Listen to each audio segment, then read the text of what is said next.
266, An Inquisitor's Troubles. There were as many different methodologies, approaches, and styles in the holy orders of the Emperor's Inquisition as there are specific inquisitors. Still, they could, nonetheless, be slotted into categories, or rather, paradigms. Depending on the ordo they were parts of, which faction they were in inside that specific ordo, whether they preferred loud or silent methods, and so on and so forth. In the centuries since she'd first worn her rosette, Amberly Vale had mastered the niche approach that worked for her and characterized her as an inquisitor. She worked best when none, perhaps besides a select, trusted few, knew she was an inquisitor. She liked to blend in, work on the ground level, and get involved while upholding the cover that most suited her purposes. Only once she knew everything she needed to, did she usually go loud, as they say. When the time came, there would be no doubt, no missing information, only a single surgical strike that was as brutally efficient as it was overwhelming. That was how she liked to work, how she'd uprooted hundreds of Genestealer cults, dismantled Tau spirings or Xeno-funded terrorist cells. She was not the kind of inquisitor who got involved in fending off full-on Tyranid assaults, or who led the charge to the heart of a Necron tomb world. Her work was beneath the front lines, aimed at keeping said front lines stable. She nipped problems in the bud, smothered catastrophes in the crib and exterminated the sick parts of the Imperium before they could cause problems for mankind. So, following a possibly at least partially Xeno-super psyker and her worryingly bloodthirsty partner into battle with a Tyranid horde wasn't really something she had all that much experience in. At least Amberly was experienced in using power armor, comfortable in them even, though the bulky things she was used to had dreadfully little in common with the combat carapace she was currently wearing. It was slim, sleek, and ergonomic. It was like she was fighting in the nude with how she felt the breeze upon every last inch of the carapace, and wasn't that a worrying notion?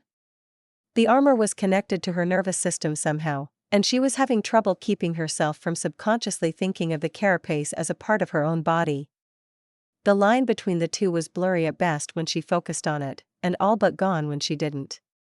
It was terrifying, and yet it was also extremely effective. Faster than Astartes-grade power armor, tougher than Terminator-grade armor and more compact than even the war gear of the Eldar Howling Banshees. It was fast and agile, boosting not only her speed but also her reflexes and reaction speed. It was tough too, with a dampening system that kept the blunt force of attacks from pulping her fragile body inside its hardened shell. It also packed a punch that could rival dreadnoughts and perhaps even the smaller Imperial Knights. And these are the downgraded versions she made specifically for human use. Amberly thought numbly. She didn't even need to wonder what the proper combat carapace could do when paired with a wearer who could truly make use of it. The example of one such case was right in front of her, playing with a Tyranid Carnifex. She remembered all the files she had on Celine Voss. The heir of the noble house of Voss, the recipient of one of the original writs of trade signed by the Emperor's own hand. They were one of the most powerful noble houses within their home segmentum.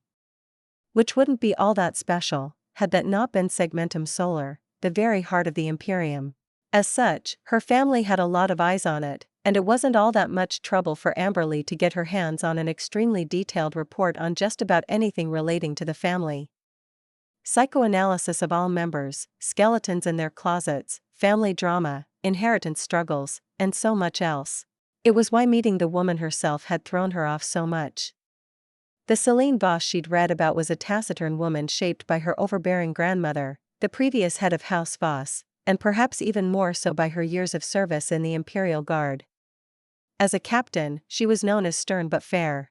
If it hadn't been for two different psychoanalysis reports noting that the woman was showing signs of suppressed distaste for Imperial high society and its politics, and warned that she might do something unwise if she ever came under enough pressure, combined with after-action reports from the woman's comrades and superior in the guard about how she seemed to enjoy combat a bit too much, then Amberly might have suspected that the woman she met was nothing more than a mind-bent meat puppet, driven around for echidna's amusement.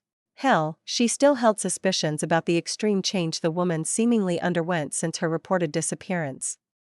But then she remembered some of those after-action reports that she'd dismissed as being too wild or a bit too far-fetched. It was normal, after all, for soldiers to give faulty reports of things they'd seen while in combat. Adrenaline, combat stims, and just the sheer chaos, stress, and terror of a regular combat engagement meant people weren't in the best state of mind to give accurate, detailed eyewitness accounts. A frown could be mistaken for a smile, a grimace for a grin, and anyways, some soldiers laughed when stressed to their limits. It wasn't all that much of a stretch to say Celine Voss coped with stress by grinning in its face and that she had a tendency to release her stress by laughing. Except, the giggles the woman was making now had nothing to do with stress and everything to do with glee. She was playing around with one of the most terrible tyrannid bioforms to exist, and she was giggling like a preteen given a new toy to play with. Amberly couldn't help but wish she could feel even a shred of that carefree, childish glee right about now as she unleashed a hail of organic nails upon the onrushing horde of enemies. Echidna had asked whether she preferred ranged or melee, and when Amberly said it was the former, she received a nail gun. It was a sleek thing about the same size as a lost gun, and it shot organic nails the size of a grown man's index fingers. It also had no magazine, but after the 500th round, Amberly had stopped worrying about running out of ammunition. The nails also did something to those they struck, which dissolved, or maybe disintegrated them. A single nail could turn a termagant into a red sludge in seconds. A single nail could also punch through the armored carapace of just about everything she'd shot at thus far, bar the Carnifex. Cyathas was at her side, cutting down any tyrannid that got too close with a sword that seemed eerily similar to the Swarmlord's blade writ small. The silly man was probably terrified out of his mind under all that armor, but even Amberly found herself doubtful of that fact as she watched him out of the corner of her eye. He seemed to be in his element, flitting between enemies with his blade never stopping, always flowing from a slash to a stab to pierce to a lunge. Tyrannids fell around him by the dozens, each attack ending a life, if not more, and slowly but surely, he was learning to incorporate the enhanced physique the carapace granted him into his fighting style. Amberly envied that, even though she herself had been touted as a prodigy of both the sword and firearms in her youth. Getting used to the nail gun in her arms was tiresome and took all her focus. Maybe after a week or month of practice, she would have started incorporating some movements that made better use of the carapace's agility and speed than her slow, steady steps or economic kicks. Swapping to the fighting style she used while unadorned by a bulky power armor might have been better, but then she'd have had to consciously remind herself that she was, in fact, wearing power armor every time. She would have wasted precious seconds dodging things her armor could just withstand. Maybe it was silly, but she didn't like improvising in such a high-intensity combat situation. She had both her combat styles drilled into her bones and muscles to such a level that she didn't even need to think about what she was doing anymore, and throwing a wrench into that would have been more trouble than it was worth. Hopefully, she'd live to learn from this and grow better, because she had to admit, feeling so out of her depth was rather annoying. Without Cyathas, she would have been buried under a mountain of tyrannids by now. Without Celine, the two of them would be Carnifex snacks. Without Echidna, a deep rumble rippled through the earth, shaking the towering trees of the surrounding jungle but failing to throw the combatants off balance. Amberly glanced up and up at the two gigantic forms rising over the canopy, her mind failing to comprehend what she was seeing, even though it wasn't the first time she'd laid her eyes on the two titans. One was a Hierophant Biotitan, a hideous creature that towered over the battlefield, bristling with spines, tendrils, and symbiote weapons. It stood tall enough to wrestle with an Imperial Titan, and Amberly knew it also had the power to do so. It was far from an overgrown bug that would be felled easily. Alas, it was the other colossal monstrosity that chilled Amberly to the bone. A creature of alabaster white that was reminiscent of at least half a dozen different tyrannid bioforms, but that was all it was, a faint resemblance. Claws from a lictor, the body of the Norn emissary, the head of the Swarmlord, and so on, but Amberly knew it was no puppet of the hive mind. It was somehow both better than that and so much worse. Because the mind behind that sneering facade was human. It had goals, both small and large. It had the capacity for love and hate and greed. It was not the hive mind with its all-consuming, singular focus on devouring everything and anything. All that power, in the hands of a simple human bound neither by faith, duty, or devotion. All that power, focused on nothing but the whims of a single person who cared little for anything besides amusing herself. It was a downright miracle that the woman was at all coherent with her level of psychic power, a miracle she was wasting with her whimsical ways and aversion to coming under the banner of the Imperium, the ruinous powers should have filled her mind with maddening whispers long ago, bent her thoughts to their will, reshaped her to be their puppet, and yet, Lord Octavian has seen it fit to share one crucial little detail with Amberly. The demons loathed her, they named her Anathema, the same name they used for the god emperor. Amberly still didn't know what to think of that, what it meant, or if she should even bother giving herself a headache by trying to figure it out. All she needed to know was that this woman was a natural enemy of the ruinous powers, that she was ridiculously powerful in more ways than Amberly could imagine, and that she had been human once. All the prerequisites for an alliance of convenience were set. Now it was down to her to turn the goodwill Lord Octavian sacrificed the Jericho reach for into something a bit more concrete and long-lasting. Should be easy, right? Damn it, maybe she should have taken Caiaphas up on his drunken offer and retired to the countryside with him. Amberly Kane didn't have a good ring to it, but perhaps. Amberly shook her head. It was neither the time nor the place. She was old, not in body, not since Echidna's rejuvenation treatment granted her another 4 centuries, just when even the Imperium's best such methods started to reach their natural limits, but she was old where it counted. In her mind. She'd spent centuries in service to the Imperium, so many friends and acquaintances she'd lost to the many threats found across the galaxy, and even more to the slow, inevitable march of time. Would it be so wrong of her to want to spend this second chance at life, these centuries snatched right out of the hands of death, not fighting for her life every day of the week? Would it be so wrong of her to yearn to accept silly Caiaphas' drunken offer? Because growing old again in a small shack, with him at her side, sounded more and more appealing with each passing day. Each day that brought with it a new brand of madness, she yearned all the more for peace. She'd always thought she'd not be allowed to rest until the Emperor took her within his halls, but perhaps she could dream of more. I'd never gotten Gundam and mecha fans. It just seemed so silly and unrealistic to me in most settings they appeared in. Yes, I liked fantasy and even the silliness that was Warhammer 40,000, but those didn't even try to sell themselves as realistic. The only reason the Imperium of Man had mechas, titans, or Imperial Knights, if you wanted to use the proper terms, was to flex on people. Yes, I know. To inspire awe and dread in equal measure into their opponents, so they may see that the Imperium is so mighty and great that they can field war machines so great and terrible that they shake the ground with each footstep and have a goddamn mobile cathedral on their backs. That was how they said it. I said it was flexing, and I got it. I get it. I thought, inwardly grinning like a loon as one of my 4 arms lashes out, its fist closed and flying towards the skull of the overgrown bug screeching in my face. The jungle canopy looked like high grass at the size I was currently at, and the fist I'd sent flying was heavier than a smaller void ship. As such, it wasn't much of a surprise when it pulped the head of the Hierophant Biotitan like an overgrown grape. Another arm swung down, a simple vertical slash delivered with a blade larger than some skyscrapers, and tore right through the massive bug, rending it in twain. It was awesome. Gundam and other mecha fighter anime were still stupid, but I finally understood the appeal. That primal need dwelling within every hot-blooded human to drive around a massive robot and beat the absolute crap out of a kaiju. It was exhilarating in a way that doing the same with a psychic blast just wasn't. This was the apex of physical combat. It didn't get any better than this.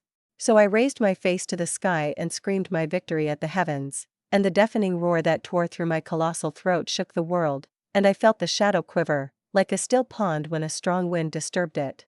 There were a dozen more biotitans scattered across the globe, and I was sure some of them would have interesting mutations. Even as I amused myself by getting into a fistfight with the largest land-bound tyrannid combat organism in existence, I had 100 combat drones. What name did I come up with for them again? Exasperation. Response, Draugr. Thank you, Mind Core. Right, I had 100 Draugr running around, murderizing tyrannids, absorbing their genetic templates and seeking out interesting specimens. This world was a treasure trove already, just from the fact that I'd gotten my hands on a slew of Dagon-type synapse creatures. Then there were the odd and interesting mutations, and the local wildlife that was only a step below Katakan in nastiness. And Celine's enjoying herself too. Truly, a vacation for the whole family to enjoy, if you ignore the mental screaming coming from a certain ex-commissar and the super brooding coming from his inquisitor girlfriend. Oh well, sucks to be them, they are along for the ride now, and this train is not stopping anytime soon. 267, AR Sightseeing. Alright, gang, the fun's over. I announced with a clap and a grin, making my voice echo in the ears of my 3 fellow humanoids. Time to wrap this up and get to doing what we actually came here for, and of course, by that I mean I'm going to get to work and you get to sit back and relax. With that, I blinked back to where Amberly and Kane were fighting for their dignity. 'Cause those small fry tyrannids sure as hell weren't getting through the armor I gave them, so the only thing they could lose was their dignity. As I appeared, a telekinetic shockwave ripped out of me, passing over Celine and the other 2 harmlessly but blasting away all the tyrannids, turning the majority of them into bloody pulp. Once that was done, I flexed my will and a spherical barrier of silvery psychic energy slammed into reality, rending through air and the ground alike to encase the 4 of us in its protective field. The tyrannids came roaring back in, the swarm still numbering in the billions, but they found no purchase. Maybe the Biotitan's primary plasma cannons would have broken through my half-hearted barrier, but I'd spent the last half an hour slaughtering any of the overgrown beasties within a few thousand kilometers of our position. Celine walked over to me, her aura a mix of satisfaction and annoyance. When I sent the equivalent of a raised eyebrow her way through our telepathic bond, she just shrugged. It's about time, she said. These mutated variants are interesting, but none of them are much of a challenge. Hive tyrants were the toughest bioforms she'd fought, with carnifexes and lictors falling just a step behind the hive tyrants in power. It made sense, her current body was just about the best I could make for her, though it edged on the side of caution with primarily taking after the custodian template to ward off warp corruption instead of Tyrannid and Eldari like my own avatar. It seems like the hive mind didn't want to waste the biomass to send the swarmlord after us, I mused, my aura surveying the planet having found no indication of any of the Tyrannid eggs of the sort that would indicate a hero unit being produced. The planet wasn't that important to it after all. It should remember that you fought off the Norn emissary, Celine said. It might have written the world off as a lost cause. I had help back then, I said, though I didn't feel like I would need it in my new and improved state. Like I'd told Octavian, I had grown, and still had a hell of a lot of growing to do before I exhausted my potential. But yes, I suppose whatever it was seeking here wasn't worth sending a Norn emissary to chase me off, though maybe it just didn't have any Norn queens on hand to make one? Did it even need Norn queens to make Norn emissaries? I thought so, but how could I be sure when it came to the hive mind?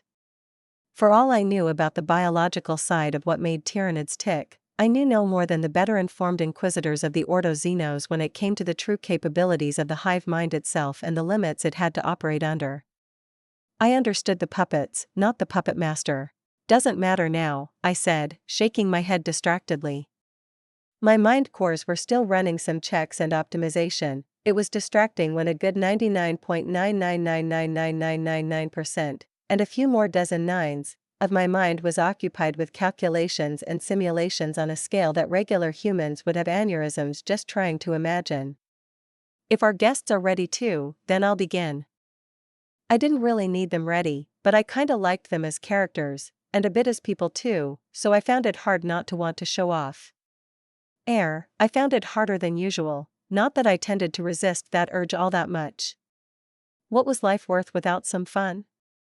I refused to become one of those dour, broody cunts who ruined the vibe of whatever room they walked into just with their mere presence. Ready for what? Amberly asked, her voice a bit hoarse but respectably even after 30 minutes of constant fighting. To bear witness and watch as I do what I came here to do, I said with a grin. I'd say I'm about to show these bugs what a true eldritch horror from the outer stars looks like, but I know the hive mind had no capacity for fear, so it's kinda meaningless. Anyway, I'm going to commit my own brand of exterminatus upon this world, and y'all are going to get first row seats to the spectacle. Feel free to be amazed, and all that. Clapping is optional, but much appreciated. Any questions? I could see through the faceless helmets, but they did much to diminish the moment, so with a mental twitch, I had them retreat, leaving the 2 humans covered only up to the neck. Amberly blinked, shaking off a dazed look with a slight shiver while Kane only blinked once, then his stoic look was back again as he stood at the Inquisitor's side like a dutiful knight of old. No, she said a bit absently, and I sensed she was quite weirded out by how the armor's neural interfacing felt. None besides whether we'll survive it? Exterminatus grade weapons aren't known for being precise. Your exterminatus weapons may not be, I said, rolling my eyes. Virus bombs and planet crackers were more of a whomever it may concern, in that vague direction type of weapons. Mine are not. Or rather, what I'm about to do is perfectly safe for those I don't intend to harm, which you'll be quite happy to hear includes the two of you. Anything else? They shared an uneasy look, then shook their heads, making me grin. Well, then. It's not going to be much of a sight, but whatever. Here goes. With that, thick tendrils of white eldritch flesh exploded out of my body, a dozen in number, each growing and slithering like a living serpent. They burrowed into the earth a few meters away, or slithered across the ground, all moving away from me. By the time the tendrils reached the barrier, they were coated in thick carapace and tyrannid flesh, serrated spikes and lesser tendrils ending in wicked hooked spears growing along their length. Nail shooters emerged from beneath the carapace, launching acid-filled hollow projectiles at any synaptic bioform nearby. Then the tendrils split and grew, thickening and splitting again and again. They speared through tyrannids, ripped them apart, tore them to shreds. In seconds, the tendrils had created a web crossing hundreds of meters, each tyrannid within their reach now dead or dying. In the places they'd passed, eldritch tendrils of sleek white flesh emerged from beneath the carapace and slurped up the corpses before retreating beneath the protective armor. It was probably an unnecessary precaution, but I had nightmares about what the hive mind could do if it got its grabby paws on some of my eldritch flesh. Having only a hair-thin thread of the stuff hidden beneath thick tyrannid-sourced armor and behind an entire arsenal of weaponry was much safer. It would at least halt any powerful enough bioform that could tear through the armor to vanish the eldritch flesh. The vegetation largely escaped my wrath for now, though any overly nippy piece of flora got added to my growing storage of bioenergy. Only a select few of the more well-armored combat bioforms put up a fight, though even those didn't last long as my mind cores dedicated to the task detected them, and then made the appropriate modifications to the tendrils heading their way. Simple barbed spears turned into boneswords and their edges lit up with crackling bioenergy, bisecting even tyrannid warriors and chopping up carnifexes. It was even a net positive. The bioenergy gained from those more evolved organisms recouped the price of powering the bonesword a dozen times over. Slowly, the tendrils erupting from all parts of my body thinned until they were mere threads, though the massive webs of them beyond the barrier remained unchanged. It would have been boring to just stand in place, so I maintained my connection only through those small threads. I clapped, then made a show of dusting off my shoulders as I grinned at the two slack-jawed humans. By now, the tendrils reached well beyond the horizon, covering everything within sight in their web as they devoured all hostile biomass and sent it surging back into me. Digestion pits, titanic capillary towers and the massive corpses of biotitans all vanished into thin air, transmuted into pure energy by eldritch tendrils. It was a feast unlike any I've had before, rivaled only by the time I devoured an entire splinter fleet and its handful of bioships. Well, that concludes this little spectacle. The rest of it will be rather boring, so I say we get comfortable and relax, I said, some tendrils rising back out from the earth at my command, forming into my favorite organic couch. I flopped down into it, letting the comfy cushion swallow me with a pleased sigh. Celine sat next to me, far too close to be considered proper in high society, much to my delight. The fight hadn't been all that challenging, but I could feel that it still left her blood running hot.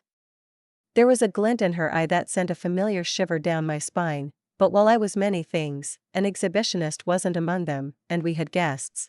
So, we have maybe an hour or two to kill, and I think it's finally time to get to know the two of you a bit more, I said with an excited grin as the two humans hesitantly sat down on the couch I'd made for them opposite ours. We are about to spend quite some time together, after all, and while I could get my hands on the propaganda pieces, I'm sure centuries of service as an inquisitor and commissar had left both of you with much more interesting tales than anything the propagandists could come up with. The two shared a look, looking somewhere between hesitant and skittish. What about a trade, if that makes it more palatable? I hummed. You tell me an interesting story, and I answer a question you may have or show you something interesting in turn. Like, have you ever wondered what Terra looked like in the second millennium? Back when its surface was still 2/3 ocean and its continents still had native flora and fauna? I could show you. How? Kane blurted out, shocked disbelief coloring his words, before he paled as he realized he'd just spoken his doubts aloud. I merely smiled at him. I was there. I lived on Terra, or Earth as it was creatively called back then, between 2001 and 2025. I think we could come up with something, Amberly said, sending a significant side glance at her pet commissar. What kind of stories interest you? The juicy kind, I said. I've read all the little novels you've compiled based on Kane's memoirs. However, I don't think I ever learned how exactly each of your careers began. Especially for you, Amberly. Kane looked ready to faint, but I just smiled in amusement as our gazes met. Yep, you silly man, the super dangerous and maybe a little crazy super psycher had read all of your ramblings. Also, I thought there was a short story that described Kane's early career, but to be perfectly honest, they cost like $5 and were a handful of pages at best. I'd been a broke college student, and those years left their mark, leaving me with a miserly attitude even once I was out of the hellhole that was the education system. Well, if it truly interests you, the woman started, settling into a prime pose that had me thinking of silly historical dramas and noble ladies. I suppose it doesn't hurt to share. She wove an intricate tale of her first few years out of the Schola Progenium, getting assigned to a veteran inquisitor as an inquisitorial agent. She studied under the inquisitor's interrogator, and apparently distinguished herself in her first few deployments with her talent for more subtle forms of information gathering than her superiors tended to employ. Something which came in quite handy, because it meant she was out gathering intel on a Tau sympathizer terrorist cell when the bomb said cell planted on the Inquisitor's shuttle obliterated the entire retinue, save for Amberly herself. I didn't know the Inquisition had automatic field promotions, I hummed. So that was it? You fished out his scorched rosette, and as the last member of his retinue, became his inheritor? I became the acting inquisitor on site, Amberly corrected. Usually, my authority would have been erased and I'd have had to return the rosette, and be sent to another inquisitor's retinue for further training. And that's not what happened, I take it? No, Amberly said with a pleased smirk. Apparently, accomplishing the mission all by myself, even after I was left to my own devices and bereft of the usual support personnel inquisitors enjoyed, somewhat impressed even the grumpiest members of the Inquisition. I got to keep my rosette in the end, and had a retinue of my own soon after. Maybe I should have guessed, but Amberly was an excellent orator and an even better storyteller, even if she insisted that the editorialized bits of Kane's memoirs she'd made were purely educational for her younger inquisitorial comrades. I didn't buy it, and apparently, the other inquisitors felt similar, reading her writings purely for entertainment rather than to get a clearer understanding of how one of the most successful commissars of the Imperium thought. So, I grinned once she finished up with the retelling of how exactly she managed to win her one-woman crusade against Tau-backed terrorists in some backwards agri-world more than 3 centuries ago. Kane looked delightfully faint just from listening to what a much more reckless and bloodthirsty younger Amberly had gotten up to. Questions, requests, or a story of my own? Amberly looked to be hesitating, then relaxed her shoulders and spoke her request. You said you lived on Earth, back more than 40,000 years ago. Can you show us? I know you can use illusions, of a sort, so it should be well within your capabilities. I raised an eyebrow. It was an easy request, and it could almost be counted as wasting the question, but maybe Amberly was getting a better handle on me than I thought, because it was the request I had been hoping one of them would make. I snapped my fingers, and the world around us changed in a blink. The sound of car horns blaring, engines rumbling, and the general hubbub of a large city filled the air as Times Square and, beyond that, New York City spread out around us. People turned translucent as they walked through us, the illusory ghosts not even acknowledging our existence as they went about their days. I did not remember exact details, of course, but I extrapolated and had my mind cores create as accurate of a simulation as I could manage to piece together from what I did remember. New York City, I said, my tone dry. It was a shithole, and even just visiting once on a vacation cost me half a kidney. Worse yet, anything outside the main squares and the fancy new skyscrapers was barely holding on. The most populous city in the country I lived in. Another snap and we were floating out above the lower New York Bay, overlooking the city in all its splendor. From afar, it looked splendid, but I remembered taking the damn tram and fearing whether I'd catch something from the unwashed seats or get shanked by a crackhead first. New York would forever be that feeling to me. Another snap sent us up to the peak of a mountain I'd hiked to the top of in the Appalachians. It was a nice sight, the rolling hills covered in greenery and thick forests. Some places I'll have clearer pictures of, like this one. These are the ones I visited and seen for myself, I said, and then another snap transported us far to the west, dropping us down on top of a cliff near the Grand Canyon. Others I'll have to reconstruct from pictures and recordings I've seen. So, any specific requests? I've watched a lot of nature documentaries, so I should be able to reconstruct most of anything. 268, History Lesson. Holy Terra, the birthplace of mankind. Amberley had only been to the planet twice, and while the Imperial Palace and the headquarters of the other great organizations of the Imperium were absolutely majestic, the rest of the planet was not so much. It was said that the last drop of water had been stolen and sold on a black market auction years before the Great Crusade. Of the natural wildlife, plant life and scenery, nothing remained. Terra was the most densely populated planet in the Imperium, the first and greatest of all hive worlds. Tens, if not hundreds of billions, lived in the planet-wide megacity. The planet was beautiful, on the surface level at least. It was the most sacred place in the Imperium, a planet-spanning temple dedicated to the Emperor of Mankind, and all the major adepta had their headquarters there. But that beauty was only surface deep, and anyone with half a brain knew that Terra was the most dangerous world in the galaxy. Even high lords and the heads of ancient noble houses could find themselves a head shorter from a single misstep. Amberley had been there but twice, spending the vast majority of her life far away from Segmentum Solar. But she had seen enough, read enough about the planet's history to know just how wondrous what she was witnessing truly was. Nothing she was seeing was truly novel. She had seen 100 cities just like the one Echidna called New York. Maybe the people dressed differently, used queer technology, and the architecture wasn't quite the same, but the similarities were much more numerous than the differences. Everything held an air of familiarity, like the world Echidna was introducing might be out there somewhere, hidden among the stars. If Amberley hadn't been told it was ancient Terra, she'd have just shrugged and ignored it. Has humanity truly changed so little in 40,000 years? What made the sights before her unique was knowing that it was a glimpse into the ancient past, into the cradle of humanity. All of this was gone, turned to dust and ash during the Age of Strife or perhaps long before that. What's that creature? Amberley asked, her eyes focusing on a strange feline beast with orange fur covered in black stripes. It was stalking through the thick jungle in the illusory world surrounding them, while primates swung about in the top branches and birds sang 100 discordant tunes at once. It was hard to reconcile the Terra she knew with this image, and Amberley still wasn't certain Echidna wasn't just making it all up as she went, but there was no harm in believing it.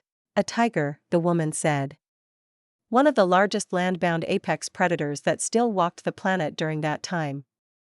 Though this one is of the smaller variety, the Siberian tiger living in the snowy forests far to the north was the largest subspecies, I think. The world shifted, the jungle giving way to a snowy landscape and alien, towering trees all around with strange, dark green needle-like leaves. From behind a dark trunk strode a familiar beast, though larger by a fraction and somewhat more menacing than its tropical cousin. Where would this place be on Terra? Amberley asked. To the north of the Imperial Palace. Came the answer, and the world shifted again, leaving the three of them sitting upon the void of space, a blue planet floating before them. Amberley's eyes caught on a white mountain range on the largest landmass, her gaze drawn to it by the crimson circle around it and the three large arrows pointing at it. That's the Himalayas, home to the tallest mountain peak on Earth. That is where the Emperor built his palace, and this expanse of frigid tundra, a good while northwards from it, is Siberia. Amberley leaned forward, her eyes eagerly devouring the scene. This was all incredibly fascinating. Even if it was all just made-up bullshit on Echidna's part, it was still quite the experience getting to explore an illusory world like this. Nobles would pay fortunes to have a show like this at their parties. Now let's see. What else would be fun to show? The woman mused aloud, tapping her lips in thought. Oh, I know. History. Y'all have some myths, but even the 20th century must seem like ancient history to you, right? Amberly gave a nod, eyebrow raised curiously as the woman responded with a grin. What would you consider ancient history? Anything BC, I guess, Echidna said absently, then blinked, seeing the confused look probably written across both Amberly's and Syafa's faces. The psyker clicked her fingers. Right, you guys don't even know what we are counting our years from. Do you even know what the name of the calendar you still use originally was? It's the imperial calendar, Amberly said simply, curious what secret the woman knew about it. Is it still 365.25 days a year, with a bit extra to account for the 11-minute inaccuracy? Echidna asked, and Amberly gave a slow nod. The Gregorian calendar was already 4 centuries old back when I lived, but I guess you can't really fix it when it's already perfect, though I would have guessed they'd swap over to the lunar calendar during the age of technology. Guess not, the woman hummed, then shook her head. Right, Gregorian calendar, named after Pope Gregory the, who the hell knows which one. It was a slightly improved version of the Julian calendar, which was introduced in 45 BC by Julius Caesar. That one didn't account for the 11-minute inaccuracy, so the extra days started stacking up by the 16th century. That second name sounded faintly familiar to Amberly. Wasn't there an ultramarine by that name? Or was it a custodian? When she voiced that thought, Echidna smirked. The emperor really loved naming his favorite toys after famous historical figures, she said. Constantine the Great, the first Roman emperor to convert to Christianity. Emperor Trajan, who ruled the Roman Empire during its peak. 2 of the Adeptus Custodes captain generals wore their names, didn't they? Constantine Valder and Trajan Valorous. Diocletian and Justinian were also emperors of Rome, all names popular among the custodes from what I know. Then there was Ra Endymion, named after the king of the gods from the ancient Egyptian pantheon. Ammon was another Egyptian god, Helios was a Roman god of the sun, I think, and Hammurabi was a king from a kingdom predating even Rome by centuries, the first king in history to codify laws, in fact. With each word she spoke, the world around them changed. A crimson spot appeared on a small peninsula at first, then spread out to cover the land surrounding a sea locked between continents. Then they were back on the surface, flickering around an ancient city, watching statues and buildings made of marble. Rome, the woman said, waving her hand at a half-collapsed Colosseum. I'd only visited the city once, and the Western Roman Empire had fallen more than 1,000 years ago by that point. It took nearly a millennium for civilization to reach the heights Rome reached after it fell. I know it would not seem too impressive to you that buildings they made stood for 2 millennia when you have ships 5 times that old, but back then it was. That's a lot of religions, Kane noted, earning a sideways glare from Amberly. Yep. Echidna shrugged. Not that most of them stuck around to the 21st century. The Greek, Roman, Egyptian, and Norse gods all faded into obscurity, reduced to interesting trivia and historical curiosities.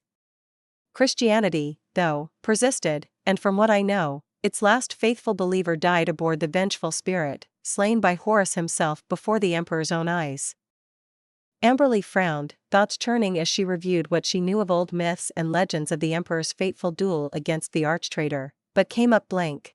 Ollanius' person was what's called a perpetual, much like the emperor himself, or the pre-March Vulcan, only he was about 7,000 years older than the master of mankind, Echidna said.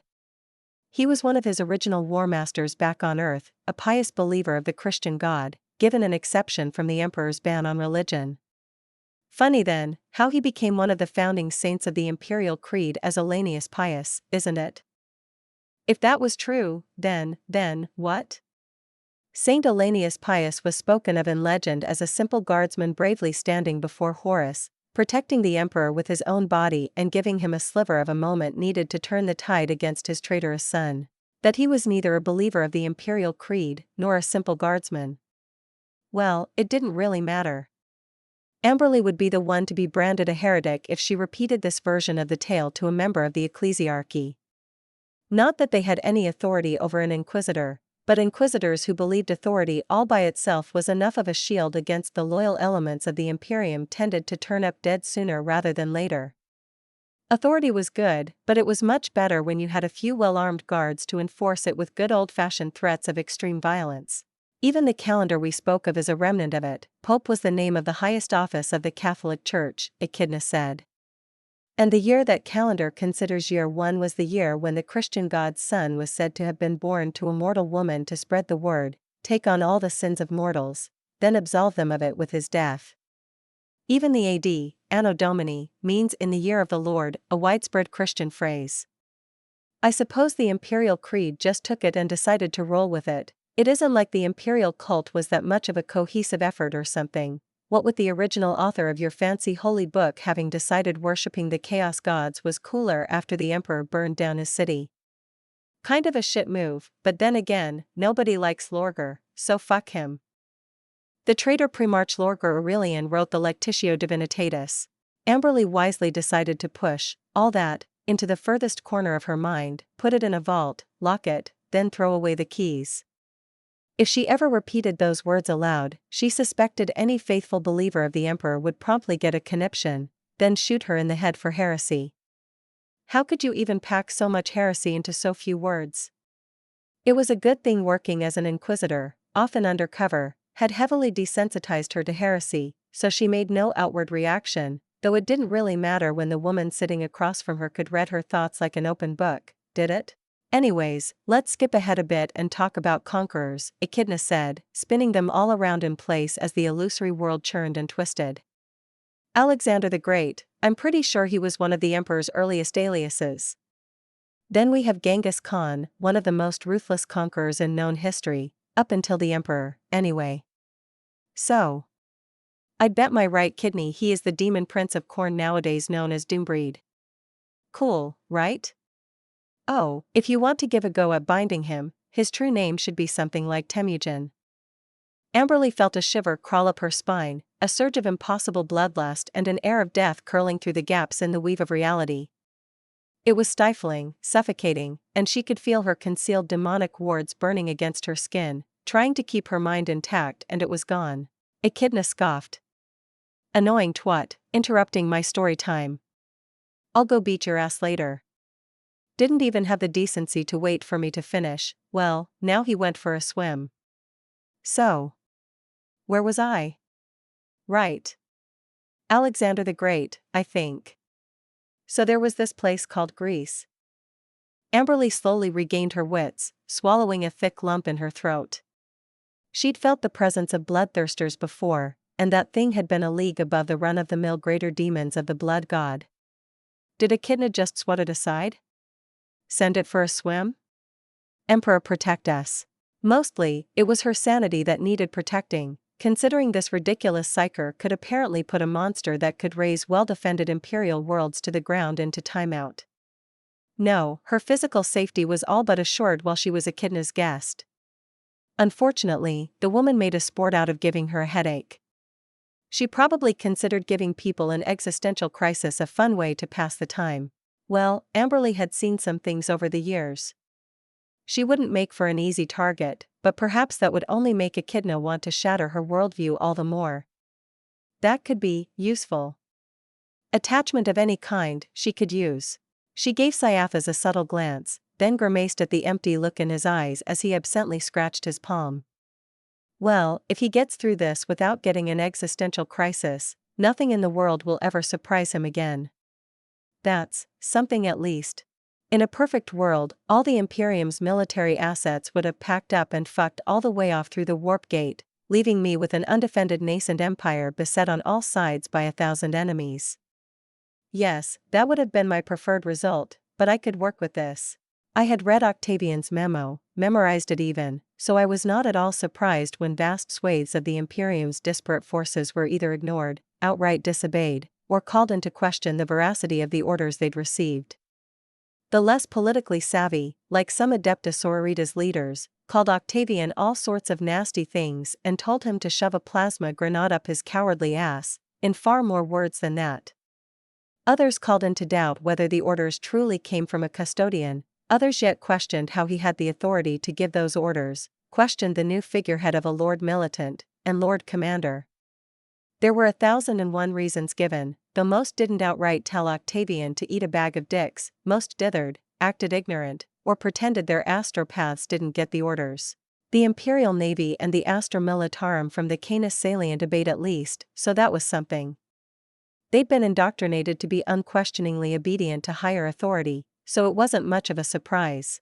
That still left me with Mechanicus forces, hold-out Deathwatch kill teams, watch stations, watch fortresses, and of course some very loudly angry Adeptus Sororitas companies. The Deathwatch was also far from the only Astartes chapter having a presence in the Reach, and I was already getting news of 5 companies of the Storm Wardens chapter settling in for a siege on the fortress world of Spite, once the main stronghold and the seat of Lord Commander Abongrave's power. They'd also sent out rallying cries to the other Astartes chapters within the Reach, spouting a whole bunch of bullshit about treachery and heretics. The nearest Sororitas force quickly flocked to their banner, adding 2 commanderies from the Order of the Bloody Rose and an entire preceptory from the Order of the Argent Shroud. I hadn't the faintest clue what those needlessly flowery names the Sororitas used to describe their army detachments meant, so I looked it up. Essentially, a mission was a platoon, a commandery was a force of about 200 of those harlots, and a preceptory was an entire convent of up to 1,000 overly zealous tramps. If it hadn't become obvious long ago, I had an ever so slight dislike for zealots and fanatics, and you won't find a force dedicated to not having a single original thought as the Adeptus Sororitas. Excluding Combat Servitor Corps and the cybernetic legions of the Adeptus Mechanicum, of course, but they didn't really do much thinking at all, so they didn't count. I hadn't even met a single one, and I already loathed them wholeheartedly, just from what I'd heard of them both in this life and in the one before. Luckily for me, they were just regular humans wearing power armor, so I wouldn't have to open dialogue with them. I could just poke them in the brain with a bit of telepathy, and they'd die, and I'd be saved from having to listen to their inane prattling. Well, I guess it's time to pack up and solve this little issue. We can't have them squatting on such an important world. 269, nice carrot too. Let's pack up and go solve this little issue, I said, clapping my hands as if to dust it off as I turned away from the latest watch station I had just ambushed. It was named Bellum because it floated in the Bellum system, around the planet Bellum. Creative, I know. It had probably been plopped down there to keep an eye out for the gigantic space whale thingy that was sleeping in the system's star, which was also named Bellum, because of course it was, but I didn't worry about that. The guy had been perfectly sentient and capable of conversing with me telepathically. Though he was a bit annoyed that I poked him until he woke up to talk. He was back to sleeping now. Apparently, the current taint in the void didn't sit right with him, so he'd sleep away the eons until it went away.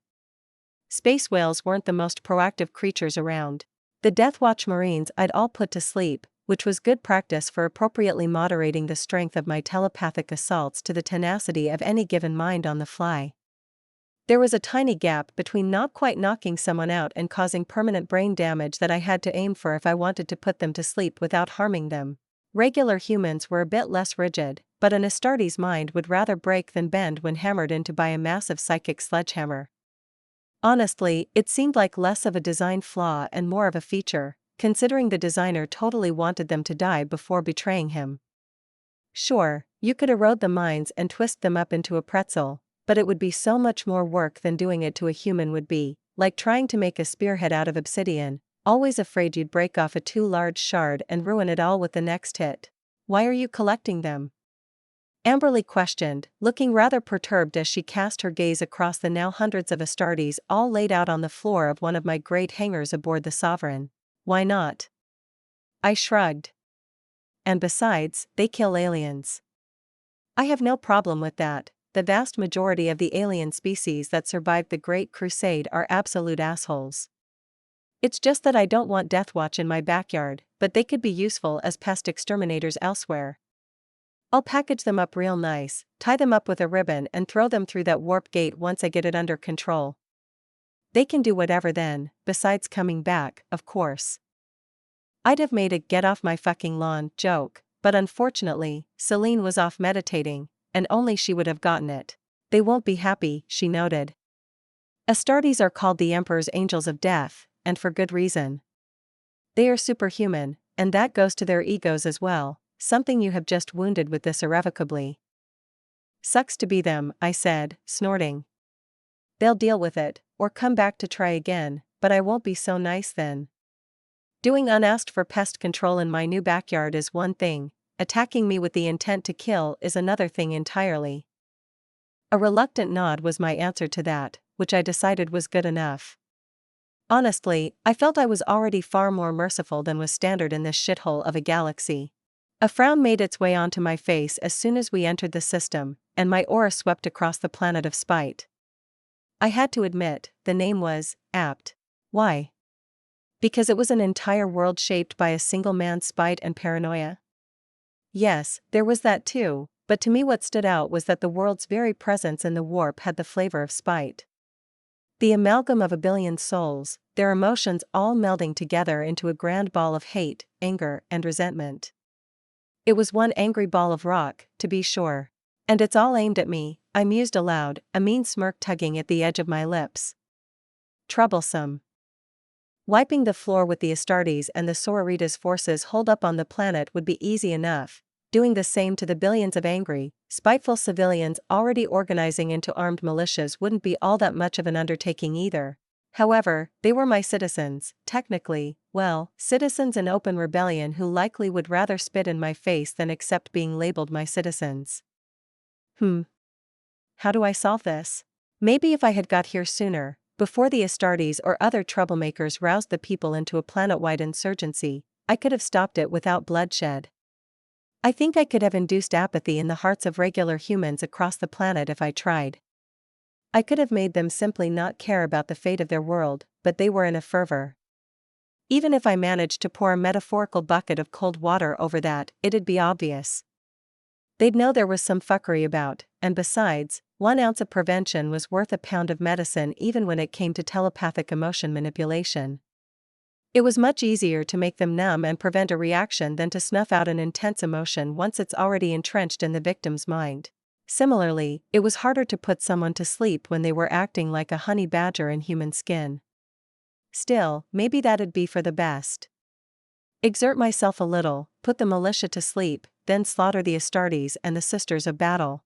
That's so much wasted energy, though. Maybe I should just jump to step 2 right from the start and hope it breaks their spirit. Even if it only made 2/3 of them back down from openly defying me, it would make my job of subduing the remaining rebels all that much easier. Maybe a biological solution would be better than a psychic one. I had no shortage of bioenergy after all, so I could spend it more freely and without feeling like I was wasting it frivolously. How hard could it be to concoct a plague that made people too lethargic to fight, maybe lay them out for a day or two? Nothing serious, or anything doing permanent harm, just something to put regular people out of the fight. No, that's a horrible idea with Grandpa Nurgle around. Making a super plague that spreads over the globe in the span of days, even if it's effectively harmless. I might as well send him a personal invitation to come fuck up my newest planet. Although what if it wasn't a plague, just something that acted like it? The idea was sound, I just had to alter the execution, so Nurgle couldn't shit all over my plans so easily. So if not a proper plague, what could it be? Bacterial or virus-based infections were both out, but what about fungal? I could just use bioenergy to make a fuckton of spores and then spread them all over the place. If it didn't actually spread by itself, if the fungus was unable to procreate, maybe I could sidestep the Nurgle problem.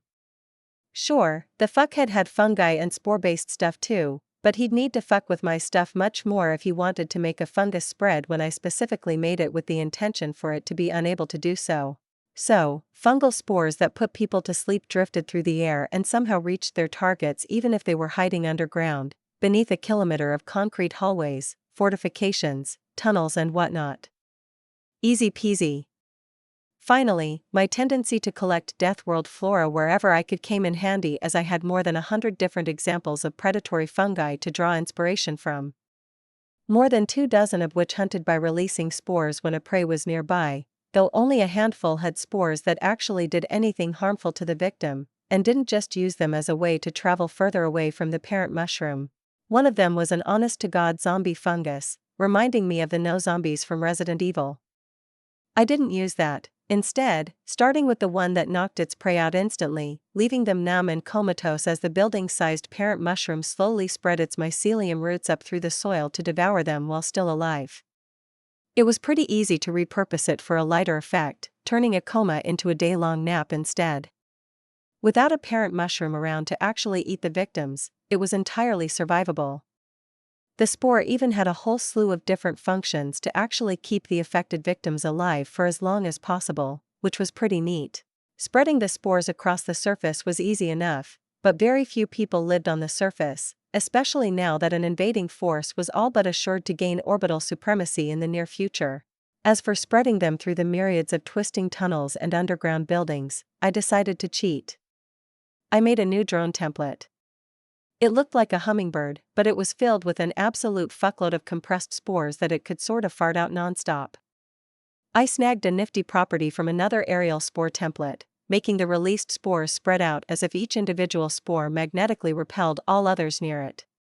This way, they filled out whatever open space they were in and crept into rooms and other places, even if my drones didn't specifically go in there. As I watched through a million small, avian eyes as they zipped about, spreading my sleeping plague to more and more unfortunate victims, I wondered just how many war crimes I'd just committed by Earth standards. I had a feeling the Geneva Convention's ban list would look more like a checklist if I went through it. They fell, people slumping over each other, falling asleep where they stood. Millions, billions, all over spite, no matter how angry or defiant they were. They were just regular humans, and they couldn't resist once a spore got into their system. Even mere skin contact was enough, they didn't even have to breathe it in. Hell, the spores could even go through the worst quality cloth most people wore after I incorporated another nifty little bit of biology from yet another fungus. Of course, it didn't get to all of them. Some bunkers were air-sealed, and some fortresses too, while others had some other way to take down my drones from afar and keep the resulting explosion of spores at bay. Psychers in some places, or more exotic weaponry in others. I'd seen repurposed shield generators used to keep the spores out of areas large enough to fit football stadiums in them. Well, it wasn't perfect, but nothing in life ever was. However, it was good enough. It had put 98% of the militia to sleep, leaving only a few tens of thousands remaining standing. I decided to consider them active combatants from then on, and not silly citizens to be throwing a tantrum. I wouldn't be holding back against anyone who still stood. Maybe it was cruel of me, but I knew I couldn't be merciful to enemies who actively opposed me. It would be seen as a sign of weakness. It would make them grow bold. No, they had their chance to retreat, to get out of my new holdings without being harried, but instead they decided to make a nuisance of themselves. Fuck them. I thought, more annoyed than anything. Astartes and regular humans never really did give me much trouble, so I wouldn't even be getting a good fight out of this. It's just a chore. At least I got to make something novel. These spores are neat. Wardmaster Lorgith Mackler, chapter master of the Storm Wardens and the elected head, though he was a mere figurehead at best, of all Astartes' forces committed to the Achilles Crusade, prepared to make his final stand. There were times when a successful retreat, when living to fight another day, could be counted as a victory. Perhaps today was one of those days, and yet, he refused. Just thinking about this crusade left a sour taste in his mouth. It held the familiar taste of ash, blood, and defeat.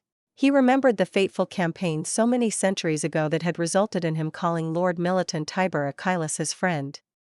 He remembered when the High Lords of Terra had summoned him and beseeched him to lend his forces to Achilles' crusade.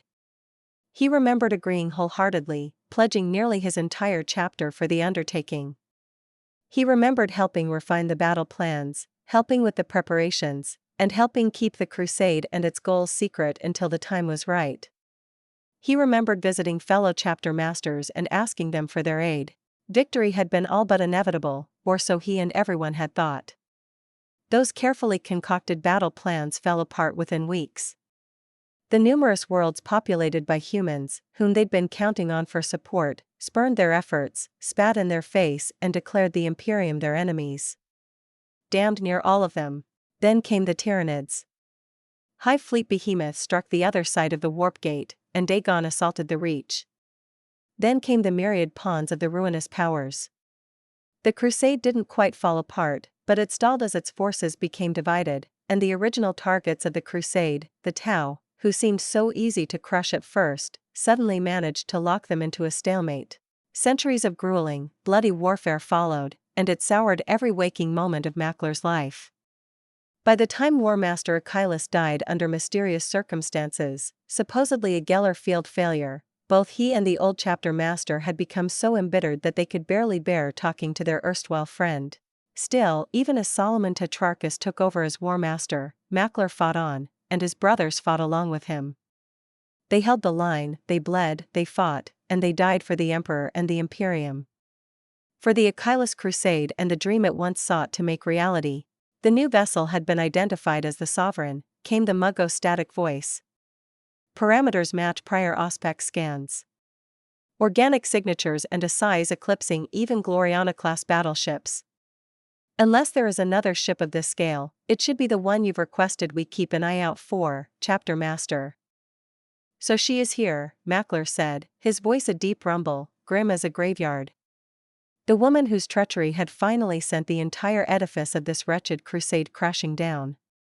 Her actions were merely the final nail in its coffin, he knew, and yet his loathing for her was without limit.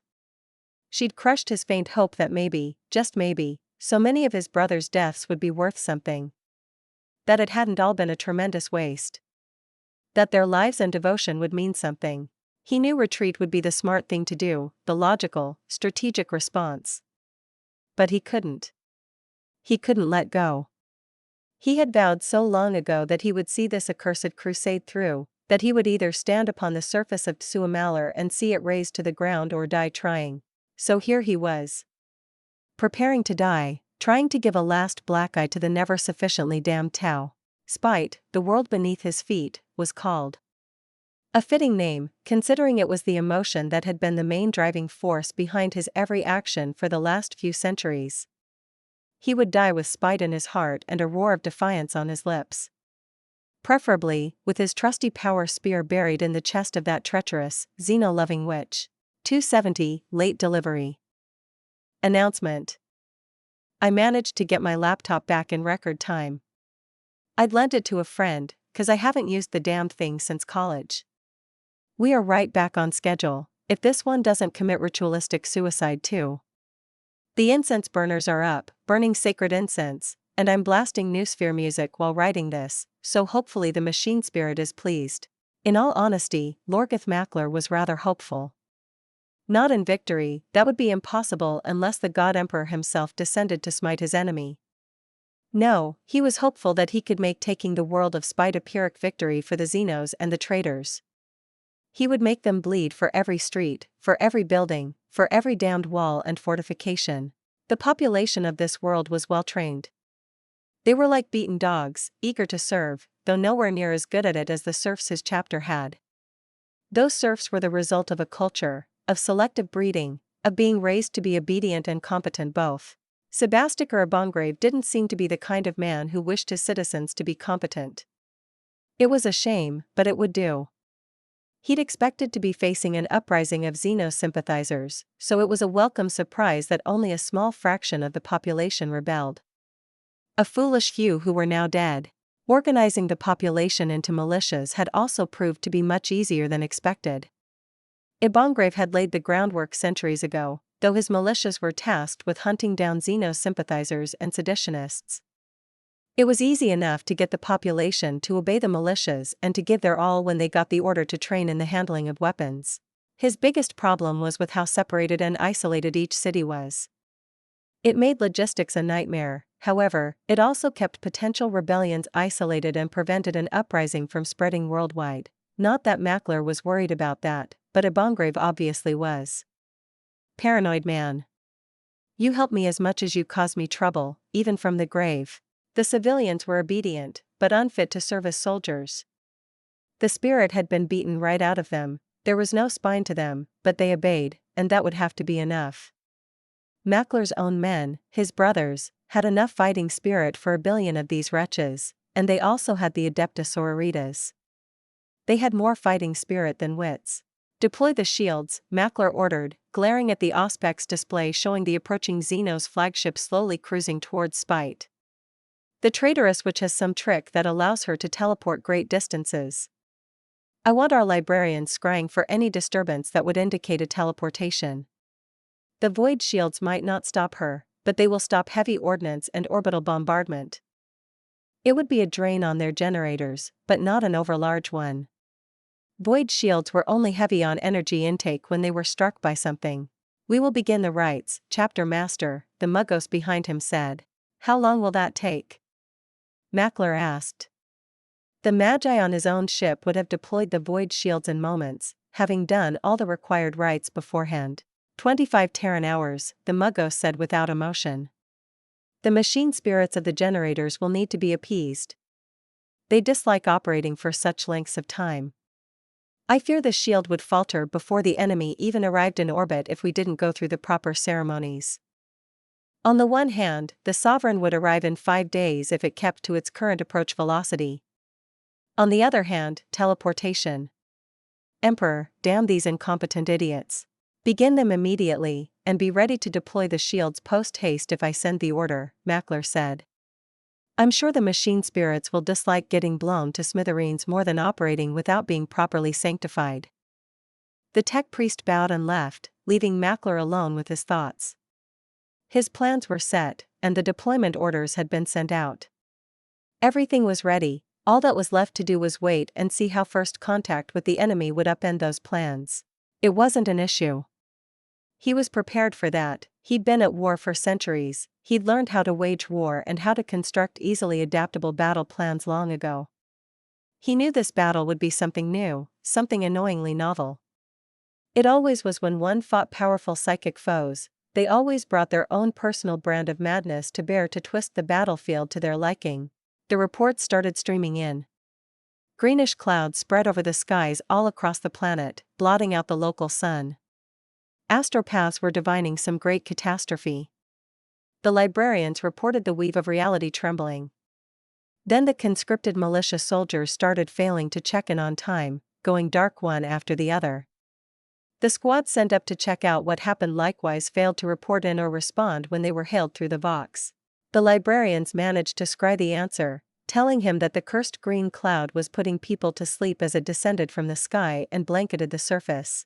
The forces he had deployed close to the surface, but behind heavy fortifications strong enough to withstand an artillery barrage, started losing contact too.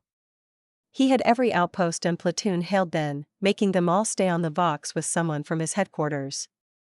He had them show all active militia forces on his 3-dimensional holographic map. Mark anyone not responding to hails with red, keep the rest of the militia green, Astartes blue, and the sisters yellow.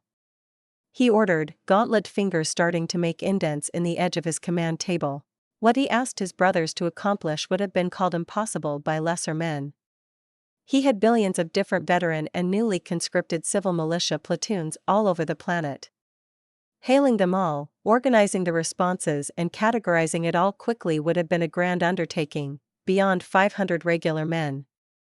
Good thing his brothers were Astartes then, and the most competent ones to boot on this side of that accursed warp gate. They did it, they fulfilled his orders without delay or complaint. Soon, the results started showing up on his map even as he dismissed the whining tech priest who came to complain about the abuse he was putting the communicator's machine spirits through. The red was spreading, creeping in from above, seeping into the pores of each hive city and steadily advancing further and further inwards. He, however, noticed that it was using hallways, tunnels and other airways to travel. Enter lockdown, Mackler ordered after but a second of consideration. Employ terminus-grade anti-plague procedures and measures. It seems to be some viral agent spreading through the air. Treat it as if a virus bomb has been dropped on each hive city. They are softening us up. Proper power armor is air-sealed, so it will probably have no effect on any Sororitas or Astartes combatants who had been taking care of their gear. It will devastate our regular troops, however, and decimate our unarmored support personnel. Mackler analyzed, scarred brows pulling together into a tight frown. Insidious. They could be trying to starve us out.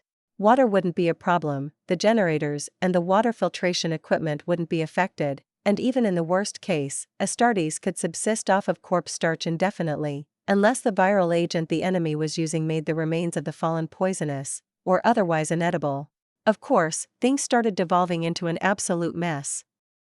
There were precious few bunkers that were air-sealed, and they would barely be able to hold the most minuscule fraction of the regular militia. The problem was, they knew it too, and as obedient and beaten down as the conscripts were, they feared death. All it took was for the whispers of a virus bomb being deployed to spread for utter pandemonium to erupt. Obedience did not mean competence. Only in a few places did the veterans from Ibongrave's civil militia manage to conceal their motives as they speedily retreated into bunkers. In most others, it was a bloodbath as everyone scrambled to get inside. Perhaps it was a mercy then that the green mist spread swiftly and put most of the chaotic mobs around the world down before they could murder each other. It was a great blow, though Mackler was more worried for their supplies and logistics than the loss of billions of militia fighters. They were just chaff, weaklings. The strong of mind and spirit had long joined the Imperial Guard, though even those wouldn't be able to measure up to the warriors of his homeworld, from whom this chapter drew its recruits. He had 500 battle brothers on hand, and they were worth more than any number of chaff. They would make the enemy bleed all the same. Mackler activated his Vox, connecting to the command channel and flicking on his authority override, projecting his words to every battle brother he could reach, whether they wanted it or not. Battle readiness, brothers. The enemy this time will be a tricky one, we do not know when or how it may strike. It is yet another test put in our path so we may further hone ourselves. A test I'm sure we will prevail over. To arms, brothers. For the Emperor. For the Emperor. The response resounded through the rock-reed bunker he was in, coming from 100 miles close and far away. He flicked over to the other channel, connecting to his senior tech marine. Inform the Sororitas detachments of this complication and my orders for them to enter combat readiness. If they value their lives, they will wear their helmets and live in their armor from now on. He could have ordered it, but it might be 5 more days until actual combat began, and it would have been counterproductive to starve the sisters and deprive them of their ability to drink or take care of other bodily needs. They were just regular human women underneath the armor, no matter their zeal or fighting spirit. He would leave assessing the risks to their own commanding officers. Brother Librarian Alastair, have you concluded your divinations?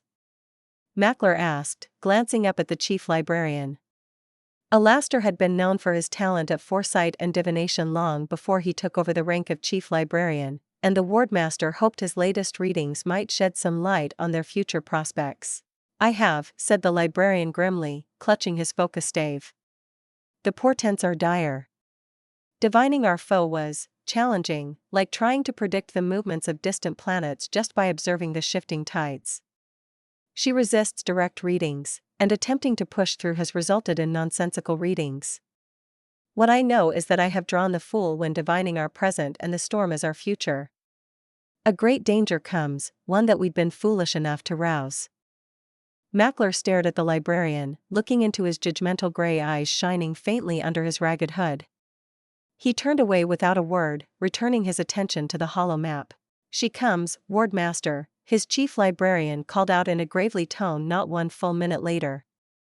A new star blooms within the darkness of spite, and its flames seek to scour us from the planet.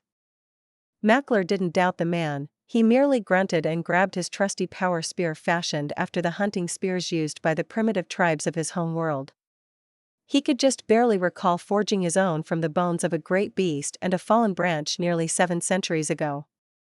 The weapon he now wielded had little in common with that shoddy thing, being a mastercraft power spear able to shear through power armor, and yet he wielded both with the same pride. Tests of strength, of leadership, of valor had shaped him over the years, honed him into the man, the weapon, he was today. He would not fail. Space is rent asunder, the librarian said, a grimace clear in his voice. She is at the gates. The enemy is at the gates. he bellowed, his voice blaring through the command channel. To me, brothers. The fortress he had taken over as his command center used to be Lord Commander Abongrave's headquarters. It was one of the most well-made fortresses Mackler had ever seen, another benefit of the man's endless paranoia. He briefly touched the pouch hanging from the back of his waist, containing his very own storm amulet. Any who weren't from his homeworld would dismiss it as useless sentimental objects, but he knew better. It protected him. It protected his soul and his mind, allowing his unyielding will to stand tall against demons and witches alike. Every single one of his brothers had one too, though he wasn't sure if theirs protected them as well as his amulet did him. There had been many storm wardens to fall to the forces of the ruinous powers or rogue psychers, after all, so the protection wasn't impregnable by any means.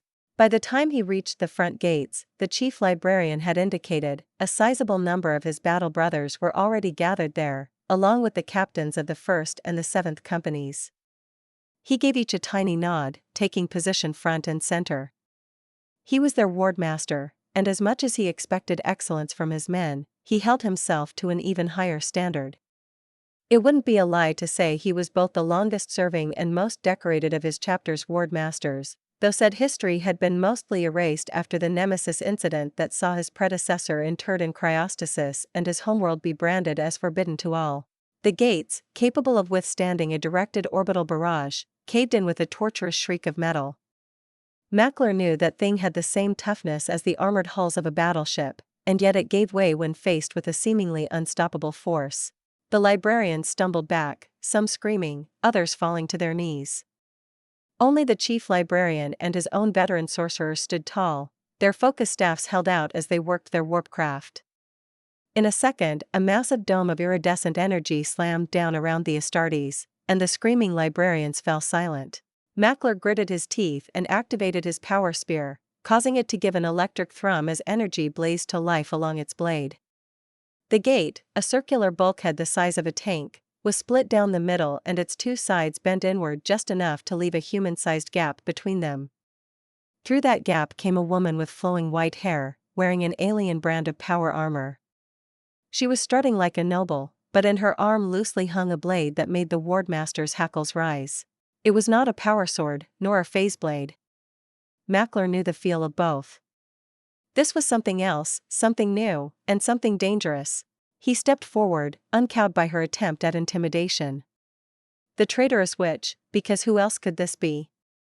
Merely smirked in response, running her gaze across his gathered battle brothers before returning her gaze to him.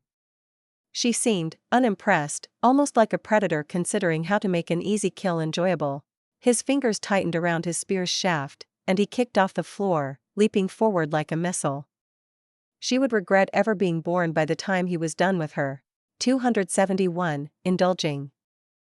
Humans were sometimes so stupid and self-destructive. Had all the regular humans in the world of spite just all lain down, got comfortable and allowed my spore cloud to lull them to sleep, none of them would have died.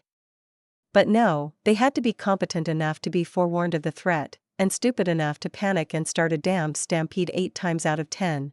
My spores did keep the ones who weren't too injured alive, as per intended, but the ones who received armored boots to the face, got trampled underfoot or simply got shanked or shot. They were out of luck. Still, only about 3% of the planetary population perished. I'd rather not think about the exact numbers or the sheer number of corpses, but it was technically an almost bloodless victory if only taking statistics into account. So here I was, standing before the primary instigator of this whole charade. And it was a charade without a doubt, but I was willing to indulge them with a big, cinematic showdown, if only to make my own annoyance known by way of gratuitous violence.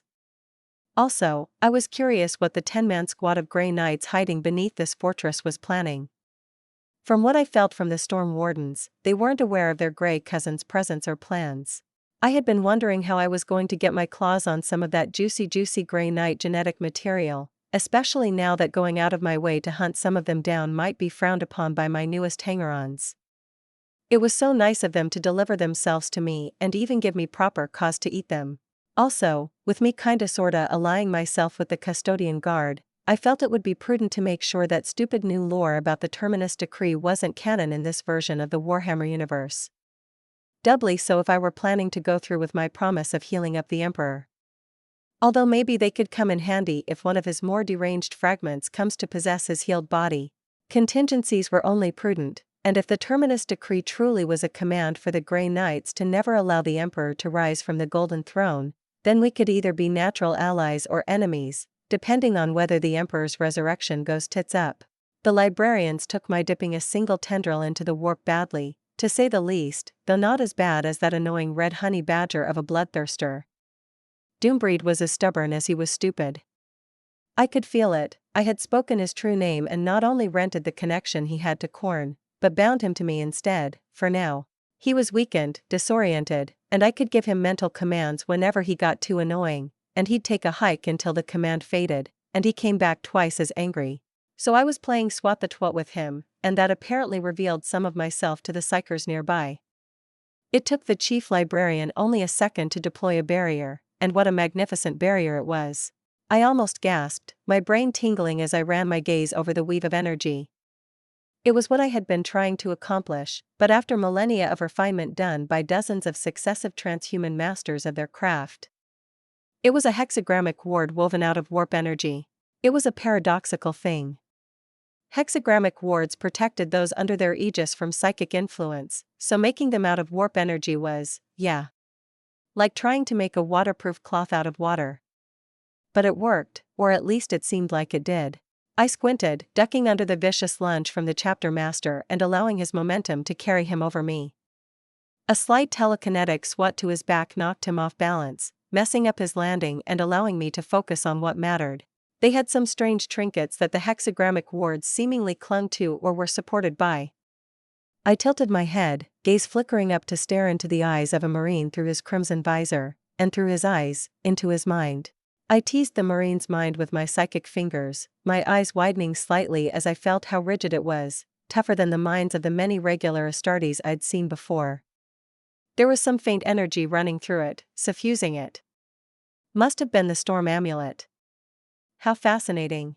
I didn't go rummaging through his memories or go with brute force to break his mind apart and search for an answer to my question among the rubble. With a thought, I projected the image of the trinket hiding inside his pouch into the Marine's mind, making it appear in the center of his vision. Then I focused, I listened.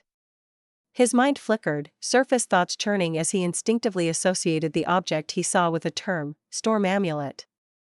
I even caught some brief context clues from him, fragments of memories the term made him recall. This amulet was a fetish or protective charm popular among the primitive warrior culture of their home world. The chapter master came at me again, swinging his humming power spear horizontally in a savage slash that would have seen me bisected, had I been wearing regular power armor and allowed it to hit me. My own blade hummed to life, crackling with barely contained bioenergy as it snapped out of my hand and interposed itself in the spear's path. I walked forward, appearing to ignore the chapter master like he was an unruly child throwing a tantrum, and placed my hand on the hexagrammic barrier's surface. The other Marines stayed back, for now at least. Did they have some silly culture of honor where one-on-one duels were sacred or something? That must have been it. Or maybe the barrier was two-way, and they were locked inside. I flexed my will, carving pathways in my mind, and then allowed my soul energy to come flowing into my avatar. I just barely opened the valve, allowing a small stream through, but even that raced to fulfill my wishes like an overeager puppy. It filled the pathways as I willed it, roaring into the materium, and the barrier snapped into being around me. I focused a bit more, trying to just feel the barrier the librarians had conjured, take a taste of it, get used to its tune, memorize the rhythm. I altered my own barrier as I learned, my mind core supplying me with a steady stream of data on its swiftly improving properties. Construct integrity, plus 12.6%, plus 58.9%, plus 219%. Plus 456.9%. Stabilizing at 601% improvement. Psychic filtering efficiency. Stabilizing at plus 1976% improvement. Absolute psychic suppression grade, Zeta-Beta. Zeta was the 11th rank up from Rho, which represented 0, and was the rank common to humans held on the psychic scale. Beta was the 15th, just 3 ranks down from the highest ever recorded sane psyker. For comparison, the 19th rank of Gamma Plus was the rank given to the most powerful greater demons in existence, while the 17th Alpha Plus was what the Primarch Magnus the Red had been suspected of being before his demodification. By my mind core's estimations, I could now nullify the powers of any psyker below the 12th Alpha rank. Which was pretty good since anyone born in the 13th rank and up was a statistical anomaly, a 1 in a billion miracle. Or disaster, depending on whether the Imperium's black ships or a demon got to the poor sod sooner.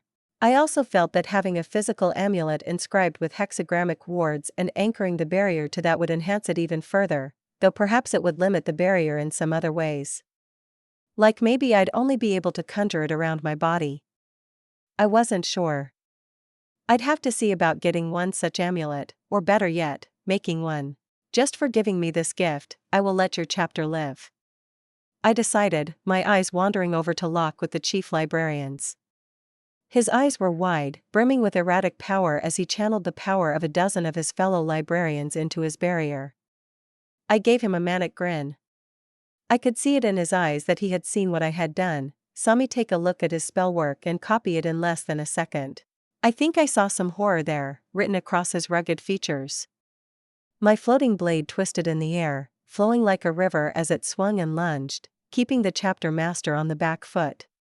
He had tried to ignore it, trusting in his artificer-grade power armor to withstand it, but the grazing strike aimed at his flak was stopped just short of drawing blood.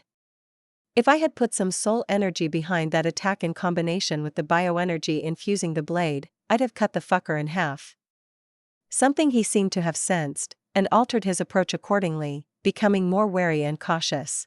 He had tried leveraging his strength against the floating blade, which by all accounts should have been easily knocked aside when he struck it with enough force to knock an orc on its ass. Unfortunately for him, my blade struck each time with the strength of my will, giving power to each blow. Teleportation disruption, too? I mused, an eyebrow raised as I felt how fuzzy the space inside the barrier felt. Not that it would stop me, but it was impressive that he wove so many effects into it. Better yet, they weren't static like the disruption fields used on ships. Nice. I blinked inside, appearing up in the chief librarian's face.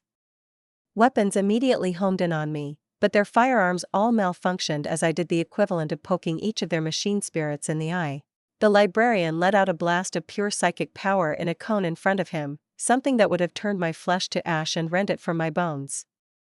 I formed a wedge-shaped barrier before me, deflecting it to either side. Just to be dramatic, I formed a thick cloud of my sleeping spores in my mouth, opened my jaws and exhaled. The greenish cloud flowed out of my mouth in a thick stream, going right under the librarian's cowl and into his unprotected face. I spun on my heels, ignoring the chaos around me as the closest space marines all tried to tackle me, or cut me into pieces with combat daggers, but couldn't even come within 2 meters of me. Every time one tried, I'd use the absolute minimum amount of telekinesis to mess up their attempt.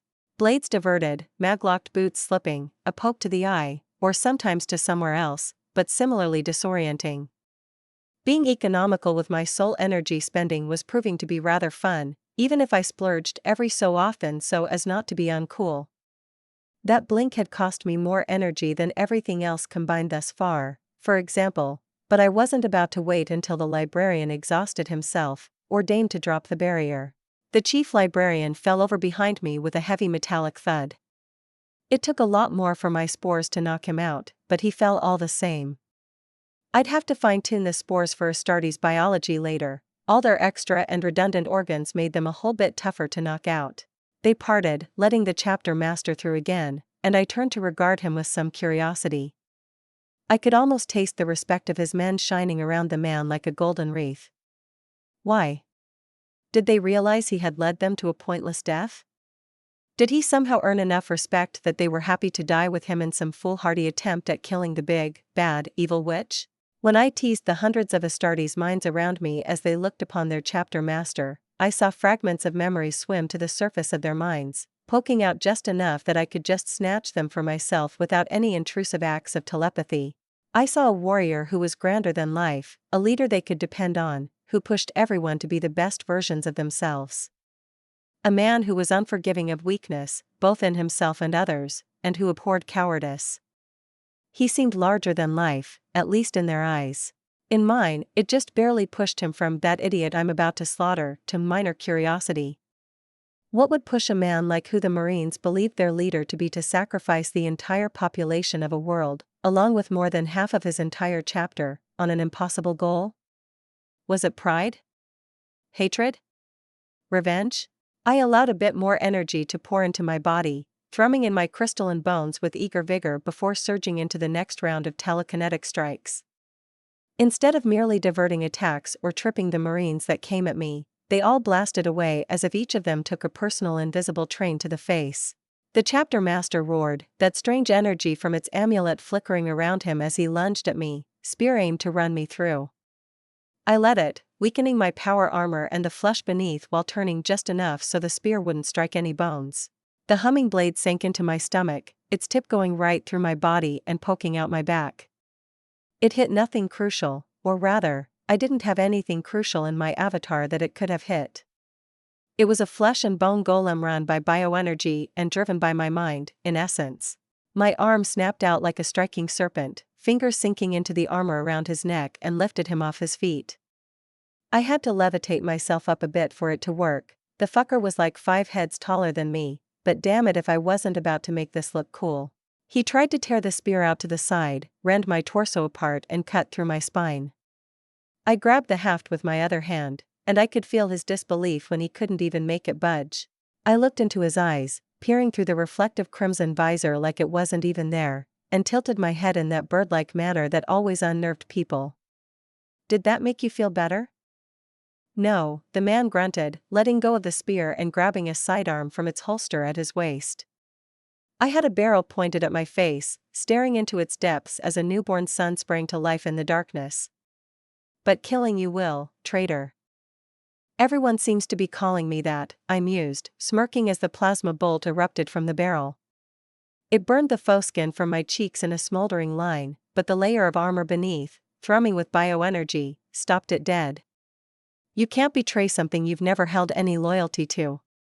He unleashed 5 more plasma bolts in my face, but decided to be rude about it and target my eyes. Having a bolt of superheated plasma turn your eyeballs into steam and then get stuck in the orbital cavity, the hole your eyeball sits in, was rather uncomfortable, let me tell you. So I poked the plasma as it was forming in the barrel after that and gave the pistol's machine spirit a smack. Rather predictably, it exploded in his hand, taking everything up to his elbows in a fiery ball of death. A thin barrier woven around myself protected my squishy, superficial surface layer from getting liquefied and gave me a moment to repair the damage. By the time the ball of plasma faded away, I was back to looking picture perfect, in stark contrast to the chapter master still dangling from my hand. Are you quite done? I asked in a sweet tone, smiling still. He wasn't merely grunting as he smacked his other gauntlet-covered fist into my stomach. I continued smiling at him, entirely unaffected by the blow.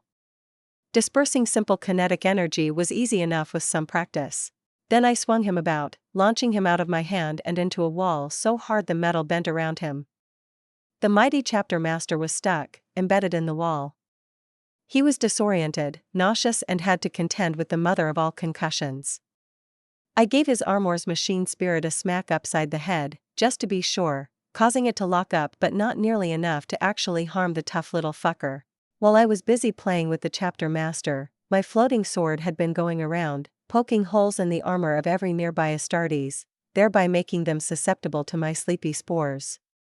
Which left me with a grand hall filled with sleeping space marines, again. And that leaves me with 300 more marines, and a whole lot more murderous battle nuns, I mused aloud to the silent hall. Better get to work, I guess. 272, Knights of Titan. I stood amidst the 200 slumbering storm wardens, taking my time to pick and choose the most interesting pieces of equipment they had on them. The lock warden had a hexagrammatically warded bodysuit under his artificer power armor. I also found an iron halo on the captain of the 7th Company and added a handful of those storm amulets to my collected pile of loot, too, for later study.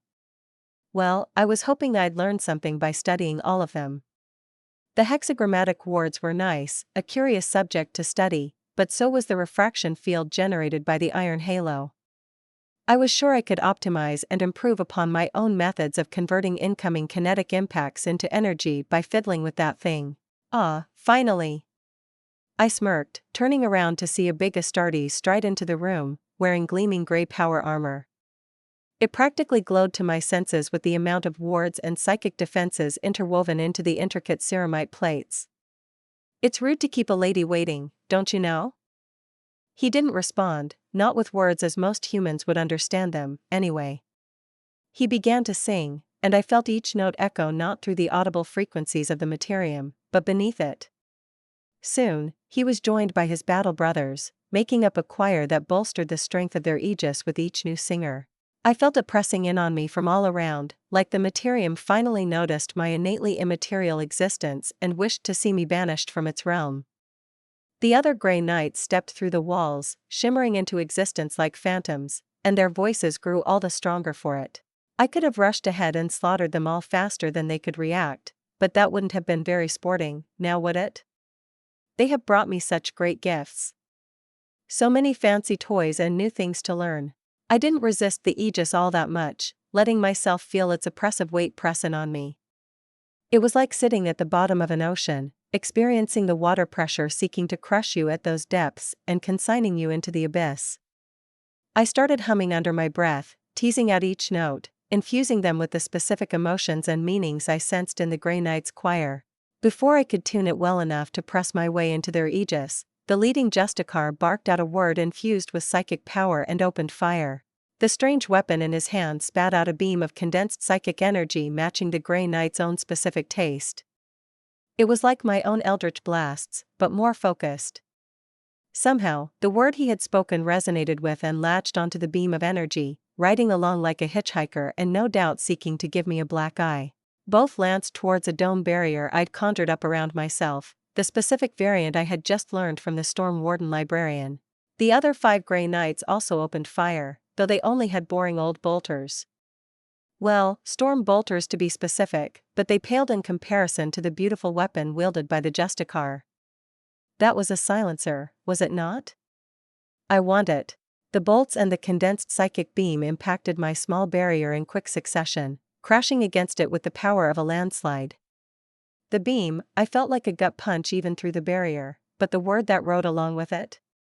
Now that was a nasty thing. It bypassed the barrier, latching onto the energy powering it, my energy. The aegis, trying to banish me from this side of reality, thrummed, sounding like the war horn of a titan for a brief moment that made my breath hitch, and then I loosened the valve on my soul energy, letting it pour into me and thicken the thread connecting me to my soul until it became a pillar of solid energy. The aegis remained, but it was halted just beyond my skin and was not allowed a single atom closer. I breathed, feeling that constricting force fading into a faint echo of a sensation. It no longer had the strength to so much as make me uncomfortable. That would have likely been the end of it, but the Justicar had something even more curious strapped onto his belt, a cube made of a silvery metal, interlaced with lines shining with an eerie green light. I recognized it, of course I did. Fool me once, shame on you, try it again, and I'm going to fuck you up.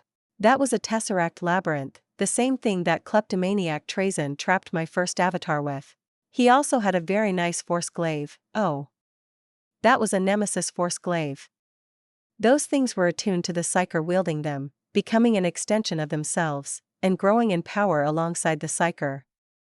The best-made ones supposedly had no upper limit, allowing the grandmasters of the Grey Knights to cleave demon princes in twain with the ease of cutting wheat.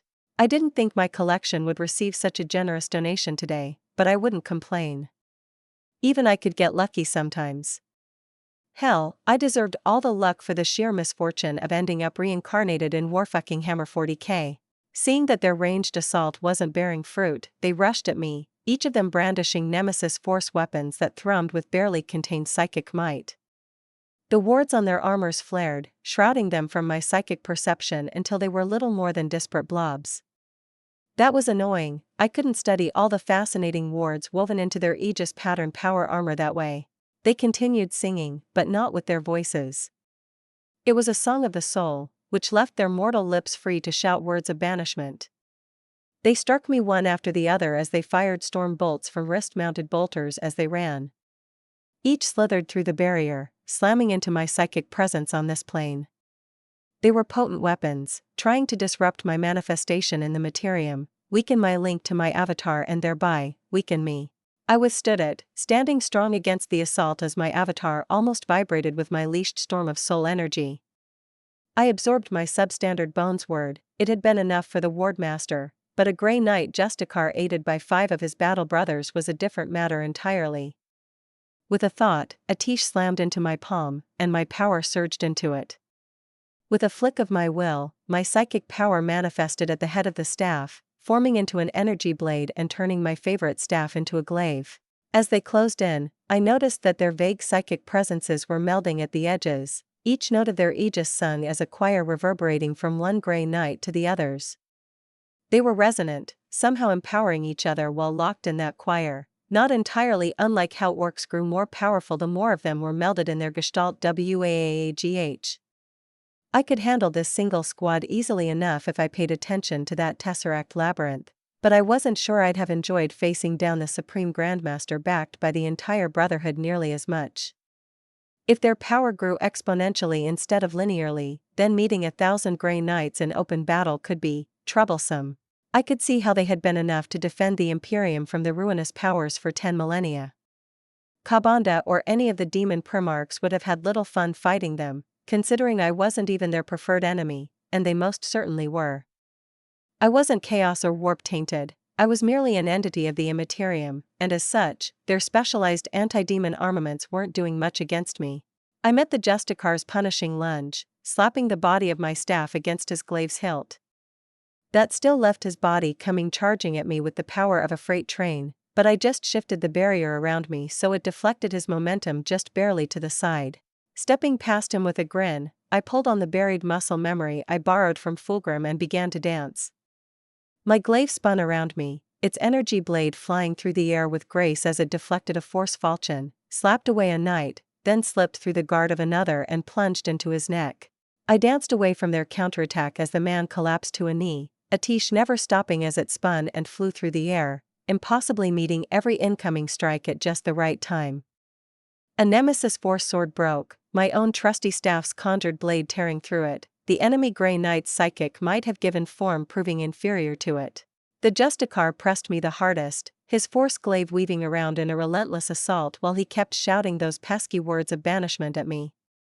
He was the better fighter, the better glaive master, but I was cheating without a single speck of shame. Every moment, I was building upon the foundations Fulgrim's instincts left me with as my mind cores dissected my opponent's every move and turned it into another building block of my growing mastery of the glaive. They noticed that their aegis song and words wouldn't be enough, and switched gears as one. They kept up their physical assault, even the man whose head I almost freed from his shoulders re-entering the fight after a minute of employing some impressive biomancy. I could feel some spell being conjured by them jointly, each Grey Knight adding their strength to it through the choir. I couldn't help it and giggled, exhilarated after the many gains of the day. So many new toys, so many new things I have learned, and I even got to improve my fighting style, and now I saw a most fascinating spell being woven. I didn't recognize the spell itself, but it was familiar, it spoke to me on some fundamental level. It was purity. I knew it with the surety I knew that the sky was blue and the grass was green. The spell would try to erase chaos taint from my very soul. Chaos taint. From my soul.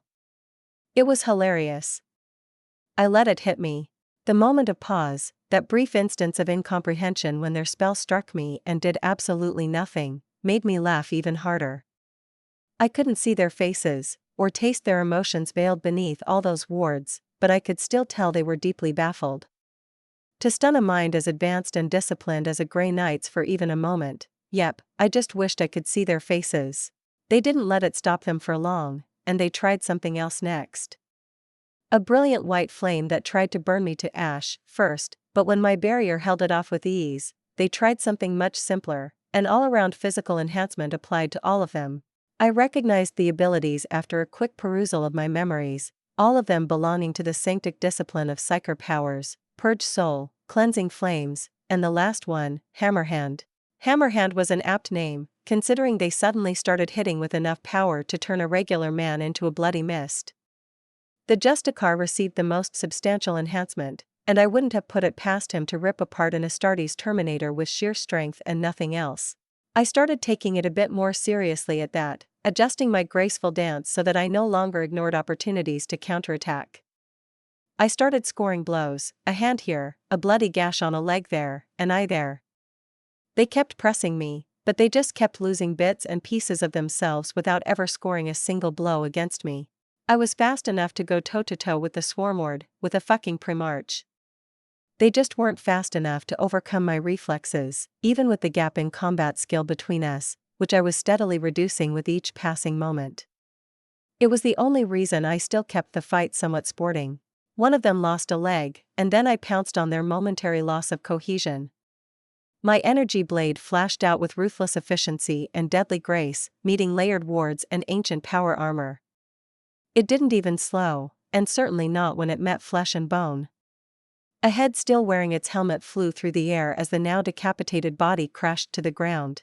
The legless one died next, getting a dose of the nastiest toxin I could make through his exposed flesh.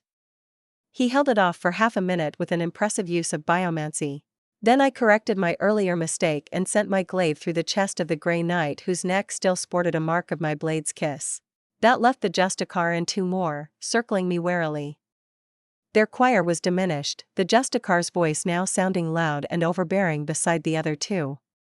With that, the spell enhancing their strength was also just as diminished, as was the Aegis pressing in on me. The Justicar moved, his silencer rearing up and spitting out a beam of energy just as the man holding it spat out a word. But this one was different.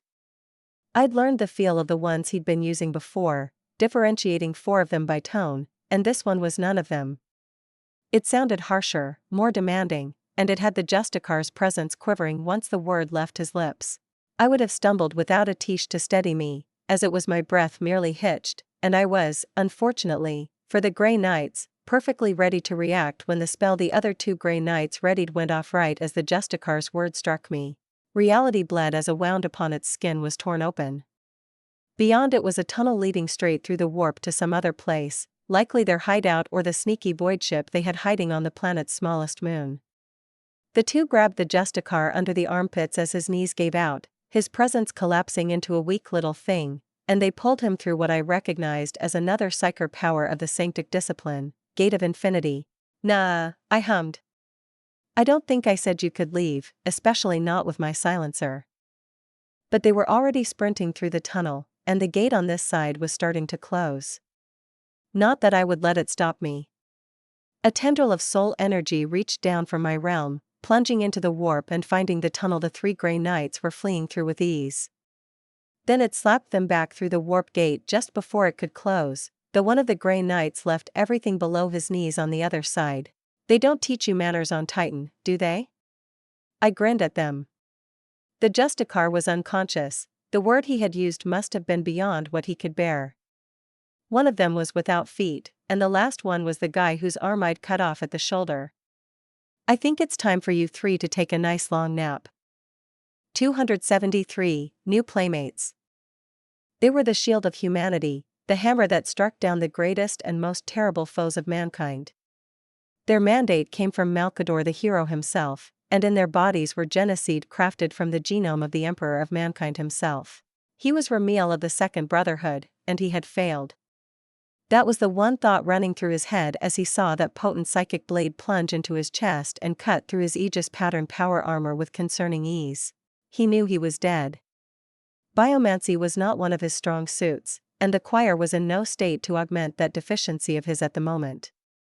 As the glaive was torn out of his chest, he faintly recognized the Medicae alert blaring in his ears, telling him how both of his hearts had been torn apart.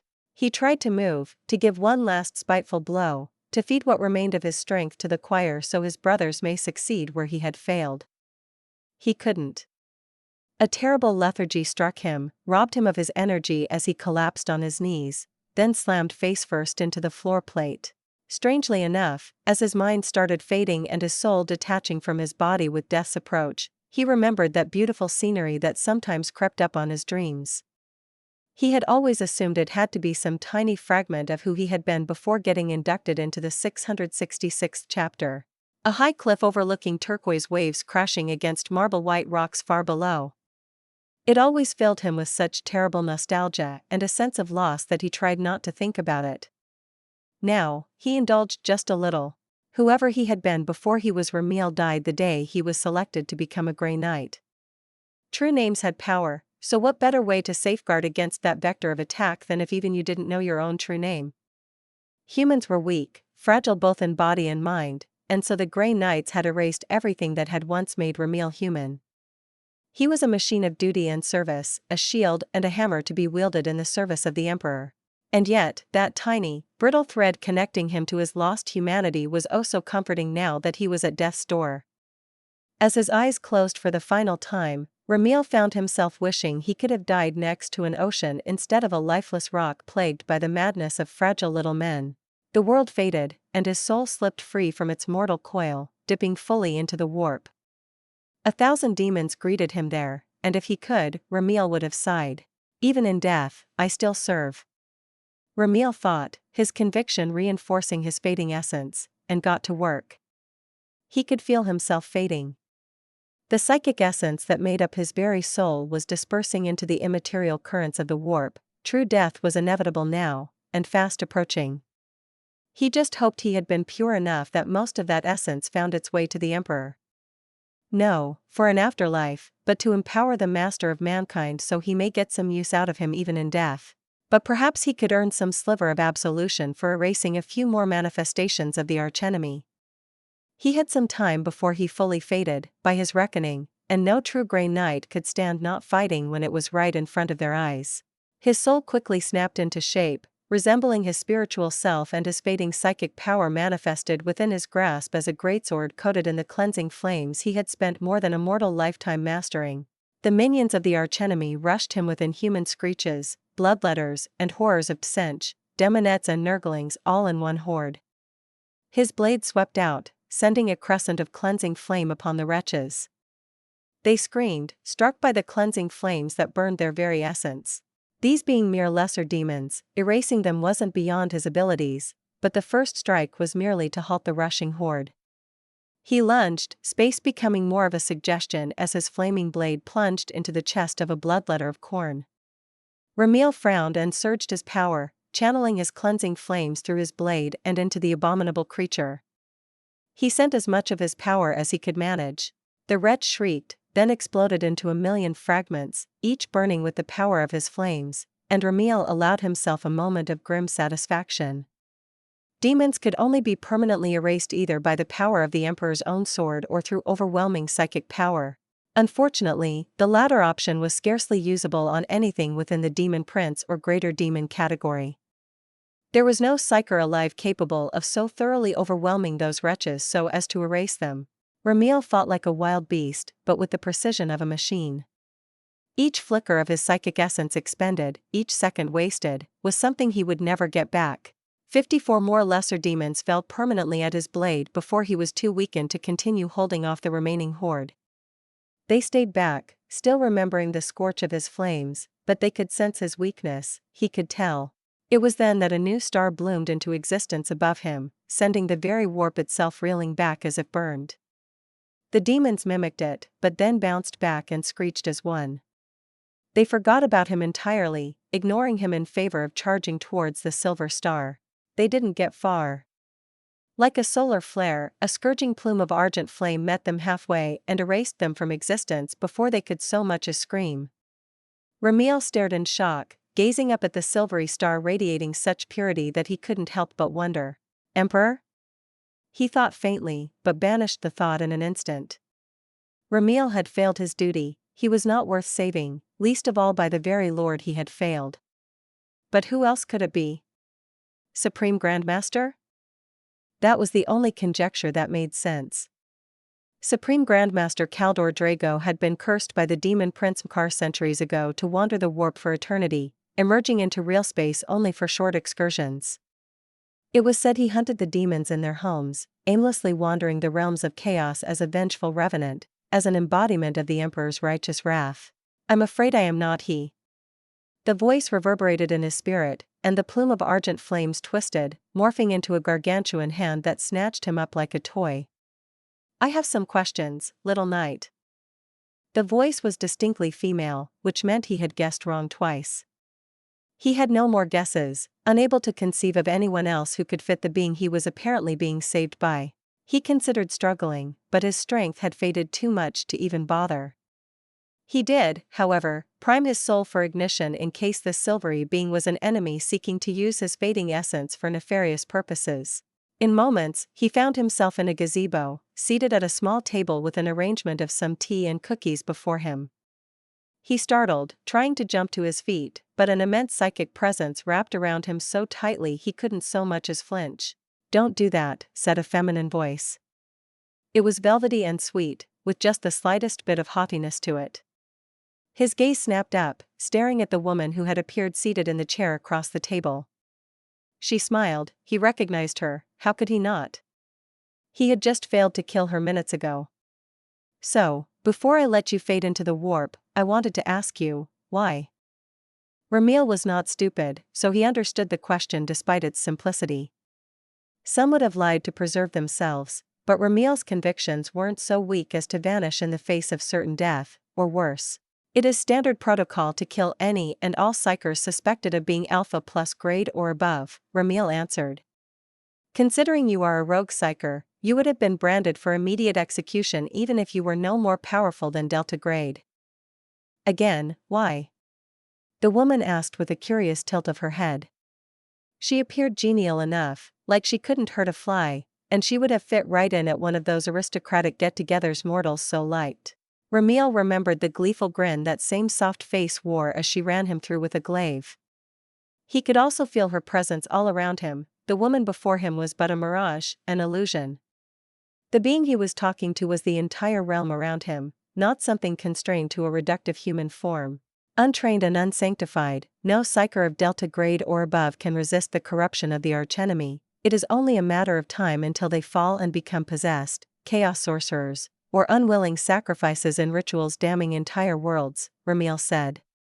He spoke no falsehoods, he had done no wrong. The only ones who could judge him were the Emperor and the Grandmasters.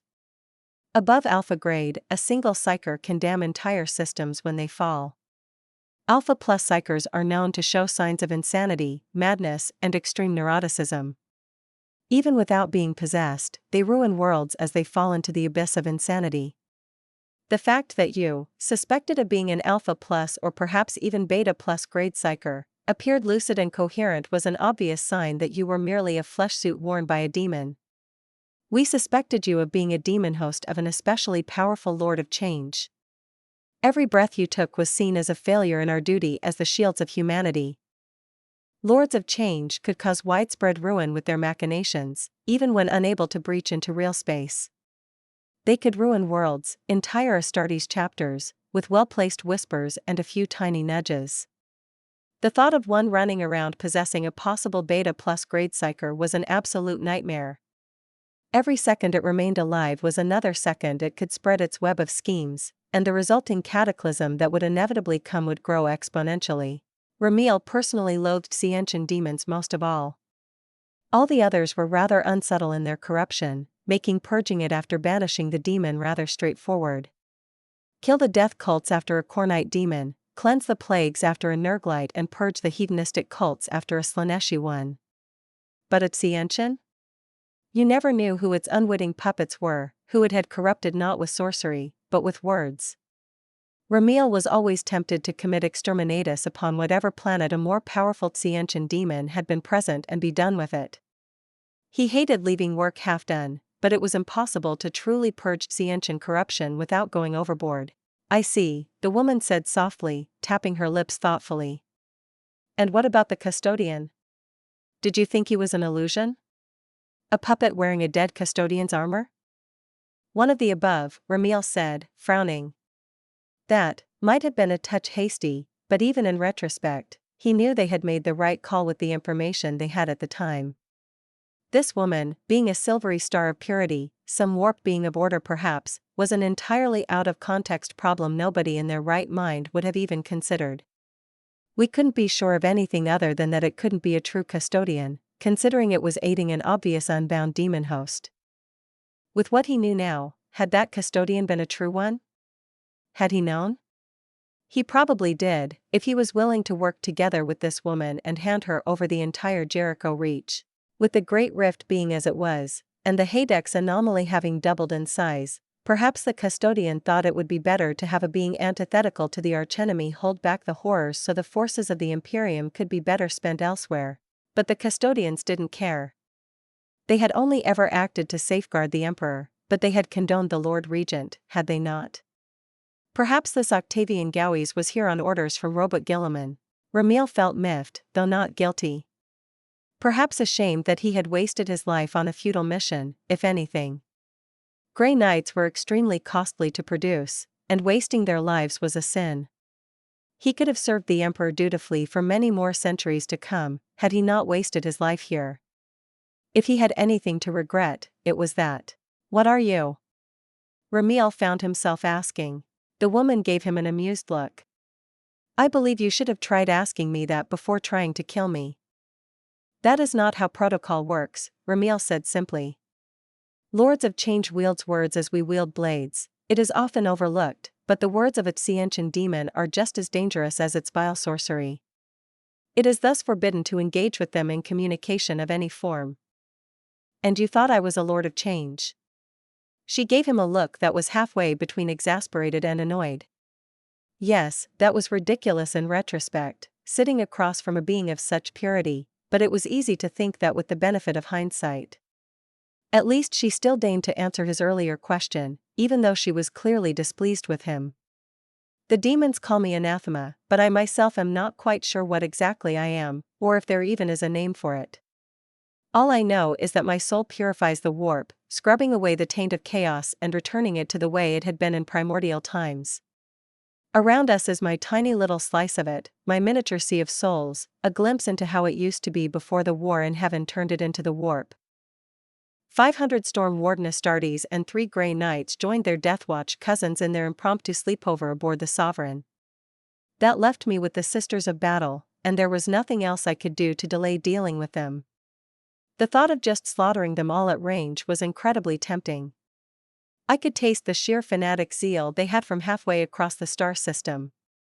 It was repulsive in an entirely different way than warp energy was, but it disgusted me all the same. At least they were effective for the purpose they were made for. The fact that only the Grey Knights and the Adeptus Custodes had a lower tendency to get chaos corrupted was impressive. Faith had power in this galaxy, real power. I knew that, of course, I did. That was why I was especially wary of making worshippers of my own. Which was consequently why I'd kept putting the issue of saving the Eldar firmly into my later folder. Preferably far later. I just knew I'd have Craftworld's worth of ridiculously powerful Psyker worshippers in a matter of days if I went out of my way to save them.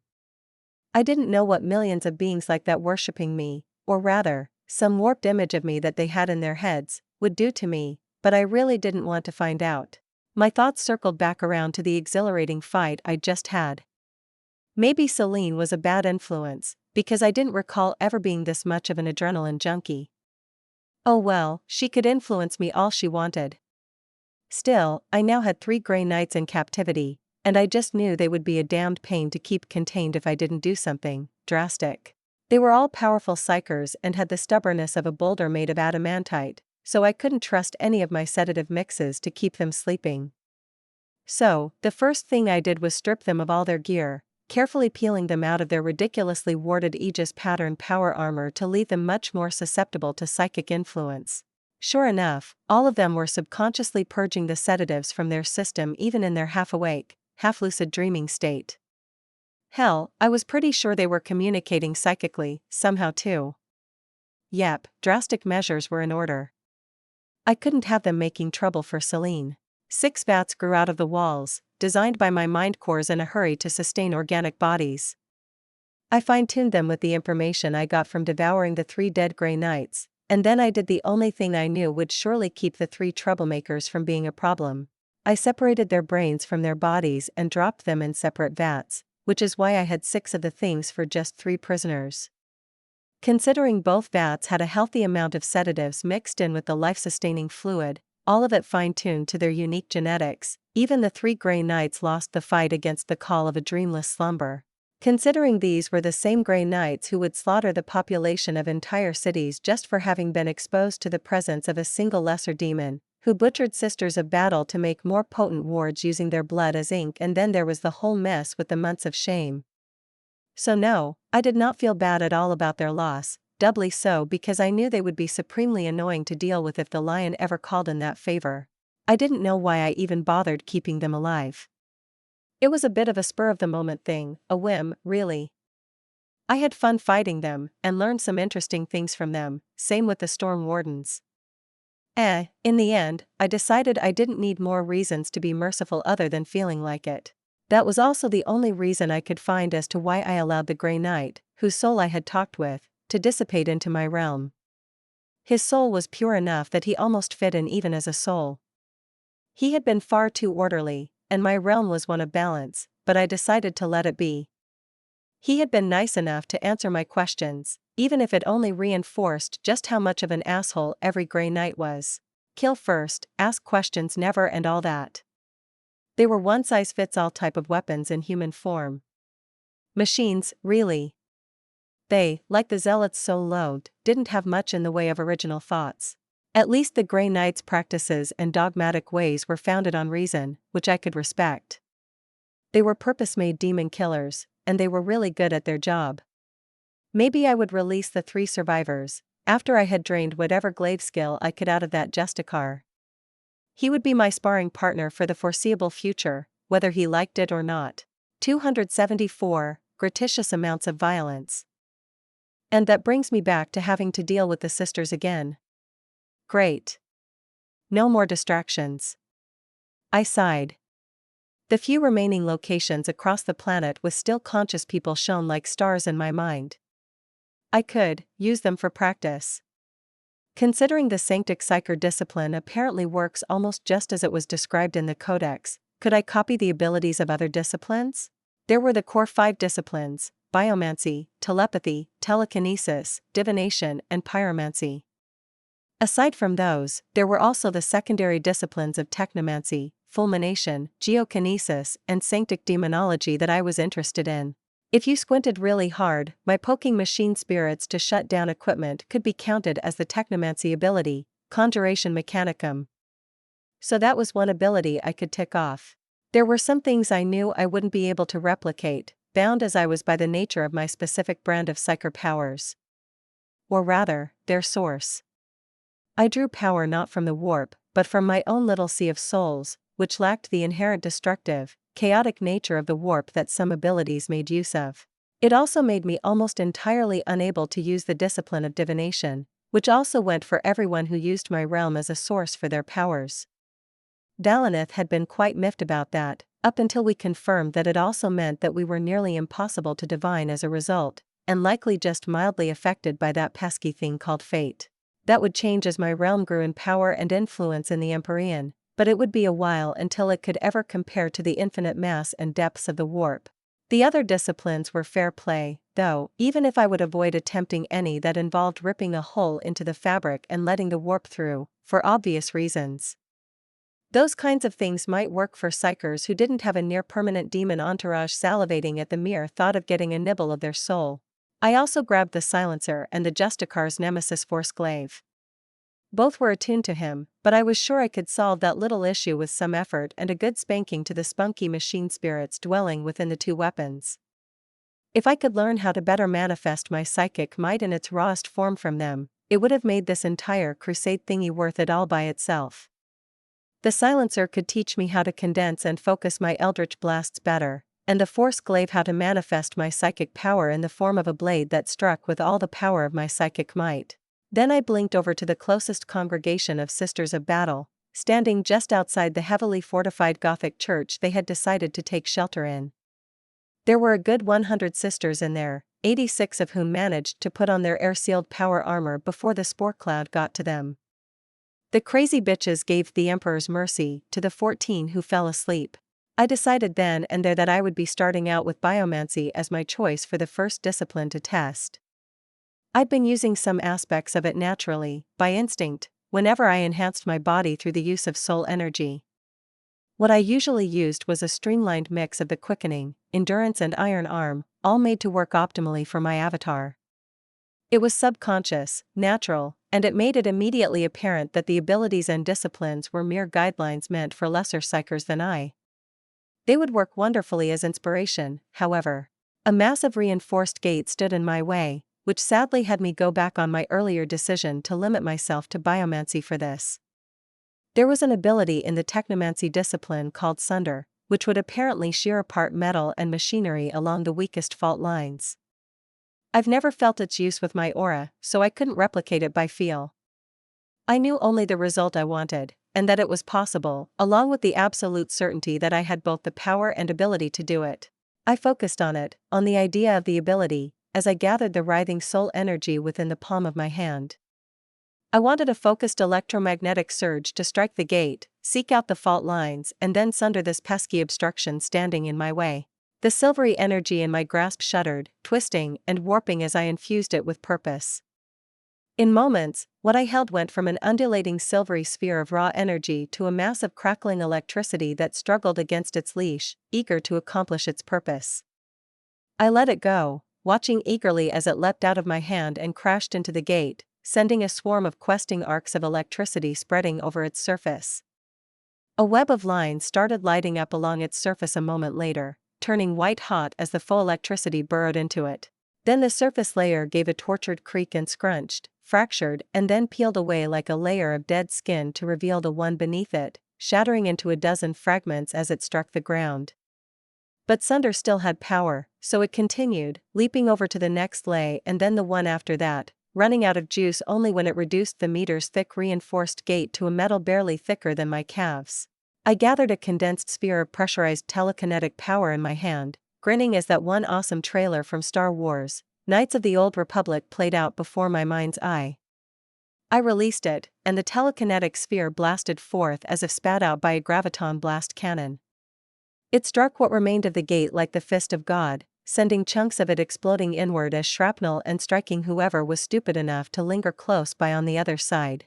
I strode through the wreckage, a simple telekinetic barrier stopping the hail of bolter fire instantly screaming towards me. Their explosions rumbled through the air one after the other, deafening to a normal human, but I heard the frantic cries for reinforcements and the defiant war cries coming from the sisters all the same. The gate is breached. Kill the witch. We need heavier ordnance, bolters have no effect.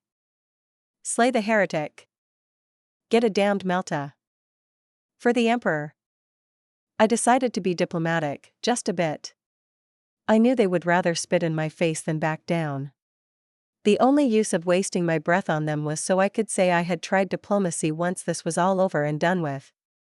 It might win me some brownie points with the few Imperials whose opinions I somewhat cared about. My voice was low, bland, and should have gotten lost in the chaotic din of the battle.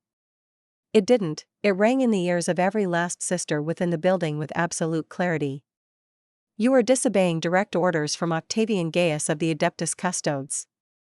Cease this idiocy and lay down your arms. This is your last opportunity to back down, there will not be another. You defile the image of the Emperor's custodes with your vile tricks, abhorrent witch. One of them screeched. We will not fall for your lies. Die, heretic. Well, I tried, I mused as my lips pulled down into a disgusted grimace. I could taste their stupid, moronic zealousness. There was not a single original thought in the entire damned room. They were the reason the Imperium was so fucked up, they and other zealous lunatics like them. Everything wrong with the Imperium started with Erebus, Lorgar, and Cor Farron, another batch of fanatical zealots who couldn't live without gods telling them what to do. My hand snapped up, electricity already crackling between my spread fingers. A simple biomantic smite snapped forth, striking the first sister and causing her equipment to hitch as it raced through it and into her body. Not quite unlimited power, but it's still cool, I guess.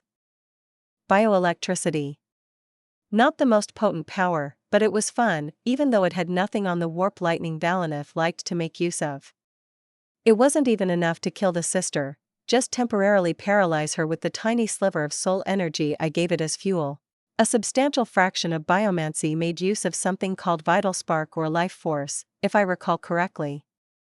It was vitality, in some metaphysical energy form.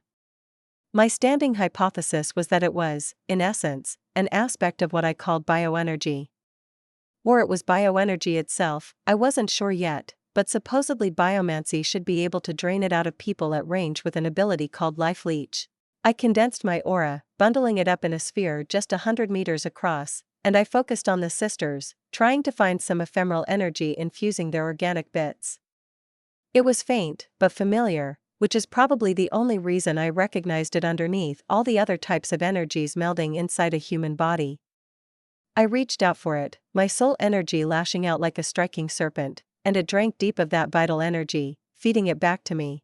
The sister I struck collapsed, energy fading from her body as a cascade of organ failures wrecked her body and had her dead before she hit the ground. I grimaced. I barely even felt the energy pouring into my body, attempting to rejuvenate me. It was a drop in the ocean, if even that. When I reached for the next one the same way, I was more careful. Instead of tearing out her vitality, I merely sapped it, limiting it to a level where her body grew weak and feeble but not dead yet. The problem with that turned out to be that the usually tough woman's muscles and bones turned fragile.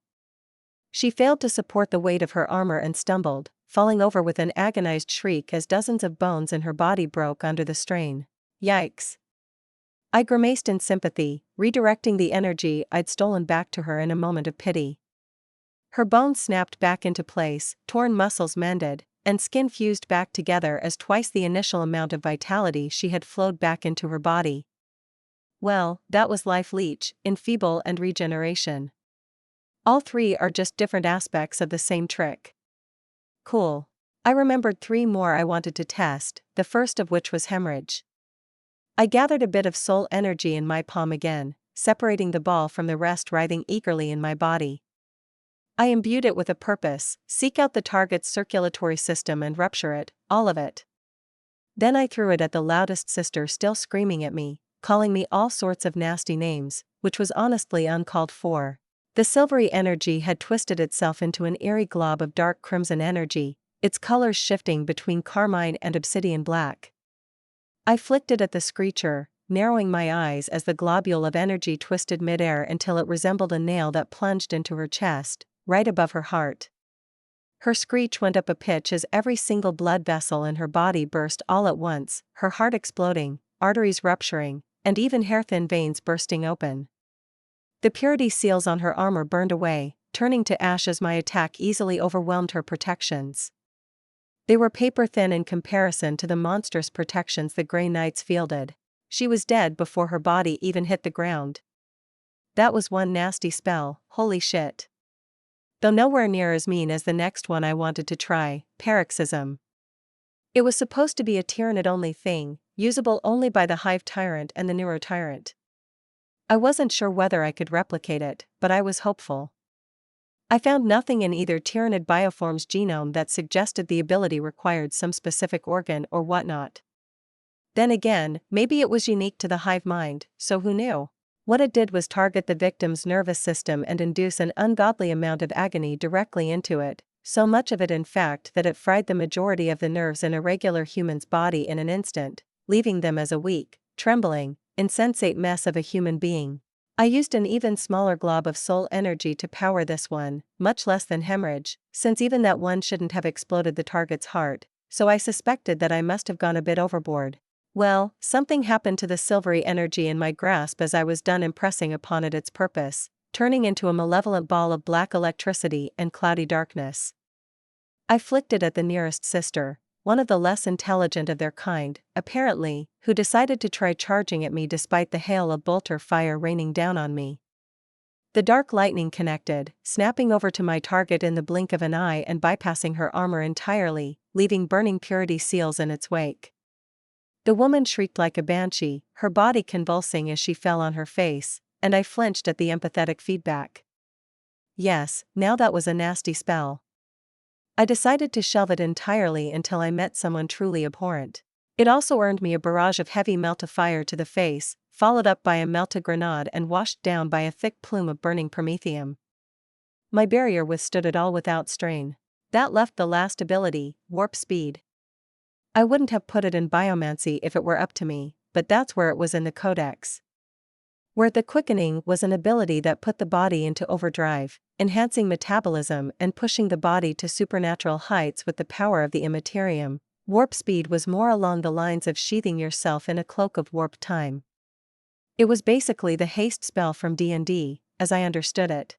For this one, I covered myself in a thick layer of soul energy, a finger-thick layer above my armor and skin, then I imbued it with what I wanted it to do.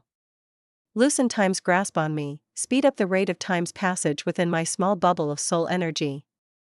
While my enemies experienced 1 second, I wanted to experience 10. I wanted the energy sheath to wrap around me, bind to me, and allow me to move even once time's been messed with. The world around me slowed to a crawl, and my lips stretched into a grin. A quick calculation confirmed that the bolters flying towards me were going at specifically 1/10 of the speed they had been moments before. I flexed my muscles, feeling the sheath of frantic energy bend and move along with my shifting skin. Good, it worked. I took a step and felt no trouble, nothing other than the nagging sensation that I had to keep a firm grasp of that ephemeral thread I now felt connecting me to something unknowable. Humans were never meant to comprehend time on a conceptual, cosmic level, and my mind was very human, fortunately. I knew that just glancing towards what lay at the other end of the thread would give me a headache. I needed a filter, the thing human minds did subconsciously to safeguard their sanity when faced with something beyond their comprehension. So I decided that time, for me, was a river. A great river flowing ever onwards into eternity. I was but a small boat rocking along on its surface, and what my warp speed was doing was letting me get some distance from the center of the river of time, where it flowed the fastest, where the great ship that was my new universe was rocking along. It wasn't a perfect metaphor. The rate at which time flowed in any specific slot in space was influenced by gravity and other forces. After all, it was far from constant. Warp speed was one of those forces, though highly localized even on the microscale. The warp itself was another. Still, the metaphor was good enough for my purposes. I could already feel my grasp firming on that thread just from applying that mental filter. When it came to the conceptual aspects of the immaterium, the more you understood something, the easier it got to manipulate and grab. Which was probably the cause of why biomancy came to me so easily. So that thread was my lifeline, which I'd use when I decided to drag myself back into the proper time stream, or maybe it would yank me back the moment I stopped supplying my energy sheath with power. We'd see. A tish appeared in my hand, and in a blink, the power blade at its head snapped into existence too. For the moment, it wasn't quite as powerful a weapon when used as a glaive as a sword made out of the Norn emissary's blade was, but I was hopeful it would grow to overtake it once I was done studying the Nemesis power glaive. But for a bunch of sisters of battle, it would do. It would also be a much cleaner death than either an AoE hemorrhage or a life leech would grant them, and I wasn't a heartless monster. I didn't want them to suffer needlessly, even if I wanted them dead and gone. I sprang into action, moving from my spot for the first time. They stood nearly motionless as I weaved between the flying bolts, plumes of fire and beams of plasma. My avatar was already as quick as a custodian by default, rivaling a pre-march when doped up on bioenergy, so with a 10 times increase? They stood little chance. I'd given my ultimatum, and they had rejected me. Like I needed tricks and illusions to kill them all. I felt like a bully, but there was no reasoning with some people, and I was feeling thoroughly done with assholes popping out of the woodwork trying to murder me. I was so done with it. They should have fucked off when given the chance if they didn't want to die, and there had been more than one chance to do so. I had so much shit to deal with. So much to fix. So many problems to solve. But they just have to be in the way. Is this what it feels like to be Gilliman, trying to hold together a shit heap of an empire full of idiots who resist being saved? 275, being summoned. The other sisters, I decided to just put to sleep like the Marines. Killing that last group felt like bullying. Bullying a group of supremely irritating and murderous rodents, yes, but bullying nonetheless. A particular video of one of those stupid lemmings trying to scare off a hiker had popped into my head, and then I felt bad about continuing. My anger petered out, and it left me feeling numb and annoyed. I just wanted the problem dealt with and forgotten already. Their purity seals and minor wards did nothing when my psychic presence swept out like a kraken with an infinite number of mental tentacles, each plunging into an awake mind and shutting it down. I will test out the other disciplines on orcs, or something. I'm sure a more palatable group of victims will volunteer themselves in no time. And so the world of spite was mine, leaving the way open through the so-called Iron Collar, the circle of fortress worlds surrounding the Jerichoma warp gate and the Well of Night surrounding that, which spite was a part of. We needed to hurry, even if the Imperial force did as Octavian commanded and retreated back through the warp gate in an orderly manner. That meant they had removed themselves from the other two fronts in the Reach, opening the way for the forces of chaos in the Akros salient, entrenched in the central region of the Reach, and for Hive Fleet Dagon in the Orpheus salient further out Riftward. Or rather, that's what I would have believed without the handy information packet Octavian had handed over to me. According to it, the Great Rift had torn its way into the Jericho Reach through the chaos-infested portions of it, curling towards the center of the system and devouring the Hadex anomaly that had existed there since the Imperium first discovered the sector. Not that such a thing was all good, since while that nicely destroyed every chaos stronghold and demon world near the Hadex anomaly when it expanded to devour them, it also placed the Great Rift at the core of the Reach like a repugnant tumor while also very nearly cutting it in half. According to Octavian's information, it was regularly spitting out chaos warbands, disgorged hordes of demons, and even greater demons had poked their heads out every so often to cause trouble for whoever wandered too close. If it worked like the Eye of Terror, then those demon worlds hadn't been destroyed either, merely transported into the warp. Thankfully, the Orpheus salient that was being ravaged by Tyranids was on the opposite side of the Hadex anomaly, which was apparently at the tip of a bulbous protrusion from the Great Rift itself as it curved around the Jericho Reach. A good third of the Reach was thus utterly fucked, to put it mildly. I needed to take the Iron Collar and reinforce it myself. Make sure it could hold out against whatever the Great Rift spat out and threw my way. Also, I'd need to fortify the Canis salient that would be linking the Iron Collar, and thereby the Warp Gate, to Valia, and the Tau Velcon September beyond it. Worse, the Hive Fleet assaulting the Orpheus salient was Dagon, not Naga, the one specializing in hunting demons. What did Dagon specialize in again? Toxicity? Poisons? It didn't matter, at least they would occupy attention of some chaos warbands. Would it be too much to ask for some Hive Fleet Naga Tyranids to eat? Shit. I'm either going to have to replicate my pocket shadow of the hive mind across the entirety of my new holdings, maybe the Tau September too, or shake Trazyn until he coughs up the method for making blackstone pylons. The eccentric Necron overlord might not know himself, but I doubted it was entirely beyond his abilities to get his grabby metallic hands on the method from either Illuminar Siras or the Silent King himself. They are supposed to be in the middle of their Pariah Nexus project right about now, which involves plopping down those pylons by the hundreds, if not thousands, across an entire sector. It can't be that they've had that many of the damn things just gathering dust in storage, right? They have to know how to make more.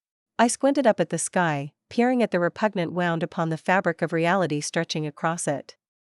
A large part of the night sky, as it was visible from the world of spite, was taken up by a bulbous, almost pulsating tendril of that wound. It cast an eerie crimson glow as it pulsed faintly, like a corrupted, grotesque heart. That must have been the Hadex anomaly, according to Octavian's information. It was technically one of the endpoints of the Great Rift, but another tendril of it curved around the Reach and plunged further into the eastern fringes beyond it, making circumventing it impossible for any void ship using regular warp drives for transportation. It extended as far as the traversable parts of the warp did, petering out only once it reached intergalactic space. Before I could lose myself in my thoughts again, I teleported back to the Sovereign. I needed a plan to swiftly make this planet compliant. With the primary instigators of the resistance captured, and with a custodian and an inquisitor to give my rule some authenticity, I had a head start, but it would be troublesome. I'd felt how hateful and defiant the population had been, and it was much harder to convince humans that they'd been fooled than to fool them in the first place. They'd be more likely to believe the now-gone Space Marine's words than anything I said. Still, I was on a time limit. So I summoned Amberly and Kane, then decided to put them to task on working out how to quickly make the population more compliant. They knew their own people better than I did. The Tau fleets were already on the way, taking their time as they themselves also made sure every Imperial system they passed was compliant, and not holding a sneaky Imperial fleet trying to strike us from behind. While my two newest minions were working on a plan, I got busy breaking into what few cogitators the Mechanicus left behind. They'd really taken everything that wasn't nailed down, and they could manage to fit on a Mechanicus arc? There was a damned Mechanicus arc in the Reach? Why? Doesn't matter. What matters is that these assholes packed up everything crucial and left, which I suppose is as much as I could have asked for. At least they hadn't deployed a virus bomb on their way out. The noosphere was in tatters and much diminished, but I could still use it to locate the most important cogitators left behind that they'd failed to destroy.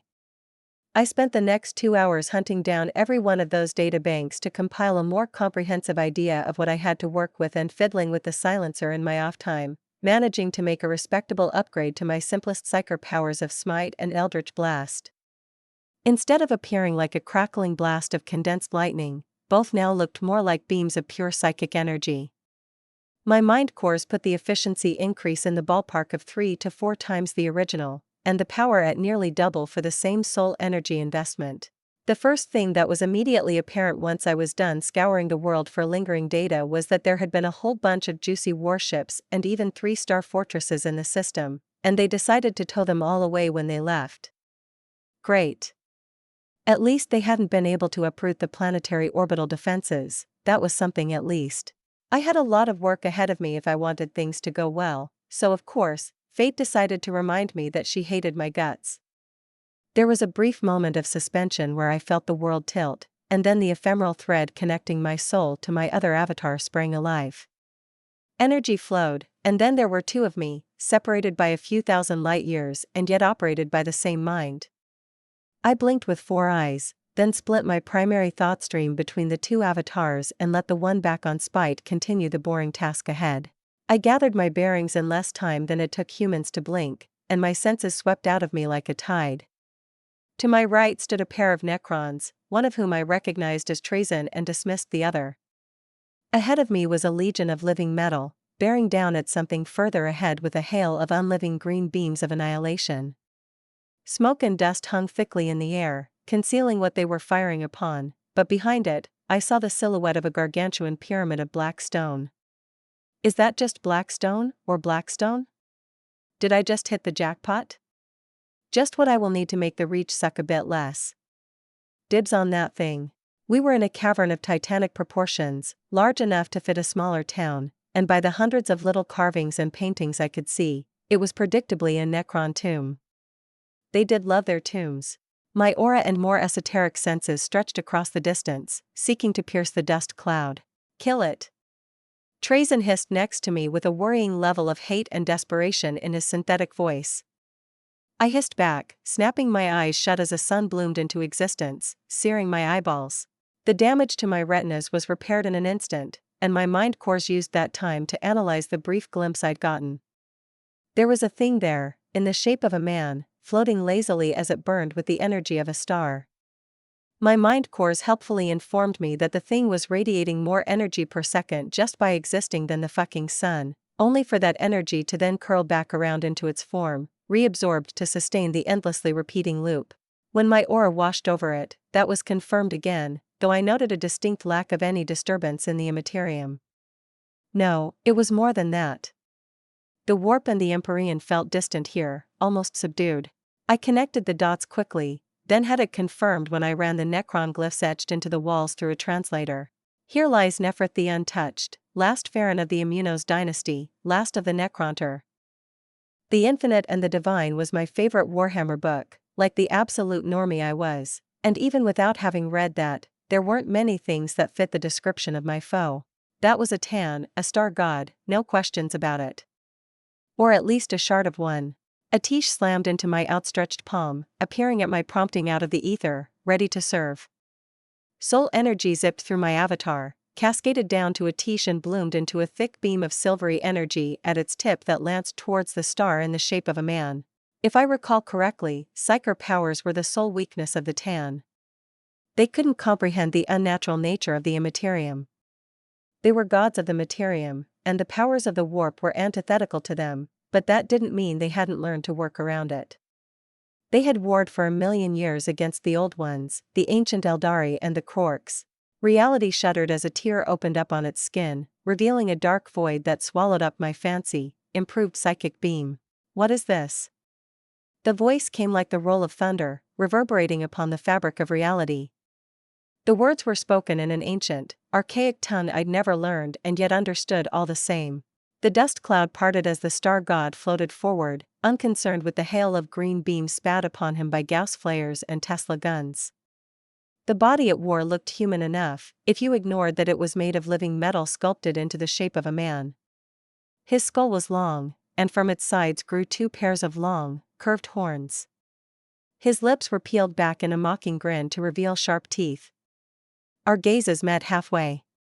His eyes were black as the abyss, dancing with mirth, and yet they were colder than the void of space, holding an unmistakable edge of malice that sent a shiver down my spine. I recognized him. Mephitran, the deceiver.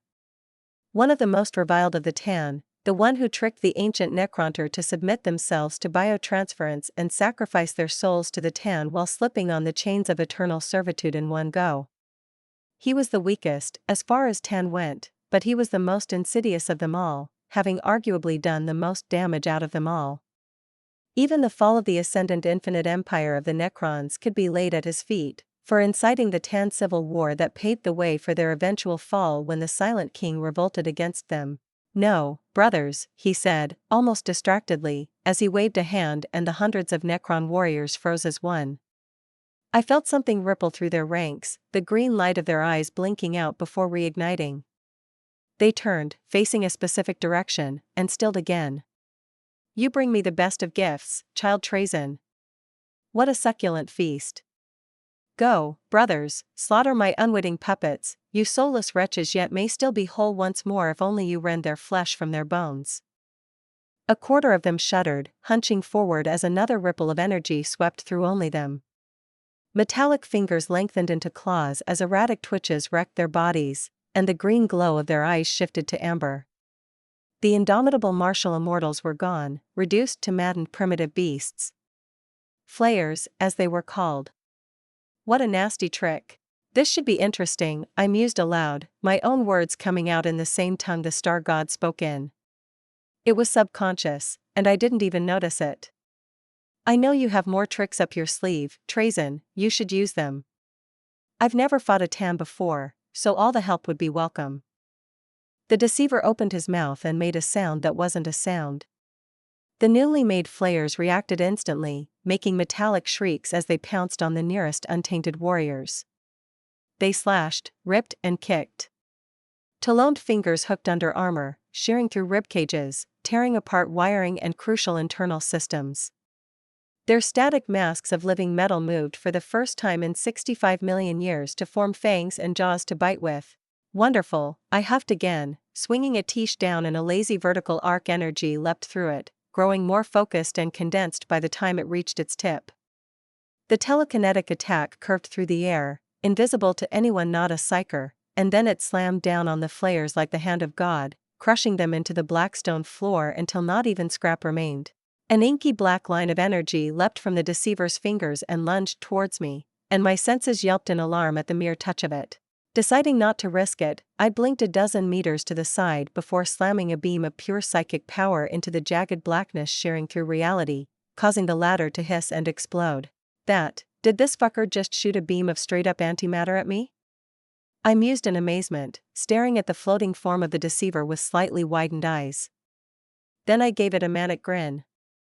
That's awesome. Let's see what else he's got. 276, dinner is served. Nice trick, I said conversationally. Got any more up your sleeve? What manner of creature are you? Mephitran mused, ignoring my question. A last desperate weapon made by a spiteful old one clinging to life? A failed attempt at creating a new star god? An avatar of one of those pesky Eldari gods? No matter. Your soul will make for a mighty feast. It will nourish me for ages to come. Come, child, resistance is futile. Why does everyone I meet either want to eat my soul or kill me? I thought dryly, leaning away from another beam of antimatter that came to spear me through. I had considered teleporting, but with each second, space seemed to be growing tighter and tighter. It was as if the mere presence of a star god was reinforcing its fabric, and for all I could tell, that might have been exactly it. My blinks worked by using the fuzzy layer between the immaterium and the materium, slipping through where space wasn't so firm. Mephitran was turning that cloudy layer into a fortress wall. I'd need to rely on speed to dodge. The deceiver gave a lazy gesture, swinging his hand horizontally, and only because my sense of danger blared a sudden alarm did I manage to kick off the ground in time. One moment, there was nothing, then, the next, a yawning tear in space, full of hungry darkness, appeared in the shape of a wide crescent. It was just there.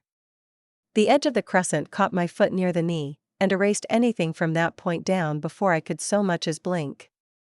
It was gone as quickly as it came, disappearing without leaving any sign of its passage.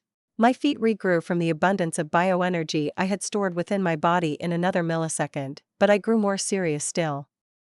This was an older version of my avatar, and it only had a fraction of the bioenergy stores my other, new avatar had. If I rebuilt it according to my latest design, I would only have enough energy left over to remake a limb or two a handful of times. Worse, that attack had just eaten my soulbone bones, and those were even more difficult to remake. I had to replace them with regular Eldari bone for now. And this is just a lesser shard of the deceiver, not even a transcendent shard, and infinitely weaker than the original entity. I thought wryly, gaining a newfound respect for the Necrons who had shattered an entire race of star gods and then kept using them as batteries.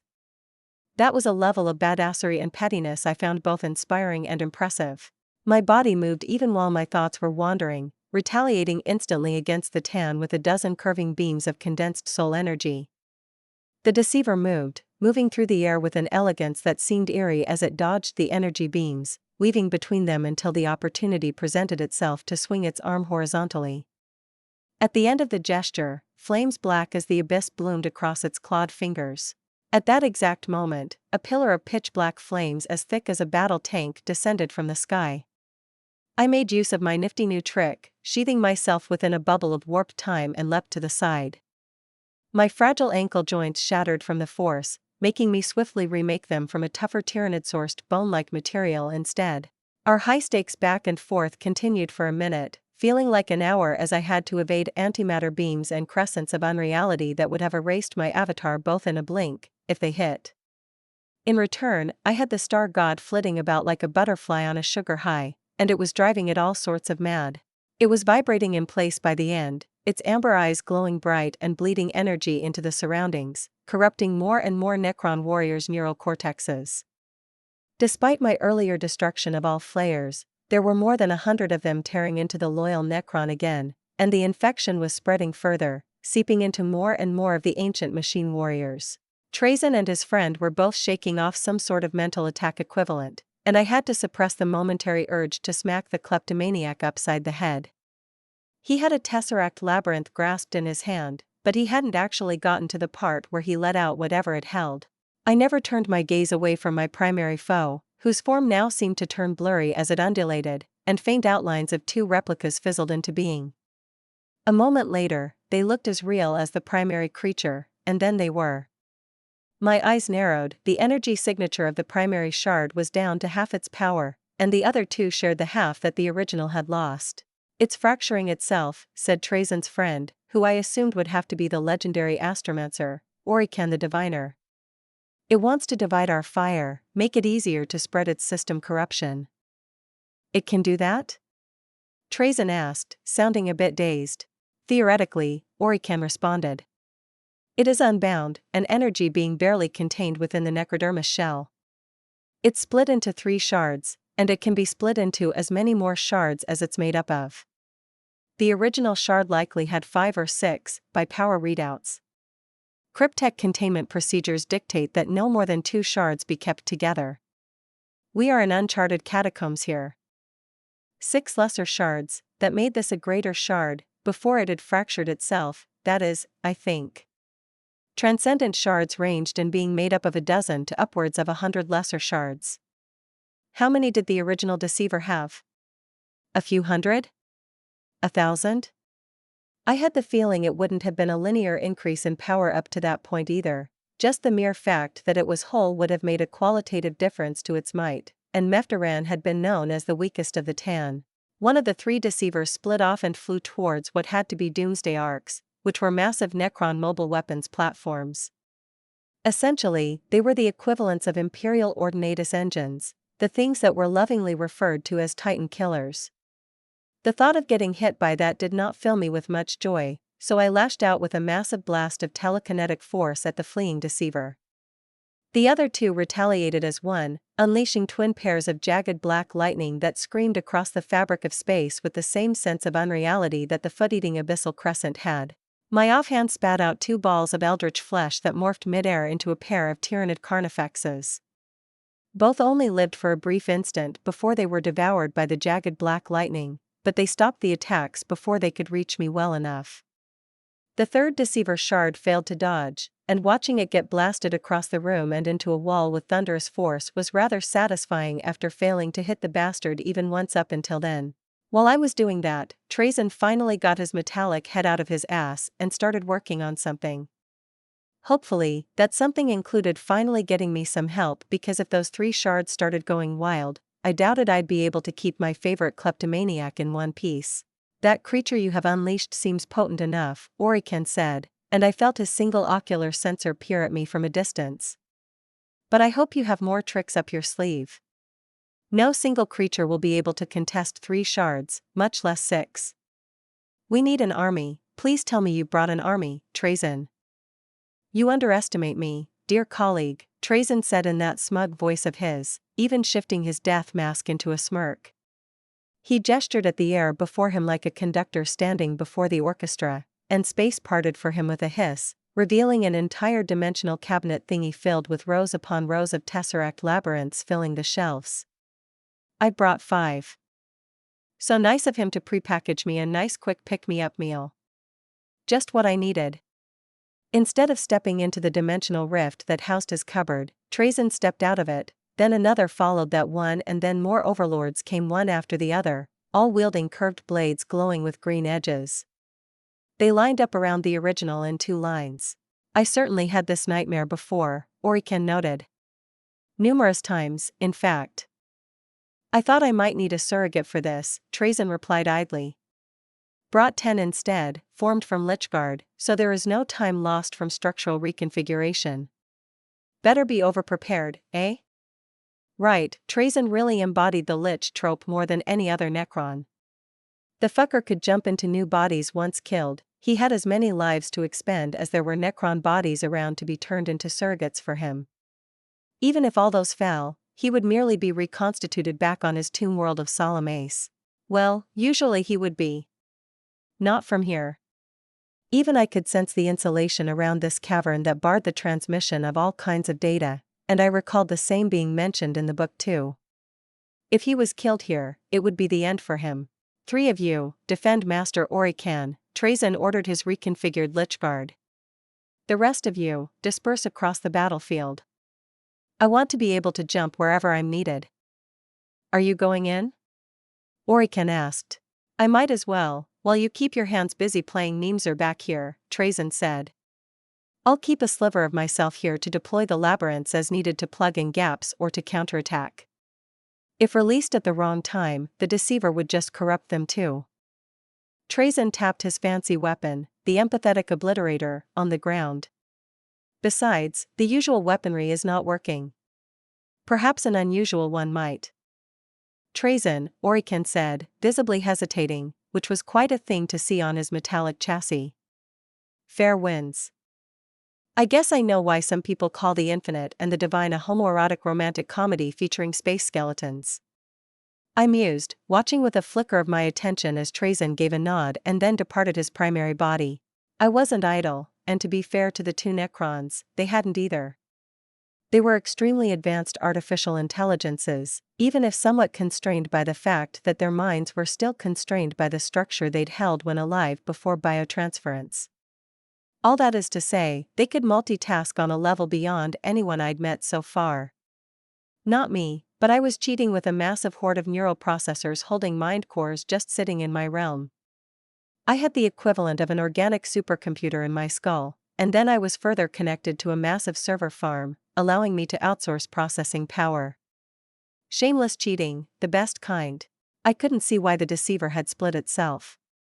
Sure, having 3 of them around was annoying, but each was noticeably weaker, too. In turn, I was only getting faster as I worked out the kinks in my warp speed and got used to using it in tandem with my regular suite of bioenergy and soul energy enhancements. I was keeping the bioenergy enhancements to a minimum for now so as not exhaust my stores, but I had enough for one trick. Jagged black lightning curled through the air towards me, and Atish came about to smack it in the side like a club, the energy empowering it, making sure it achieved the effect too. The antimatter smite thing arced away from me, and I surged forward, suppressing my emotions while watching as the deceiver shard I was rushing sent me a dismissive sneer. It was moving already, shifting to evade my strike before I even made it. I suppose my body language and combat style were easy to read for a being as old as him. It seemed like it would just barely be out of my humming energy blade's tip when I had my remaining bioenergy surge through my body. My speed doubled, then tripled, and the energy blade tore through one leg at the thigh and the other at the knee as the deceiver lunged away from me, its face shifting into a rictus of rage. "Trazen, stop holding out on me," I said, now in a fighting retreat as all 3 shards focused their combined rage on me.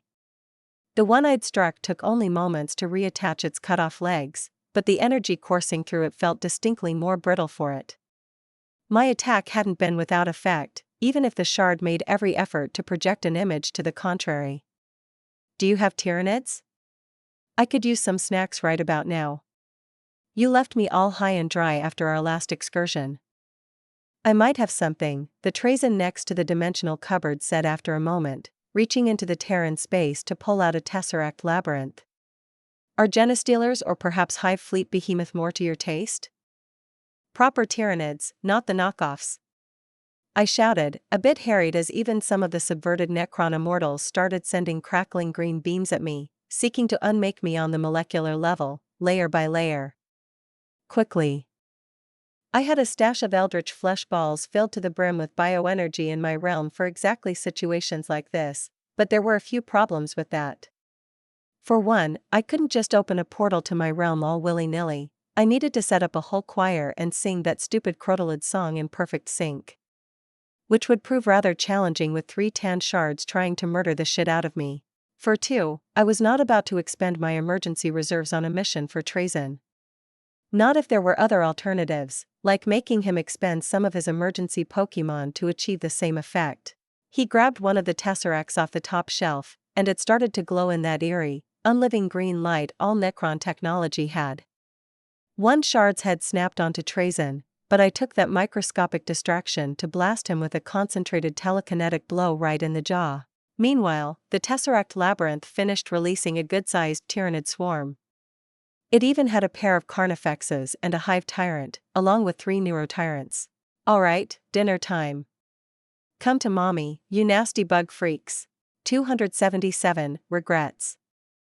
I pulled enough soul energy into my body to strain what my soulbone skeleton could hold, and to rupture blood vessels all across my fleshy bits. A telekinetic blast ripped out from me, a simple omnidirectional shockwave that traveled at the speed of thought and threw back tan shards and nearby Necron warriors alike.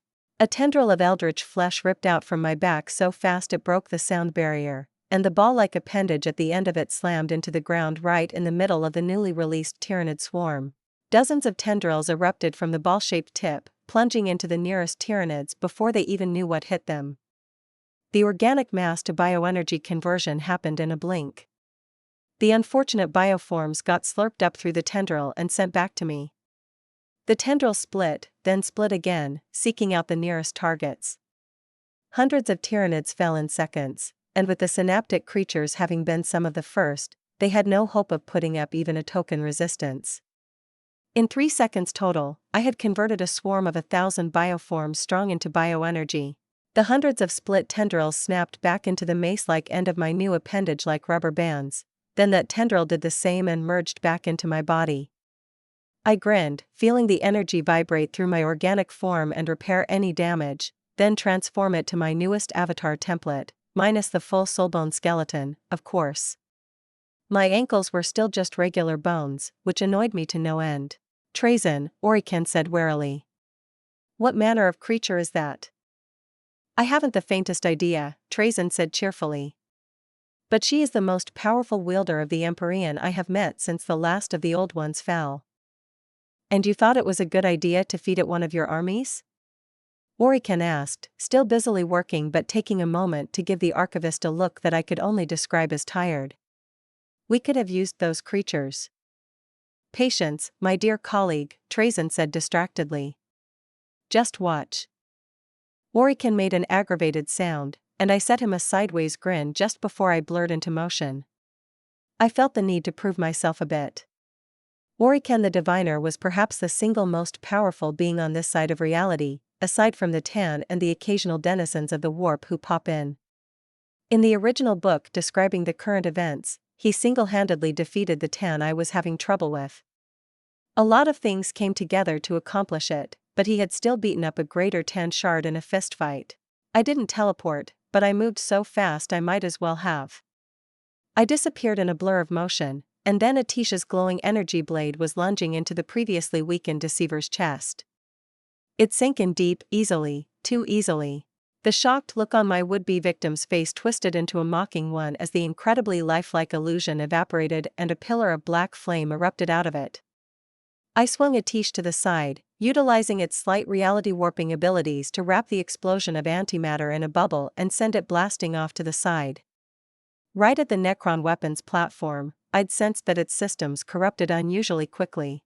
I split apart, 2 clones of my current avatar, minus the soulbone skeleton, darting out of my body, psychic shields and Norn emissary-grade bones words brimming with power. They darted for the deceiver shards while I shot off towards the third cloaked one. A small bubble of space had curiously remained unaffected by the antimatter explosion that devoured the weapons platform. My glaive tore through the space microseconds after I'd noticed it, and a crescent of silvery flames shot forward. They were meant to cling to and devour warp creatures, and at the sight of such obvious sorcery, I'd instinctively defaulted to their use. Alas, the Tan didn't use sorcery. Their power was pure energy manipulation, born entirely of the material realm. My flames struck, but they found nothing to truly latch onto and failed to pierce the shield the deceiver wore around himself. I needed something better. Shoving Atish up his ass and unleashing the mother of all eldritch blasts might kill him, but that might be challenging to achieve. Didn't I manage to create a psychic flame once that devoured the potential energy in solid matter to burn? I forgot what I'd called them, but I remembered making use of such a thing against that overgrown worm on Ball just before Trazyn kidnapped this avatar of mine.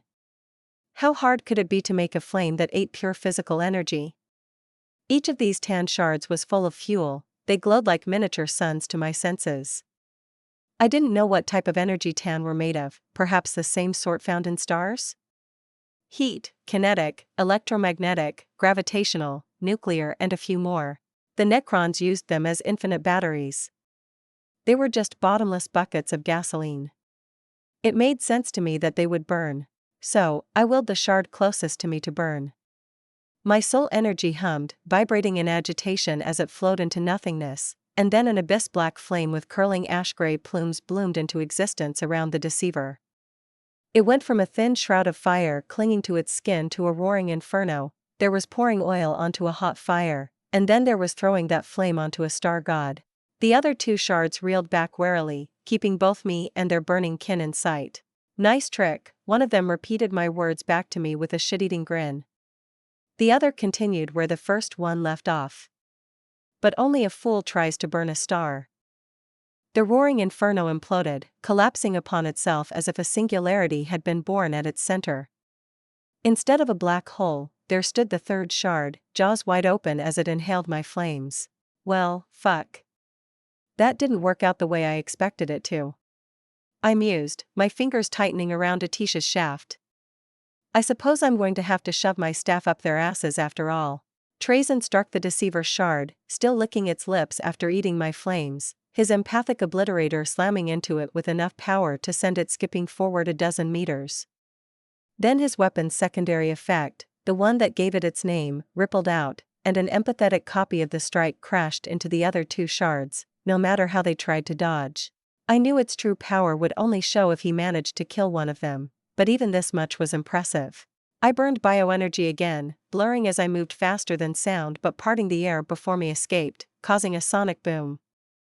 The energy blade shifted into a spearhead moments before it pierced the Tan's body, not stopping until the entire blade was lodged in its chest. If trying to be smart about it didn't work, I just had to return to the basics. I grinned, soul energy surging through me, ripping through Atish with predatory intent before exploding outwards in an omnidirectional blast of raw, violent soul energy from the staff's head. Mephatran's mouth parted in a silent scream. His eyes were wide and filled with endless hatred as he glared at me.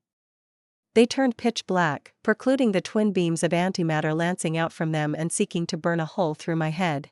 I retracted my head into my torso like a turtle, converting it into bioenergy and then remaking it in a moment when the beams cut off. Spiderweb cracks, all glowing a bright silver, had spread through the Tanshard's body, crisscrossing it in its entirety. Then it exploded, a cataclysmic shockwave with the power of a solar flare ripping out, only to slam into a dome barrier I'd placed around the two of us. It held out only for a moment, but that was more than enough. I stood in the middle of the scorched crater. The only thing remaining of the obliterated Tan shard was the shadow of its contour eternally burned into the blackstone floor. I turned to the other two as they broke through my barrier, bloodthirsty grin still on my lips as Atish held lazily in one hand. One down, I murmured, as if speaking to myself even though I knew everyone could hear me. 2 more to go. My first deicide, how exciting. The first of many, many more to come. Hopefully. Did the shard of a god count? I mused on that thought for a moment before dismissing it. I made the rules, and I decided that it did. It was just a minor act of deicide. Major deicide would be getting every last shard of this absolute cunt and preventing any hope of it ever haunting this galaxy again. You've gotta aim high and all that. The two shards gave me a cold, calculating look, then they shared a glance. I was already pouncing on them, the ground shattering behind me as I kicked off it and launched myself like a rocket, air parting before me to negate air resistance. The two shards dashed in opposite directions, each one leaving behind dozens of afterimages as they flew. Said afterimages shifted, gaining autonomy and substance. Illusions, but ones too close to being real to ignore. They swarmed me while the originals fled. I snarled and gave chase to the one that felt slightly more powerful. Atish lunged out of my grasp to spin around me on its own, ripping apart all the false deceivers that tried to bar my path. I watched my target plunge into the backline of Necron immortals, flowing through them like a specter as it dismantled all in its path with contemptuous grace. Its form flowed one moment like liquid, snaking around strikes, and the next it turned solid, its arm coming down in chopping motions like a hatchet. I could feel physics retreat to cower in a corner as the handchop passed through the body of a Necron tomb guard with the force of an unstoppable object. Gauss flare beams struck it, trying to unravel molecular bonds in its form, but the necrodermis shell of the fallen god refused to give way. Above in the sky, a frenzied dogfight was in full blow, hundreds of strike craft fighting each other as thick beams of energy burned through the air. I could feel Orkan's touch upon one side, directing each fighter like a masterful conductor, micromanaging every last thing about every last of his minions. Trazyn was down in the middle, tearing through a massed group of flayers, and each swing of his weapon sent dozens of them flying back with their core matrices fried. Atish slammed into the ground ahead of me in the middle of a group of flayers, cracking the ground with thick spiderweb cracks that flooded with silver light. The condensed energy exploded outwards, throwing back dozens of flayers as I touched down and snatched up my staff before lunging after the deceiver, my path now empty of obstructions. Flayers lunged in, leaping and kicking each other like feral beasts, fighting each other just as much as they did me for the right to be the first to rip my flesh from my bones. The deceiver's fingers moved to an unheard rhythm even as it ran, tugging at invisible strings and, in turn, I sensed the swarm of flayers collapsing upon me from all around shift, becoming more in sync and cooperative. All around them, glowing blue optics flashed and turned amber, the honorable immortals who'd watched over the entombed deceiver shard for 65 million years succumbing to the most insidious affliction that could still affect their unliving metal shells and core matrices. A tish zipped through the air, spinning around a central axis and appearing like a massive runaway saw blade made of pure energy. It tore through the horde of flares in a wide, cyclical arc around me, fractal shields popping and imploding around the fallen Necrons the moment it touched them. I sped up, burning more bioenergy, and gained ground on my prey. The deceiver felt it too, snarling as it swung a hand behind itself, once again calling down a pillar of abyssal black flames from the heavens. It was easy to dodge, but having to turn broke my momentum a bit, giving the fucker a bit of an advantage. A tish brushed against my hand only for a moment, and I used that window to channel my power through it. A wall of pure force slammed into existence right ahead of the deceiver, and like before, the star god failed to see it coming, slamming into it face first. Trazyn slammed into it from above, empathic obliterator tearing into the necrodermis shell of the tan between the neck and the shoulder. Did he just jump down from a doom scythe? I reviewed my memories, and sure enough, a doom scythe had zipped through right above the deceiver, and Trazyn had been clinging onto its underside like a tick. But to hit the deceiver despite him smacking into my wall halfway through his fall, my eyes locked onto the strange cloak hanging from Trazyn's shoulders. It was practically buzzing with a type of esoteric energy that I was unfamiliar with, but I think it had the faintest similarity in feel to the sensation I got when using warp speed. Time manipulation? I mused, slowing down and coming to a stop next to Trazyn. No, what was it? I remember it from the book, something about resisting chronomancy? No, I mean yes, partially, but probability manipulation. That was it. The fucker has a cloak that always chooses the best possible future timeline for him. No wonder he hit the shard and wounded it so much. He's essentially giving himself infinite luck. The tan roared, reality itself quivering around it, but the Necron overlord only twisted his ancient weapon, his metallic mouth curling into a sneer. As I said, Trazyn said gleefully. We kill gods. I smirked next to him, which prompted a wordless scream from the fallen god. He lunged at me, claws outstretched and wreathed in abyssal flames. A tish slammed into his face like a missile, throwing him back against the wall and bouncing off of it. Trazyn slammed his obliterator glaive into the tan, impaling it to the ground. He then turned to give me a glance. Would you be so kind as to make sure he doesn't struggle free? I raised an eyebrow, then my eyes widened when he produced a tesseract labyrinth from under his cloak. An empty one, by the dullness of its glow. Well, who was I to stand in the way of his hobby of collecting the most dangerous Pokémon from all across the galaxy? I gave him an easy nod. Do hurry up, though, I said, mentally keeping some of my attention on the massive battle still happening all around us. Hundreds of Necrons, Flayers, and loyal immortals clashed, fought and died in droves. The last shard is trying to leg it. Trazyn glanced to the side, his optics squinting thoughtfully, though he never stopped working on encasing the shard in the stasis field. Orican can handle it. If you say so, I said, then hummed in interest as the Trazyn surrogate next to the dimensional cupboard reached in and pulled out a large spirit stone housing an Exodite world spirit. Ah. A bit cruel, isn't it?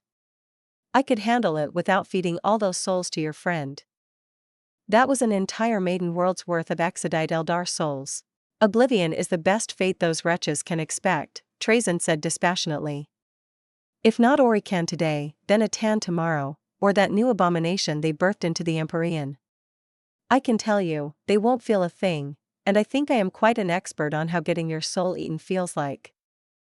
There was some truth in that, if you ignored the fact that I could take them all into my realm. I shuddered at the thought, not daring to imagine what an entire world spirit dissolving into my realm would do to me. I hesitated, for a moment too long, as it was already too late. The world spirit was gone, the thousands of Eldar souls held within converted into pure energy, and with that power held under his tight grasp, Orican rose into the air. He was not a Necron, not anymore, not like this.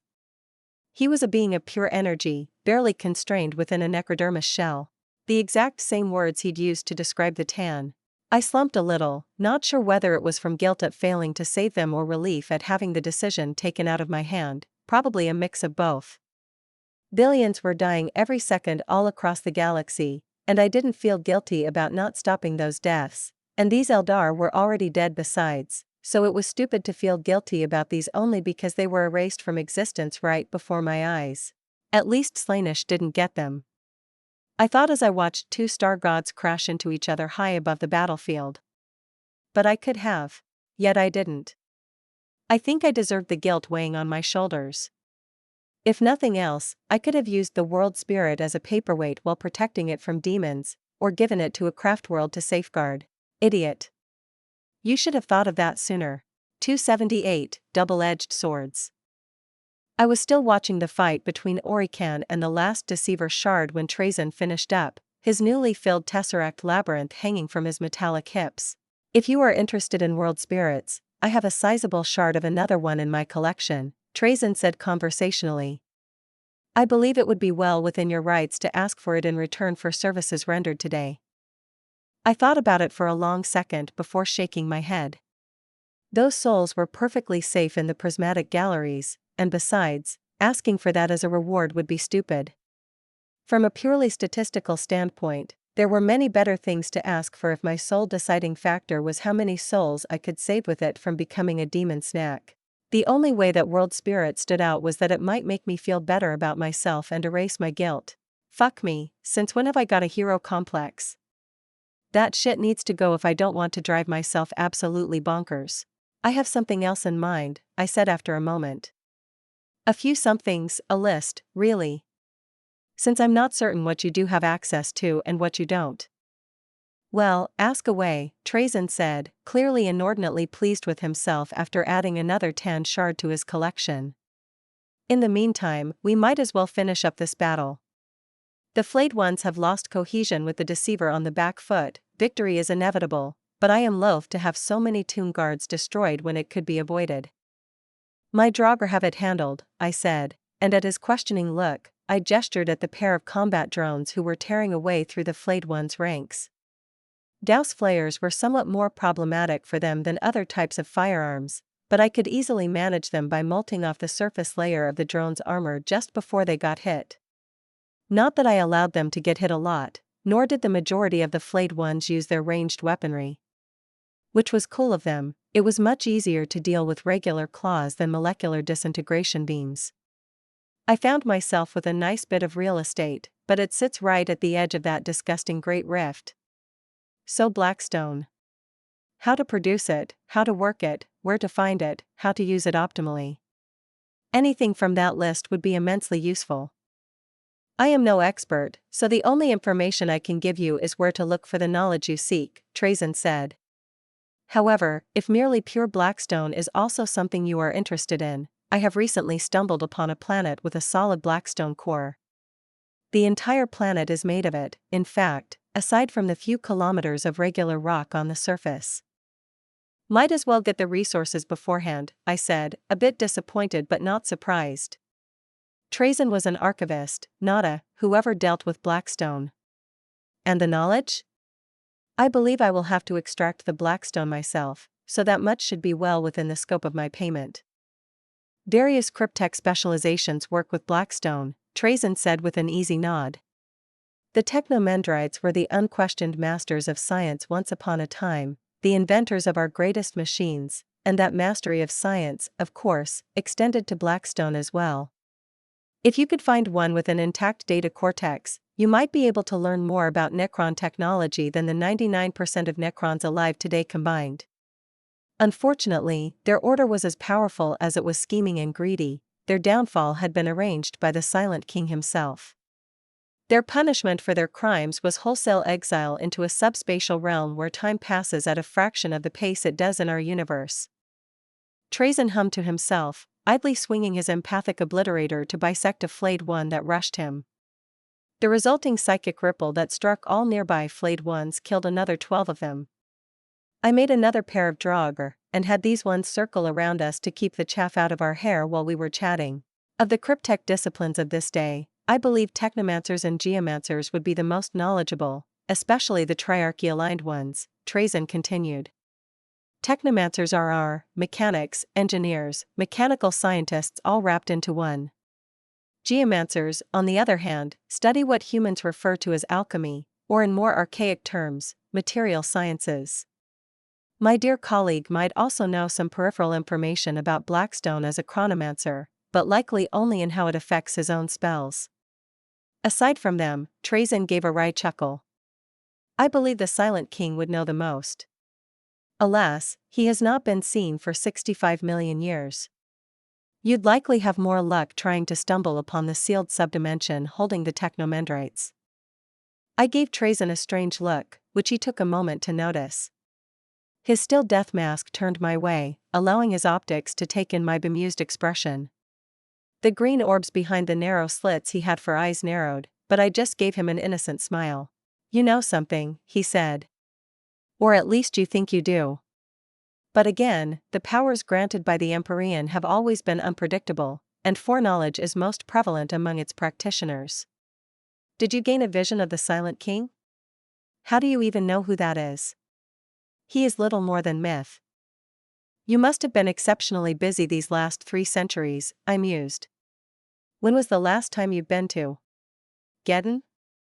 It took some doing to dig up the name of the throne world of the dynasty Trazyn belonged to from the depths of my memories, but the minute jolt that ran through him made it worth it.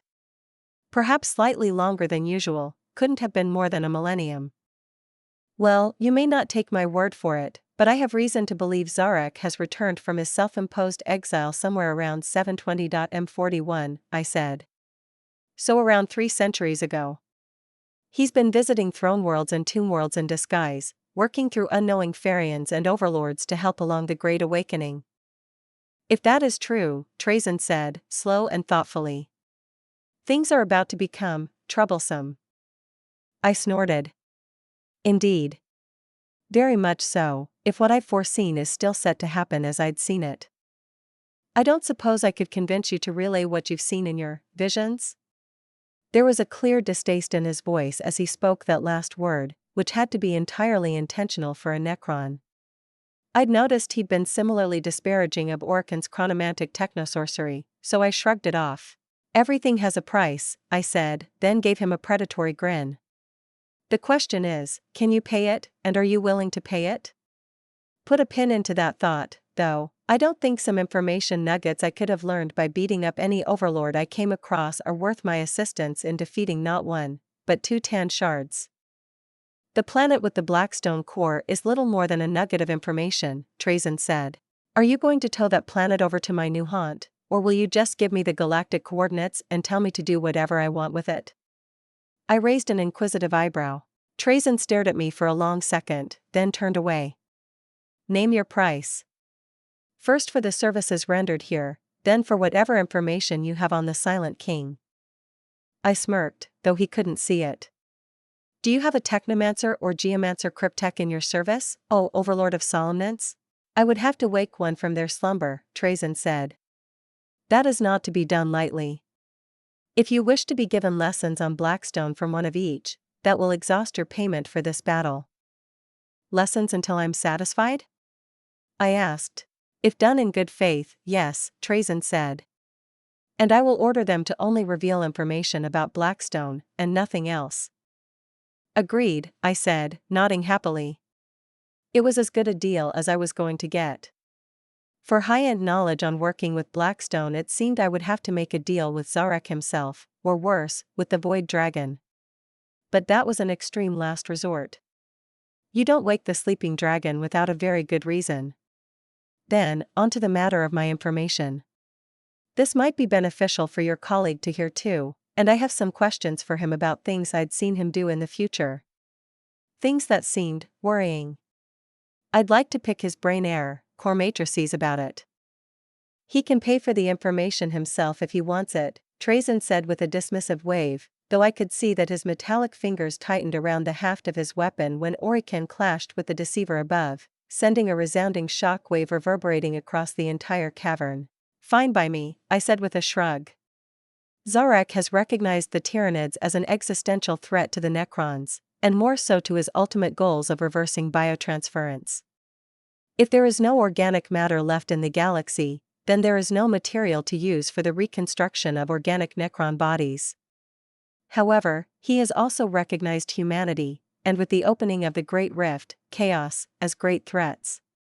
His first campaign after announcing his return and calling all dynasties to his banner will be the construction of the Pariah Nexus, or the Contra-Empiric Nexus in your people's tongue, out in the Nephilim sector. It is supposed to be the first of many such nexuses, which are all to join in a network that is supposed to separate the Empyrean from the Materium entirely once fully completed. For obvious reasons, I was going to have to throw a wrench into Zareka's plans. If that network really did get built, every last living creature with a soul would be absolutely miserable all across the galaxy. Or dead. Probably dead. But the Psychers? Super dead, every last one of them, and I would get locked away in my realm. If all went well, I could avoid torpedoing my chances of making a deal with Zark if everything proceeded as it had in canon. Gilliman's Indomitus crusade should be able to stop Zareka's project before it escalates beyond being a single nexus. I suppose that will earn him some enemies? Trazyn guessed, and he couldn't have been more right. Robot Gilliman, Belisarius Call, Vaster the Archiphane, Eldred Ulthrin, I listed, then smirked. And of course, Imitek the Stormlord. The new Pharaoh of the Sotek dynasty is rather pleased with his shiny new necrodermis form and has zero intentions of going back to being a weak thing of flesh and blood. Ah, Trazyn said, his optics dimming.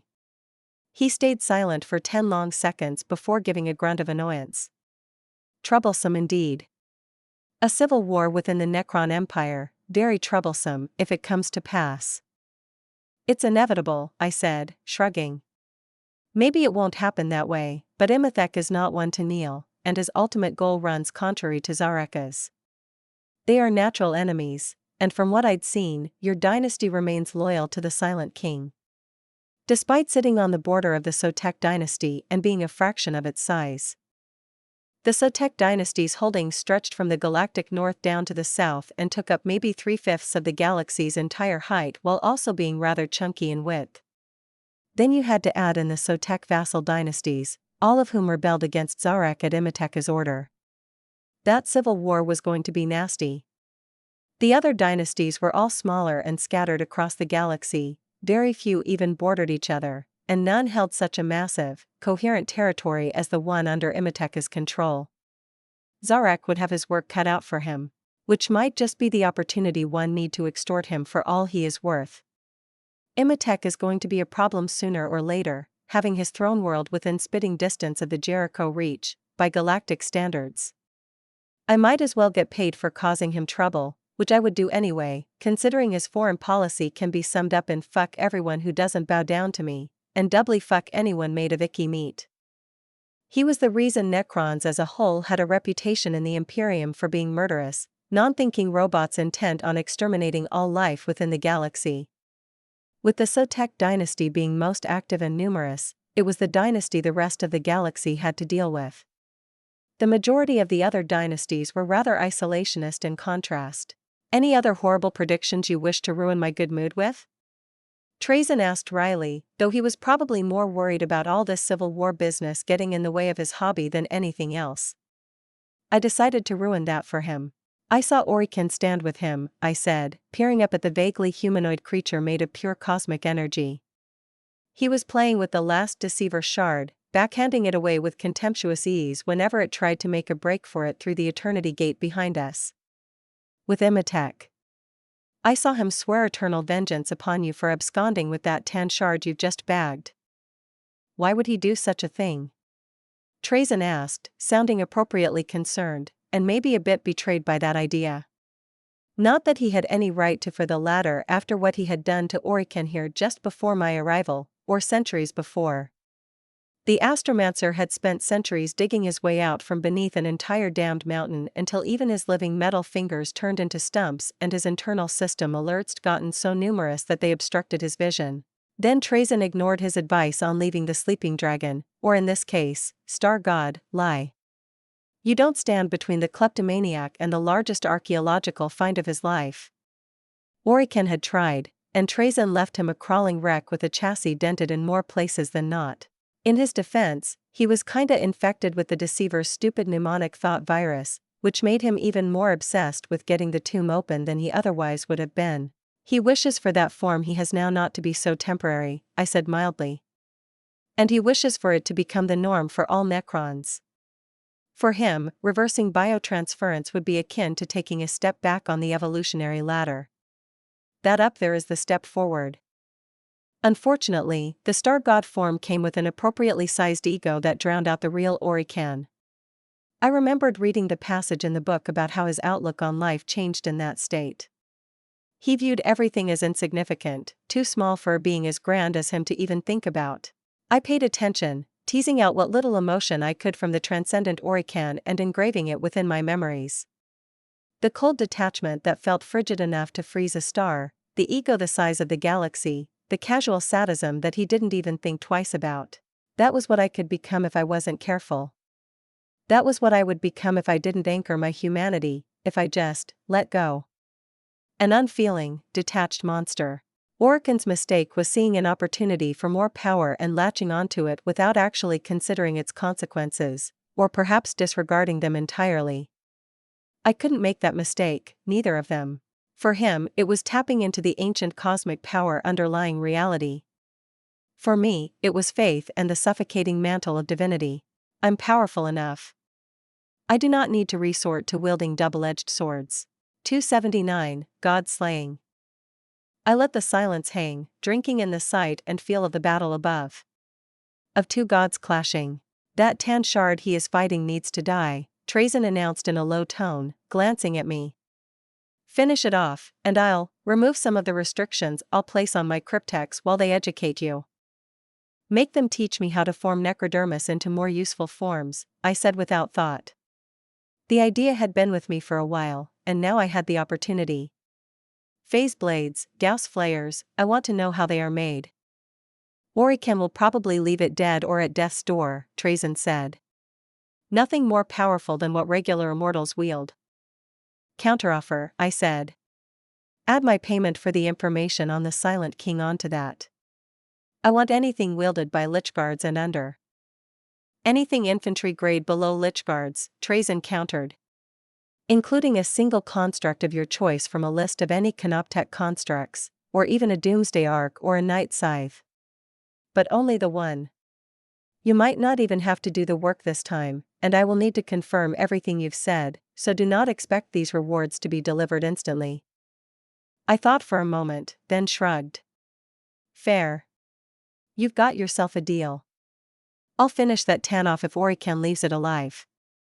Except, tan weren't supposed to die. That had been bugging me ever since I had managed to blow up the first deceiver shard. Its energy was gone, its presence vanished, and I couldn't feel either anywhere within range of my aura. So what had happened? I knew there was but a single tan in lore that the Necron had managed to truly destroy utterly, so I knew that doing so was technically possible. Still, if it were so easy to destroy a shard, it would have happened before. I was confused and a bit worried, so I decided to poke Trazyn about it. Which tan was it again that got destroyed? Ah, right. I glanced down at the hordes of flayed ones, recalling that bit of lore. Landugor, the Flayer, the lidless eye. The star god, who cursed the Necron with the Flayer virus with its final breath. Don't you worry, it will go the way of the lidless eye if I destroy it? I asked curiously. No, Trazyn said with a robotic snort of derision. It is but a shard. Destroying it will merely reroute the energy, making it up to the primary shard. It is inadvisable to do this, since it strengthens a possibly loose tan shard, but it has been done before. I have weighed the benefits and the drawbacks. I shall not hand another star god over to that warmongering lunatic. Mandragora is ascendant in Necron politics. It is where the shard would end up if imprisoned. Right inside the vault of the Stormlord. That was fair enough, and I was right. Star gods were tougher than to be erased piecemeal like that. It made sense why the Necrons imprisoned them instead, especially if the Eldari were right about how the whole of reality breaks just a little every time a tan dies in truth. This was quite a conundrum. What could I do? Could I somehow absorb the energy before it got shafted into the prime shard? Maybe dump it into a hole deep enough that not even a Tan could get it back? If I could, maybe I would be able to forever bar a star god from ever being whole again. But those were just daydreams for now. Tan weren't one of my primary concerns, what with the vast majority of them still imprisoned and thus, super not my problem. Could I eat it, though? That fucker implied he wanted to eat my soul, and turnabout was fair play.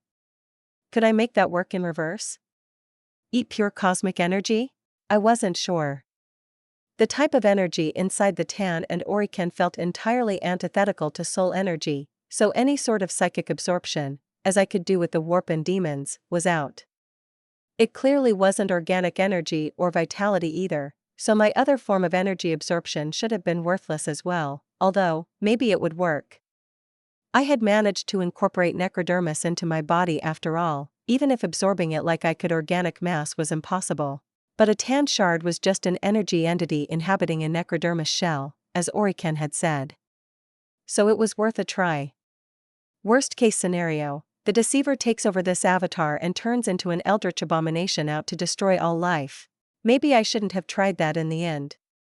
Start smaller, and with energy that isn't part of a conscious energy entity. Orican was leaking some, he was almost like a leaky bucket. Energy was flowing out of him in waves, and as he was starting to weaken, he also began to take the fight seriously, thankfully long before he was weakened to a point where it would be a fair fight. I waved a Tish in front of me, projecting an invisible net from it with its minor reality warping capabilities to catch the cosmic energy once I had it isolated from the background noise. By now, that much came easily. I hadn't been lazy in practicing to hone my aura and my extrasensory perception along with it. I condensed the energy into a small seed, watching as the invisible energy turned misty gold and then fiery orange, then finally just simply really fucking bright and white when it wouldn't go any further. Either it was at peak density, or I just wasn't strong enough to press it further. I raised a hand and ever so gently tapped the floating ball of energy, no larger than a grain of sand. Humming under my breath, I studied the strange sensation under my fingertip. It was different from vitality or life force, different from organic mass, even. In both of those I could feel the distinct sensation that I could reel them in and they would be absorbed, as if a lost part of myself would rejoin the greater whole without any fuss. This was different, distinct and alien. Less compatible, resistant to the point of nearly being incompatible, but my eldritch flesh was made to store unlimited amounts of bioenergy. It could fit some of this cosmic stuff too, when needed. I drew it in, now focusing in full. It was like trying to slurp up tar through a straw.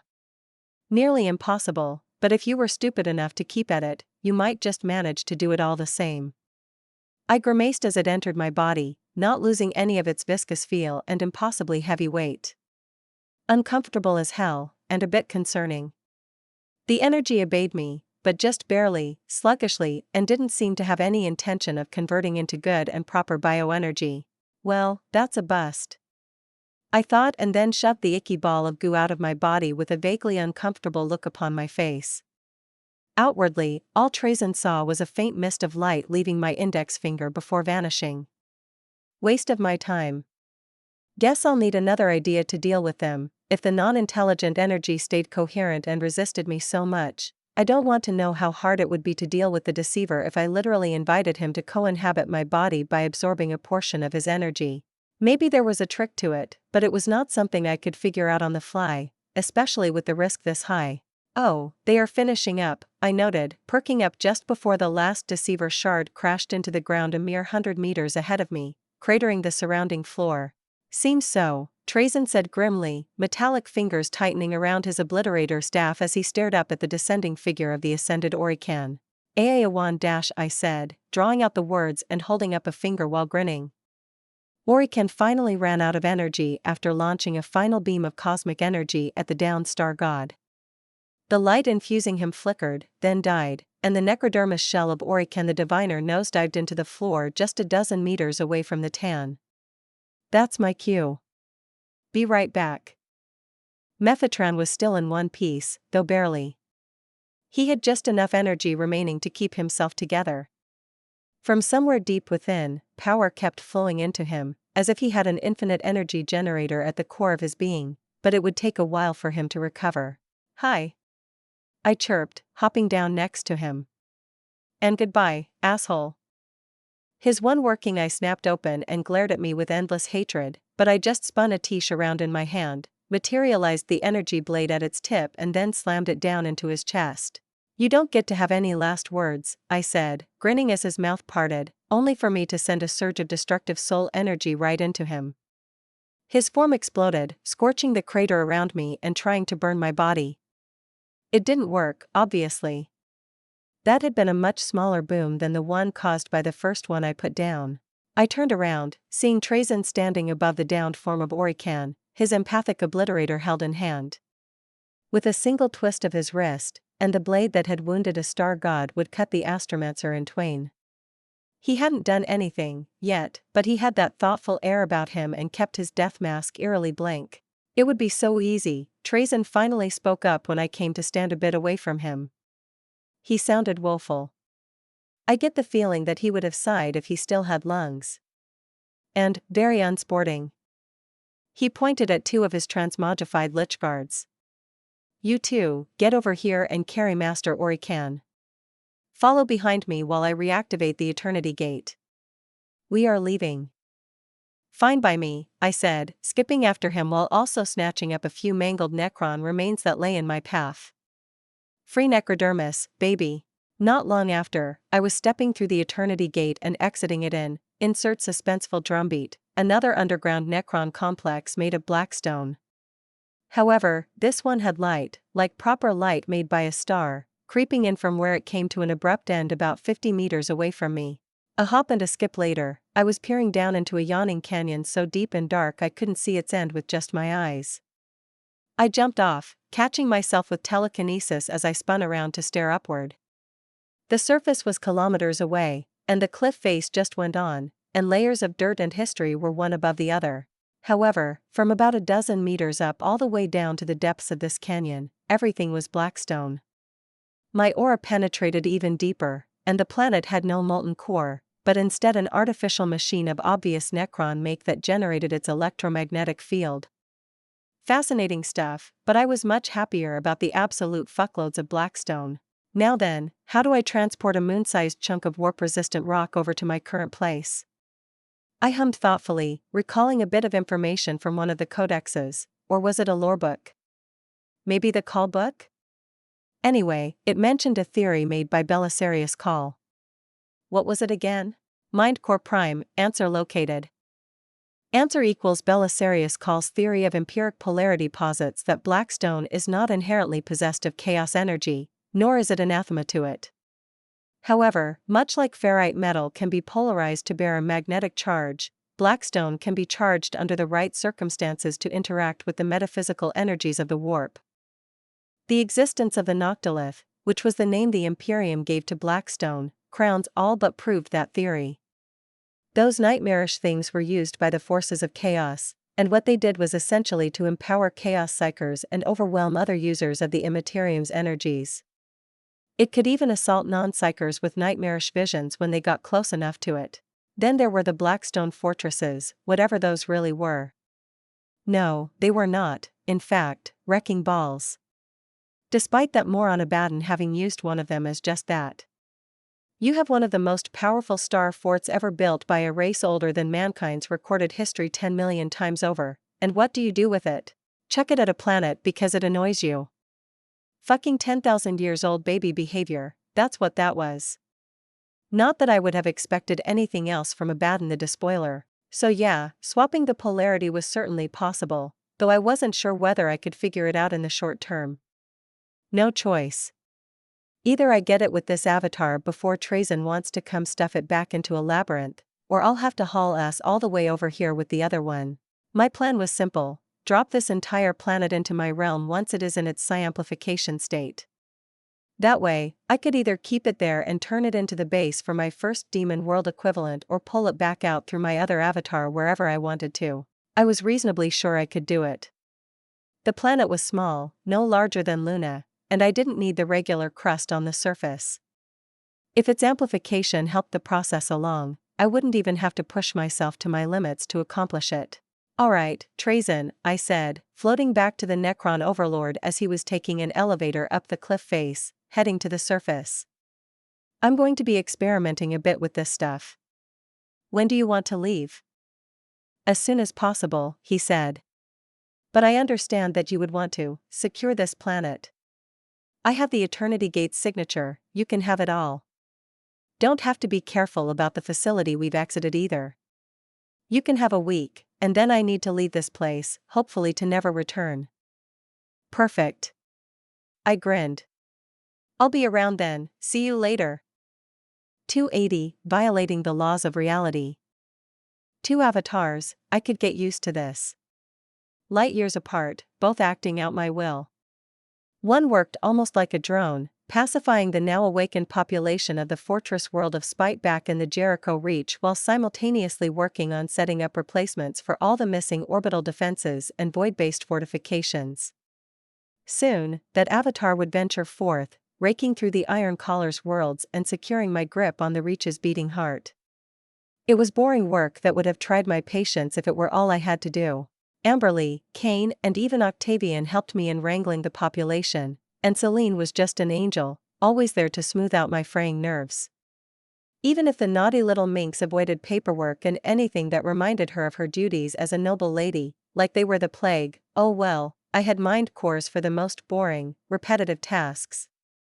I was the leader of my faction, or whatever else you wanted to call what I was building. It wasn't quite the empire I was hoping it would become one day, after all, so it made sense I'd be the one to suffer the many downsides of that position. It was also made much more bearable by the fact that my other avatar, currently located on the dead world of Serenade, as the Imperium of Man knew it.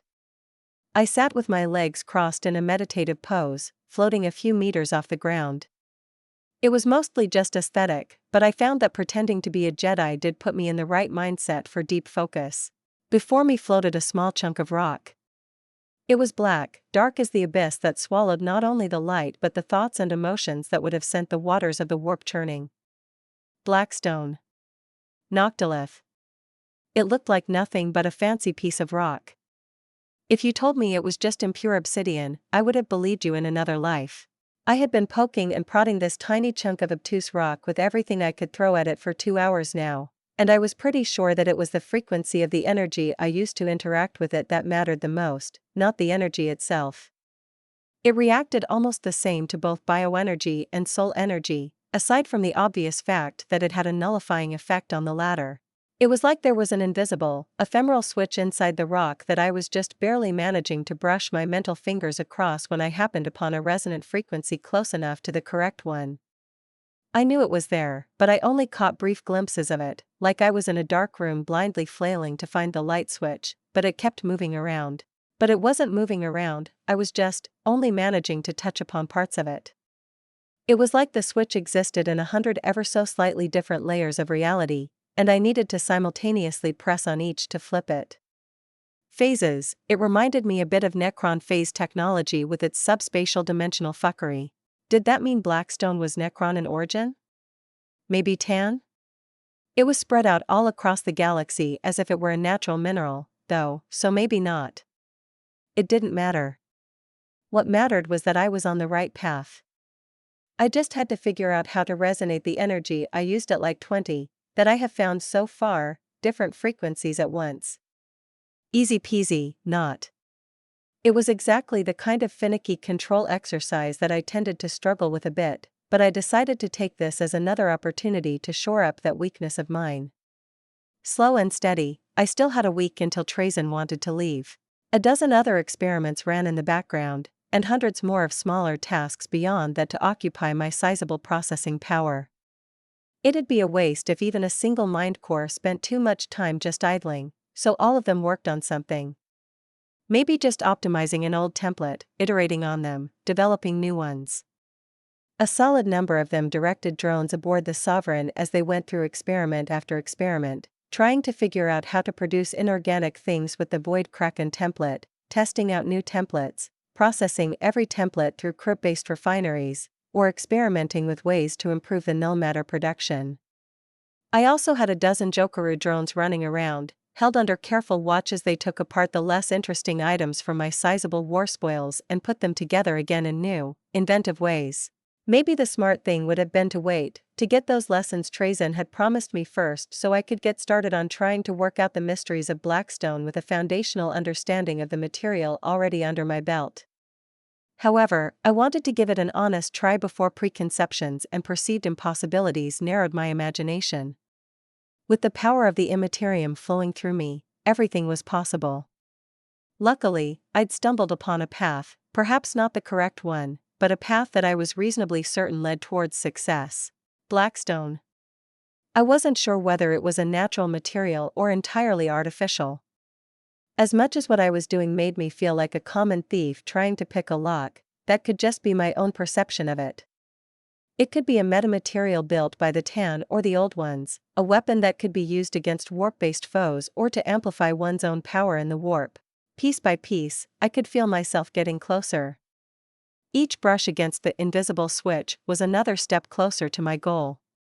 It wasn't so much a switch as trying to press against a river's current to reverse its flow.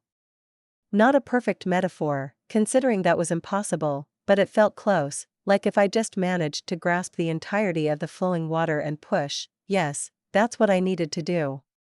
The polarity would swap over, and then the flow would be reversed, and dampening would become amplification. The chunk of stone ate my soul energy when I wasn't careful with it, or perhaps erased it from existence. There was no effective difference between the two. It made working with it harder, but I had much better control over soul energy than bioenergy, so I still decided to use that one. Bioenergy refused to exist outside of an organic vessel, vehemently, which made it challenging to use for this, even with soul energy being messed with by the Blackstone. The process was repetitive and extremely tedious, and yet I devoted myself to it entirely in a way I never would have been able to do before. I had the attention span of a squirrel in my old life, few things managed to keep me focused, and a task such as this would certainly not have been one of them. It helped that my mind was divided, and that when I grew bored, I just focused my active attention on my other avatar or one of my drones while my body continued working almost by itself. Minutes flowed into hours, and hours into days as I slowly, painstakingly put together the pieces of the puzzle. If I were going by that metaphor, then it was like I was trying to put the puzzle together without knowing the result, and while blindfolded. The week's end neared, but I had it. I knew I did, it was within arm's reach. The last failed attempt to push and reverse the flow had revealed the final misalignment of frequencies I'd made. Now it is perfect. It'll work. I hummed under my breath, despite not needing to. A dozen different sounds reverberated in my alien vocal cords, and hundreds more that the human ear couldn't catch. I used my voice as a guide to tune the energy, to align it all into a weave that was so complex it would have given a human an aneurysm if I had forced them to visualize it with a bit of telepathy. There was a geometry to it that obeyed no physical laws, nor was it bound to a meager 3 dimensions. My own human mind couldn't comprehend it, but it was there, crystal clear and perfectly visualized in my head.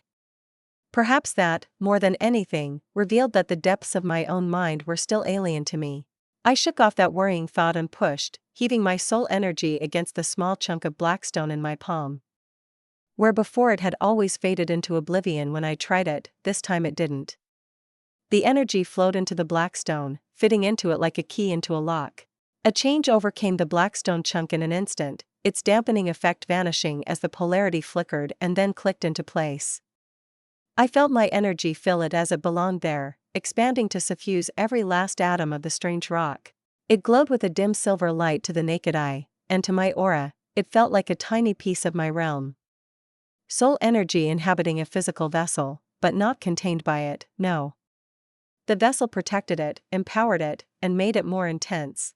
Almost without thinking, I reached out to that energy now separated from me, and it replied with familiar eagerness. It was still mine, still soul energy. I twisted it, imbuing it with the warp-burning silvery flames of smite. To my delight, it worked perfectly. The Blackstone burned with an unseen silver flame, the shadows flickering around me. The flame was maintained, permanent until extinguished by force. My mind cores also noted how the rigid reality and the thick veil that made drawing on my immaterial power reasonably more challenging here had lessened by a sliver of a fraction when holding the silvery blackstone. But only for me. Because it is my energy in there, it resonates with my tiny sea of souls. The warp is still being kept at bay all the same. I was all but certain then that this blackstone had to have been made by the old ones, the undisputed masters of wielding the forces of the Empyrean. It was too perfect a weapon for it to be natural. But then why the warp dampening effect? A part of me wanted to say that it was for balance, that the fact it was as potent a weapon in the hands of an old one as it was when wielded against them might have been what gave it its power. Or maybe I was just trying to find a reason where there was none. This last week has taught me that if Blackstone was an artificial creation, then its creators were geniuses beyond my comprehension. It didn't matter why it existed, who made it, if anyone did. It was here, and it was a magnificent weapon. That's what mattered. I stretched my legs, having the silvery blackstone float behind me with barely a twitch of my will, and then I flew down into the canyon, down until I reached the blackstone surface under the regular planetary crust. I touched it and then prodded it with my energy, willing it into the shape of the key I had uncovered, and then I pushed. I could grab it, sure enough. There was no problem with finding the switch this time, the key was working just fine. The problem was that, push as I might, it barely even budged. It was like trying to lift a mountain, or perhaps more accurately, a small planet. For its larger size, and even more so due to the strange, fractal structures woven into the blackstone, the planetary core of Serenade had an immense warp-dampening effect. Fractal. Serac had arranged his blackstone pylons according to some arcane fractal pattern spread out across many star systems in the Pariah Nexus. Hadn't he? Those somehow must have exacerbated the effect. Firstly, I recorded everything my aura and all other senses could perceive about the colossal blackstone globe down to the molecular level, and then I began a ruthless campaign of vandalism, leaving no fractal pattern I could see undisturbed. Only a few hours remained, but once I was done with that, I felt that the dampening effect had lessened substantially. Still, when I tried again and pushed, I just barely managed to make the switch move. It was progress, but far from enough. I needed more. I wasn't willing to leave this planet sitting here undefended. Blackstone was perhaps the most valuable material in the entire galaxy. I wasn't about to leave a moon-sized chunk of it just lying about while I hauled my ass all the way over here to try again later, with my other avatar. So I began to sing, drone after drone, each a perfect clone of myself detaching itself from me. Each one joined my choir, soul energy vibrating in their bodies in perfect synchrony with my own, and soon the song of the crotalids reverberated across the fabric of space. Inside my realm, my soul itself mirrored the action, and the ephemeral thread that connected my avatar to it across infinite distances began to shrink. A thread turned into a tunnel, then a cavern, and then, a gateway. The veil thinned around my avatar, soul energy slipping past between the loosening threads in the fabric of reality. The gate remained closed, the blackstone planet beneath my feet stubbornly keeping that final and greatest violation of physics at bay. I took a deep breath, my body trembling as not just raw soul energy cascaded through it in violent waves, but also presence. My soul was so close, closer than it had ever been to truly inhabiting my body. Anywhere else, I could have forced it. Thrown open the gate, stepped into real space with my soul and possessed my avatar. I think it would have surely damaged the veil, or even reality itself, just like the manifestation of greater demons marred the fabric for decades to come across the span of entire star systems. But I was greater than a mere greater demon, wasn't I? How much damage would merely stepping through that gate do? How much damage would merely opening it and fully unleashing my soul's presence upon reality do? Perhaps the only reason the fabric was staying even this solid was because of the colossal mass of blackstone reinforcing it to a ridiculous degree. I need to be careful with this in the future, I decided, but then shook it off. With renewed focus, I flexed my will and then pushed. Reality cracked like a plane of reinforced glass, a web of fracture lines cascading across its surface from where the argent glow of my realm shone through. Energy poured into the now repolarized Serenade like a tsunami, draining my realm and making those cracks spread all the more. I could feel the energy expand, imprinting my presence over the entire chunk of psychoactive blackstone as if to claim it, to tie its presence to mine in some metaphysical sense I couldn't quite yet fathom the full scope of. I kinda panicked. More with intent and will than any conscious thought or plan, I yanked the entire planet through the closed gate. It passed through, now much less real than moments before, and then it was gone, leaving me floating inside the hollowed-out crust of the planet. Inside my realm, at the very center of it, Serenade phased into existence. It was more solid than anything else in my ephemeral realm, it was real in a way nothing made of soul energy could be. It had an instant and sudden effect on the entire realm, reinforcing it in a way the planet had reinforced reality just moments ago. The cracks slowly started to fade as I stopped singing, allowing my soul and realm to once again grow more distant. Still, the fabric had been frayed, not as badly as when demons manifested and left it downright mangled, but still much thinner than it should have been. Oh well, this place was far from civilization, and quite far from the Jericho Reach too. It wasn't my problem. Once I learned how to make proper blackstone pylons, I could shear parts of Serenade off for the material to construct them. At the moment, I was pretty sure I was using the material like an absolute primate from the Necron's perspective. Sure, you could beat in the head of a person with a chunk of iron ore, but it was much easier to kill the same dude once you've forged that raw ore into a sword, a spear, or even a rifle. I was firmly in the cavewoman stage of blackstone technology. The Necrons could achieve a more thorough dampening effect with a single pylon per planet than my moon-sized chunk of blackstone could by default. I needed to learn. Perhaps once I knew how to harness its unique properties, how to hone and focus Blackstone's effect in its warp dampening state, I could apply some of those onto its current, warp amplifying state too. Will I be able to summon it back into real space without harming the veil and the fabric of reality? I wondered somewhat hopefully. I'd only stood on the changed Serenade for a brief instant, but for that moment I felt safe. The entire world burned with my own silver flames, and I knew that if a single demon dared to approach the world, or even its imprint in the warp, they would burn. It was better than mere dampening, which was a passive defense. This had been a wall with teeth that not only would have stopped incursions but would have burned out the source. Fun. I hope Trazyn won't drag his leg for too long. Those lessons can't come soon enough. 281, another new toy. Fascinating, Trazyn found himself saying, staring at the sensor readouts. Serenade had been a dead world for centuries now, ever since the Imperium committed exterminatus upon it in the wake of Trazyn's minor miscalculation. In his defense, he had never dealt with genestealers before that incident. How was he to know that letting a few of them loose as a distraction to make his escape would spiral out of control so massively? He certainly hadn't considered the humans so inept as to be unable to hunt down a handful of feral aliens. By the time he came to revisit the planet, a third of the planetary population turned out to be genestealers, and they just so happened to time their uprising with Trazyn's visit. They ruined the play he was watching at the planet's foremost theater, too, the primitives. By the stars, Orican muttered, disbelief clear even in his lifeless voice. Trazyn. What have you unleashed? She's never been truly leashed, Trazyn noted with a hint of amusement. By her own accounting, she is not a hive mind, but one mind in many bodies. She called this body of hers a mere avatar. She ate that planet, Orican said numbly. Not quite, Trazyn said, having already processed the sensor logs and the analytics his onboard canoptex had run.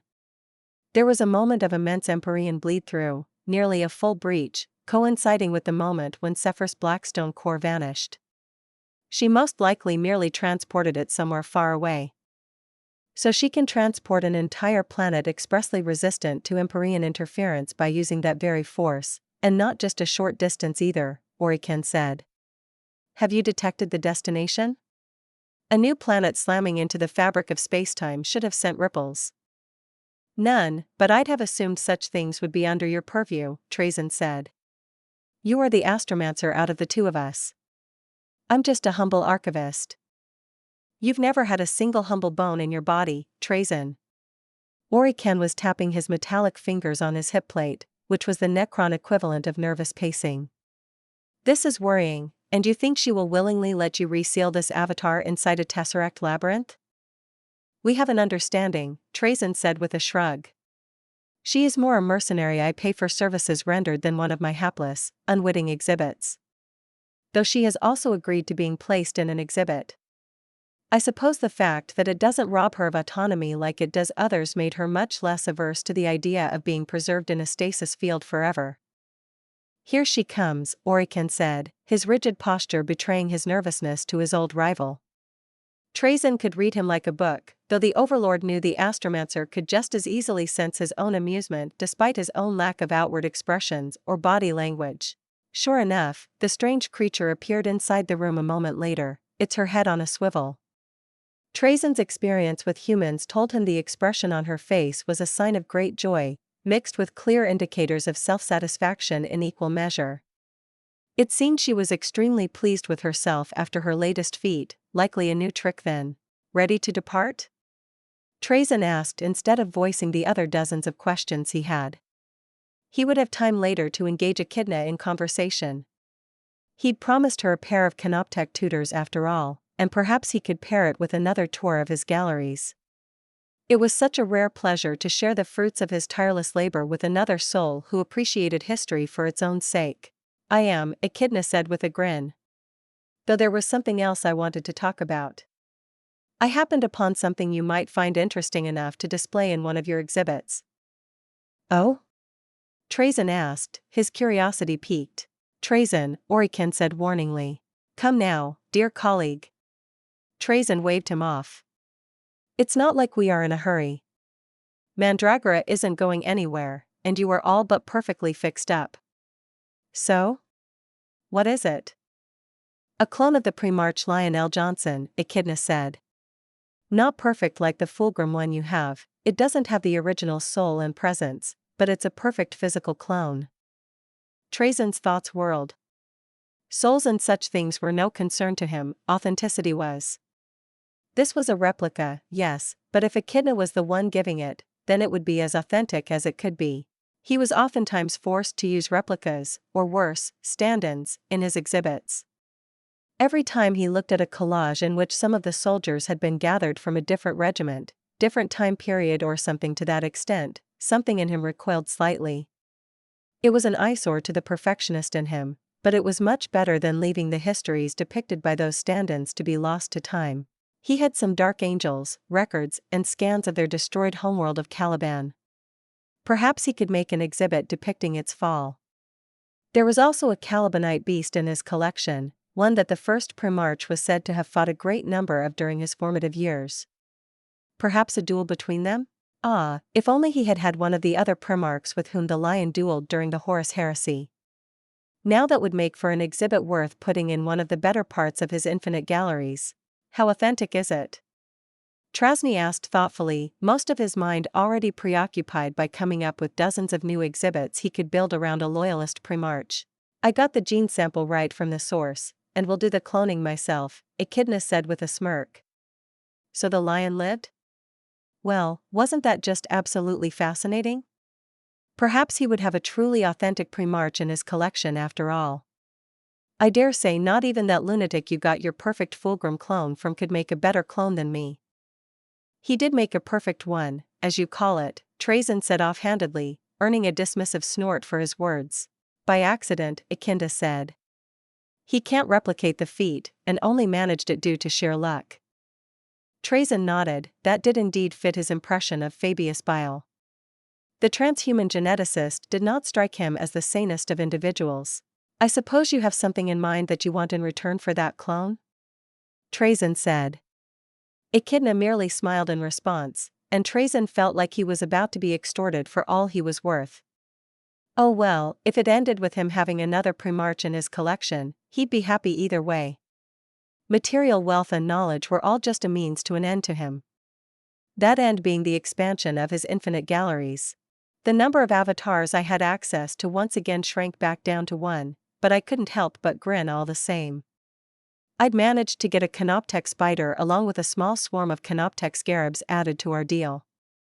Plus, Trazyn also agreed to expand my lessons to include how to properly control my new canoptech constructs, and how to use them, and other Necron technology, to interface with the inferior technology of the lesser species populating the galaxy.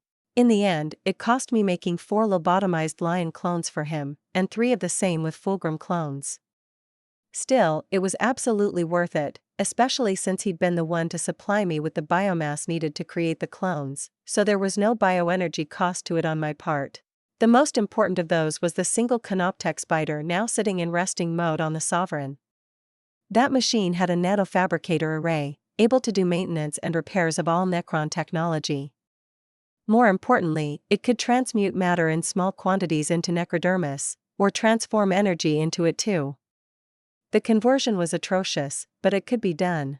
On the other fortress worlds in the Iron Collar, no concerted effort stood against me to stall my advance. There were some hopeless last stands, but I made blatant use of Octavian to make them all surrender. The custodian clearly wasn't happy to be used as a cudgel, but at the same time saw those resisting his orders as obstructions in his path, so he wasn't too hung up about slaughtering the few who managed to refuse him to his face, which left me with plenty of time to play with my new toys. Not the Blackstone, not yet. Not the canoptek spider, since I couldn't command it yet. No, I started with the silencer and the Nemesis Force blades I'd gotten from the Grey Knights. I even gave Valineth a call, poking his soul inside my realm until he sank into deep enough meditation to project his mind into one of my subrealms. He was an Eldar warlock, the primary type of combat psyker of the Eldar race. But that wasn't what interested me. I remembered that warlocks used witchblades, which were essentially Nemesis Force weapons, just better. Nemesis Force weapons struck with the full might of the psyker wielding them. Witchblades, however, gave a physical enhancement to the psyker wielding them proportional to their psychic might. They also wouldn't break until the psyker's will held, and power was supplied, according to Val, which was neat. I wanted it. He told me tales of his master, the Farser Eldred, who could easily cleave through Astartes' Terminator armor or cut an entire battle tank in half. Witchblades enhanced, channeled, and unleashed the latent psychic potential of their wielders, so in the hands of someone truly powerful, they could accomplish ridiculous things. Unfortunately, Valineth had never walked the path of the artisan and was no bonesinger himself, so he didn't know the exact construction of the weapons. However, he had a witchblade, and that was enough for me. He'd shown it to me, and I dissected it with my aura, devouring every last detail like a ravenous beast. The weapon resonated with Valineth, but it also held something else, another, older mark. The essence of its maker, an infinitesimal sliver of their soul that suffused the wraithbone. I then quickly checked on Atish, and sure enough, it was much the same. Wraithbone is not merely warp energy made solid. It is like a crystal forming around the soul sliver of the bonesinger. That is what makes it solid, what makes the entire process of bonesinging possible at all.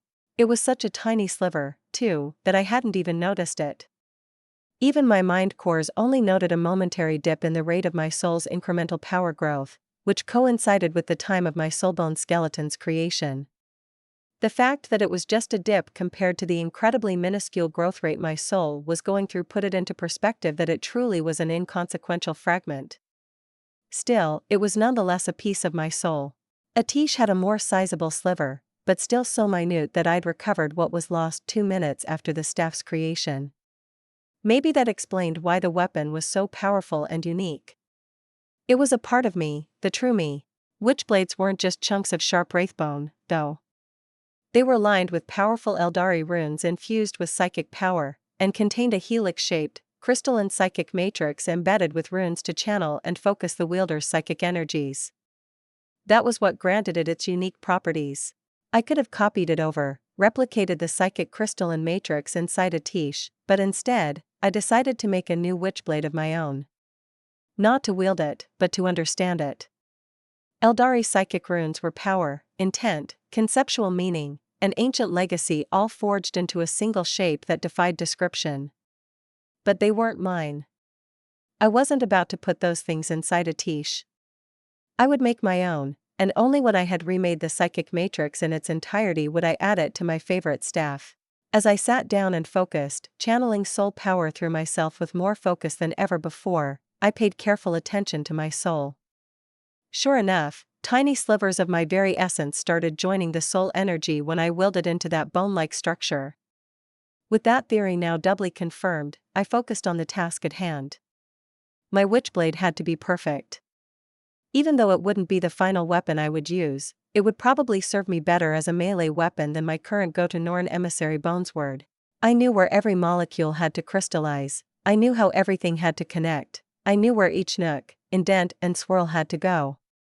More importantly, the crystalline helix-shaped matrix was visualized clearly before my mind's eye, and the soul energy obediently flowed according to my will, taking on that shape as needed. The runes were the most annoying to replicate. I had to get the intent right, I had to glean the hidden meanings, the sympathetic links and the other empathic synergies the runes used when imbuing them with power. I messed up the first. I stopped counting how many times, each time feeling that the rune didn't quite match what I'd felt from Balanitha's witchblade. It was close, but imperfect, and that wasn't good enough. Good enough was not, in fact, good enough. Not for this. Once the first rune was finally done to perfection, it made me smile in glee, even though it was just the first of many. The hours went by, my clones continued to work and indulge in hobbies so my avatar could keep its focus. Rune after rune, hour after hour, the witchblade crept closer and closer to completion. Then it was done. Finally fully finished. I grabbed the hilt of the longsword, longer than I was tall, and felt it. My soul energy flowed into it, cascading through the matrix, passing through the runes and then looping back around, back into my body, carrying newfound purpose. My body surged with more power than ever before, and it wasn't just strength. It was agility, reflexes, dexterity, speed and flexibility. Every aspect of my body was made better. The witchblade thrummed in my hand, and eager to test it, I expended the bioenergy needed to plop down the swarmlord before me. Not a lobotomized clone, but one left free. The hive mind latched onto it in an instant, its initial wild ferocity stemmed and honed into something much more dangerous by the time it leapt to its feet. Intelligence and a depthless hunger shone in its gaze as it stared at me in something that might have been confusion, or perhaps wariness. I grinned, then swung my sword. No resistance, just the sound of my energy thrumming through the blade as it cleaved through the beast. The Swarmlord, one of the most dangerous and advanced warrior organisms of the tyrannid hive mind, fell to the floor in 2 bloody chunks, bisected cleanly. My grin turned into a cackle, then full-blown, gleeful laughter. It hadn't been the mere physical power behind my swing that tore through my impromptu test dummy, oh no. A witchblade was a force weapon. Its edge had thrummed with energy that rent asunder molecular bonds even before the physical edge of my blade touched the target. That, too, had power proportional to my own psychic potential. Another step closer to my goals. Another step closer to being strong enough not to be messed with by anyone, strong enough to protect the few things that truly matter. I just need to keep walking, keep snowballing. Keep walking. I can do that. Become the unstoppable force and the immovable object in one gorgeous package. 282, Soul Healing. Within the Jericho reach, there was a system that actively thwarted attempts at being found. A system of mystery and dread, centered around an angry, crumpled white dwarf orbited by 7 rocky planets. Each planet was just a little larger than Holy Terra, and each planet's orbit was perfectly circular, equidistant from each other.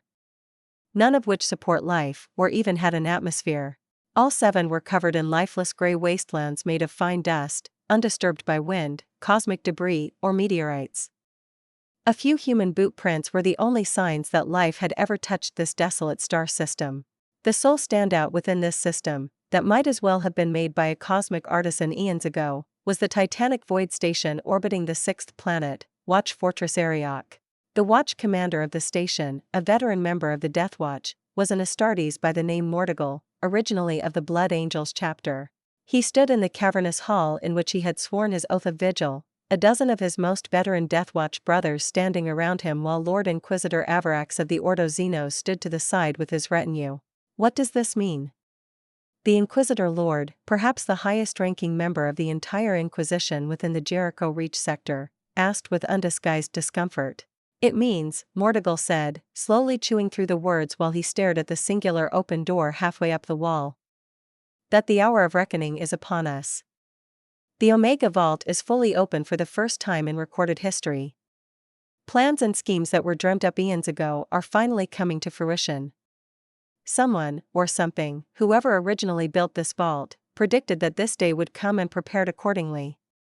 All that's left to do is see what they've left behind for these most dire of circumstances. Everybody knew what he spoke of. The Achilles crusade was at an end, having met a foe it couldn't beat and then crumbled. The crusade had clashed with an unstoppable force head-on and got torn apart, then trampled on. Watch forts lost contact one after the other near the Canis salient, and everyone knew it would only be a matter of time until only Ariok was left. Perhaps the Ariok system's mysterious warp phenomena would defend this location from invaders as it had done for millennia, or perhaps not. All it would take for the foe to find this place was to delve into the mind of a navigator to whom the method of finding the Iraq system had been taught.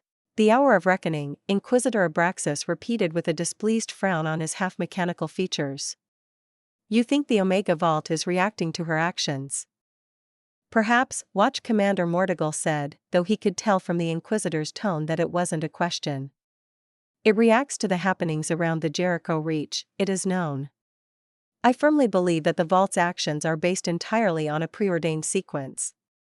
Someone foresaw this, or perhaps they left a final contingency behind for if the Achilles crusade crumbled.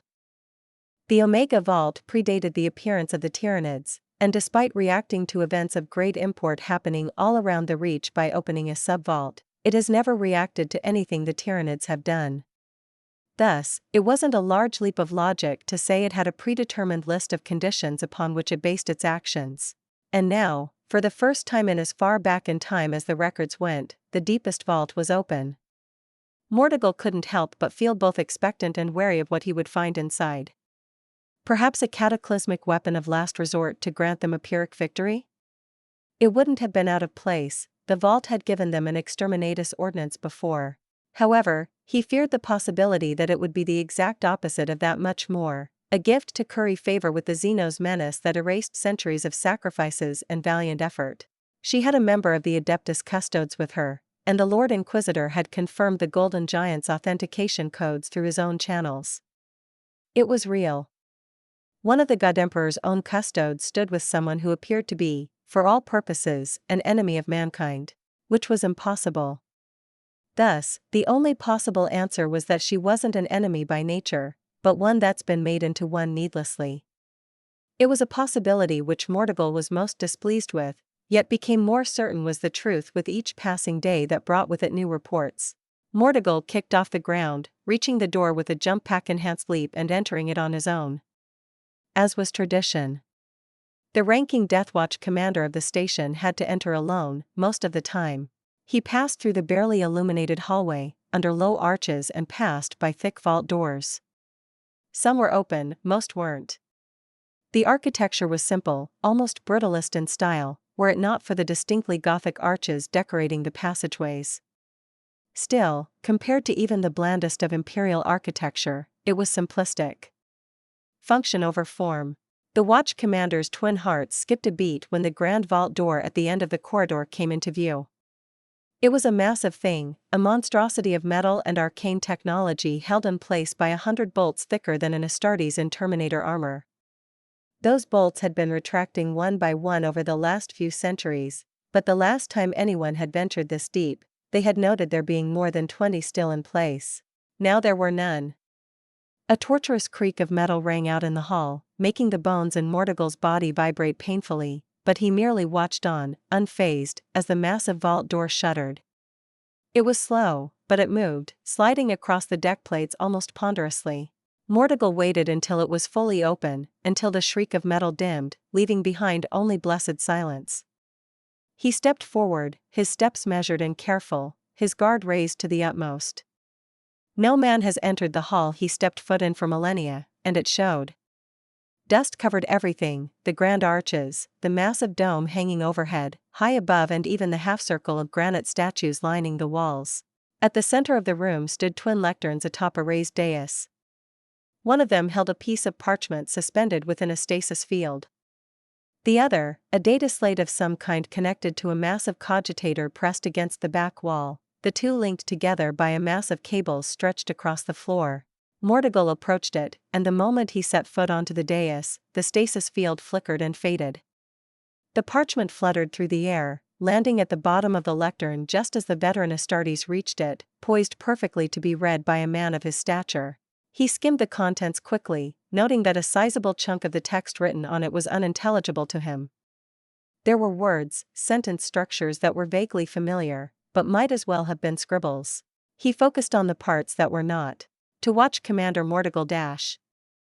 He froze, gauntlet-clad fingers curling around the edges of the lectern, and despite the immense strength in them, not even managing to dent it. He kept on reading, his blood freezing cold in his veins, and his hackles appropriately raised the further he read. It was a list of instructions on how to approach the Savior wreathed in the argent light of restored balance. How to ask, beg, for their aid. It named the being a possible solution to many possible problems and troubles, among them the ones spoken of in the Derleth lexicon. The same problem which had been haunting the Deathwatch and the Ordo Xenos in the Jericho Reach for centuries.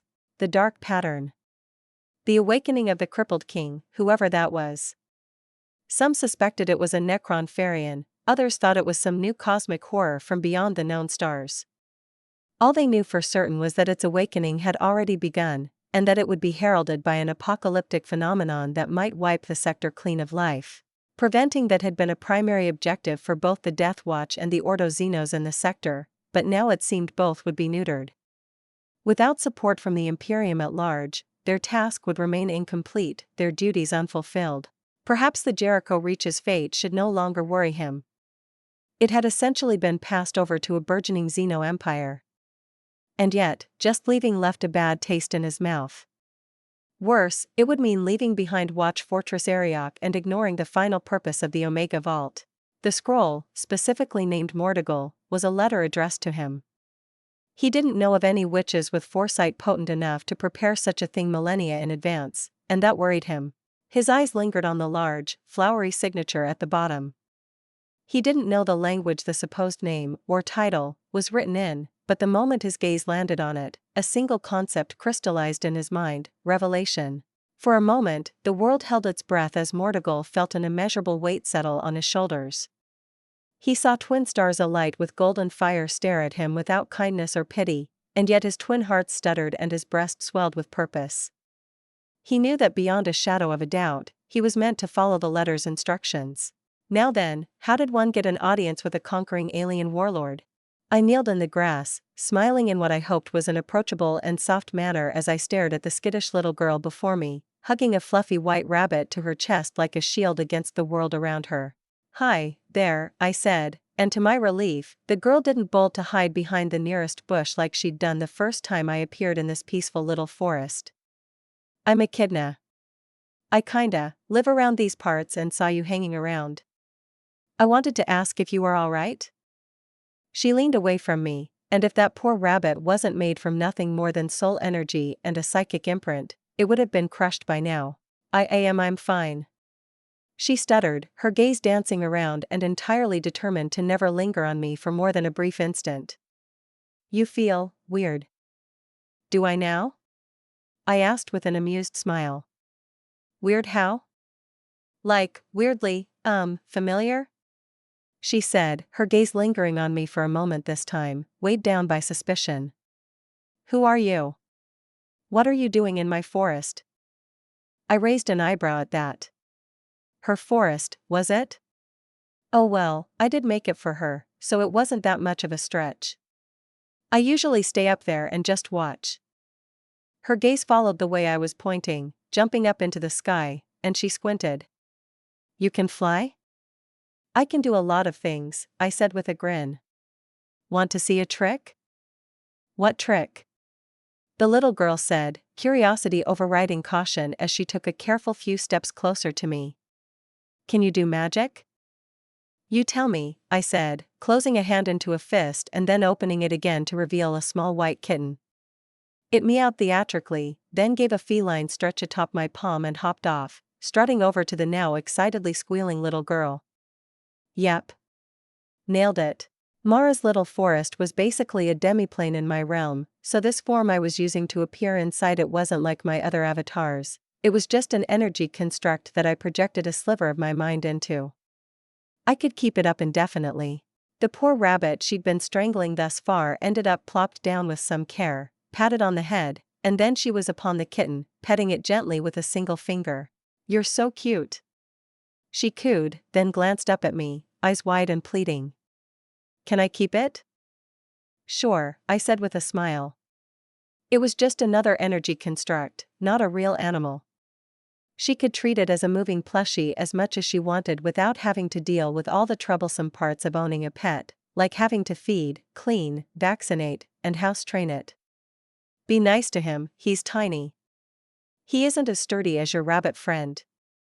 Okay, I promise, she said with utmost seriousness, and I rewarded her with a regal nod of my own, inwardly struggling to repress the urge to coo over her just like she was doing to the kitten. Mara was just a delight, absolutely adorable. I settled in, hugging my knees to my chest and watched the little girl play with her new kitten, all her previous worries and troubles forgotten as she giggled freely. Rebuilding the defenses around the iron collar and getting everything set up was proving to be an utter chore, so this side tangent was very welcome. This was important. Mara deserved to be happy and to have everything she could possibly dream about, but it was also pleasant. I found myself smiling as I watched her play. After a handful of minutes, she suddenly turned back to me as if she only just remembered that I was still there.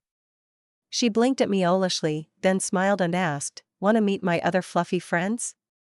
"I have lots, and they could use another friend?"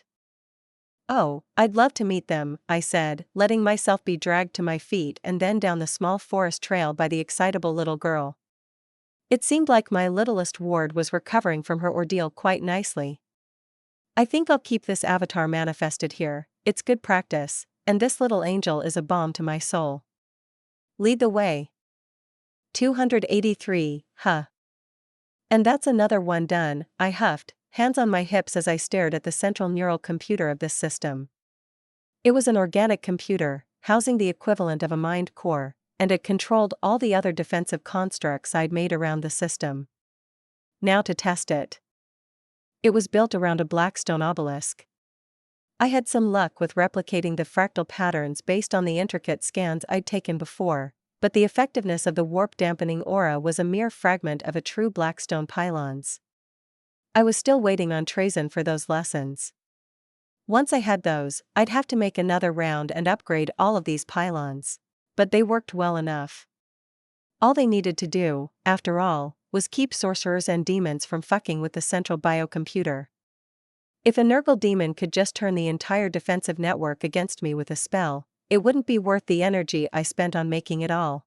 I chucked a biomancy spell at the thing, limiting the energy flowing into it to what I'd seen greater demons throw around.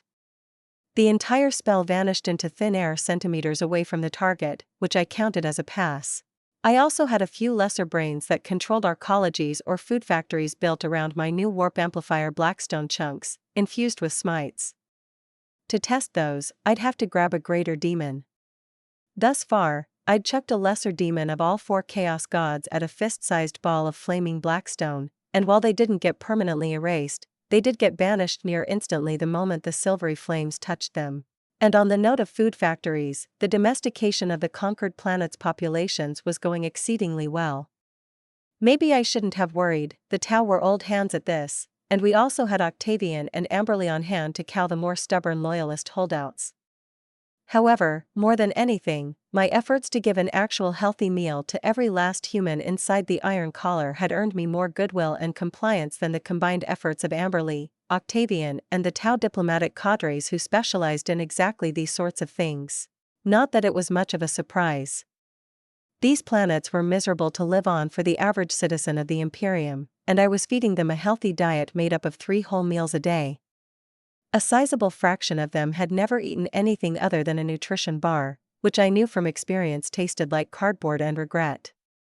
For fuck's sake, some of them thought getting to eat a rotten fruit would be the highlight of their entire lives.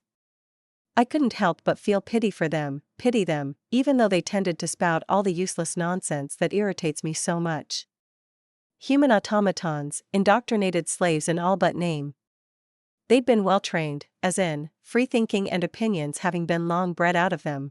I hoped the Tau and I would be able to reverse that, but I knew that it would take generations, maybe a lot of them, or some heavy-handed approaches, if they actively resisted changing in some misguided attempt at quiet resistance. Things were progressing reasonably well. I'd made 1,000 or so small blackstone spheres per planet, swapped them all to warp amplification state, then slapped a smite into each.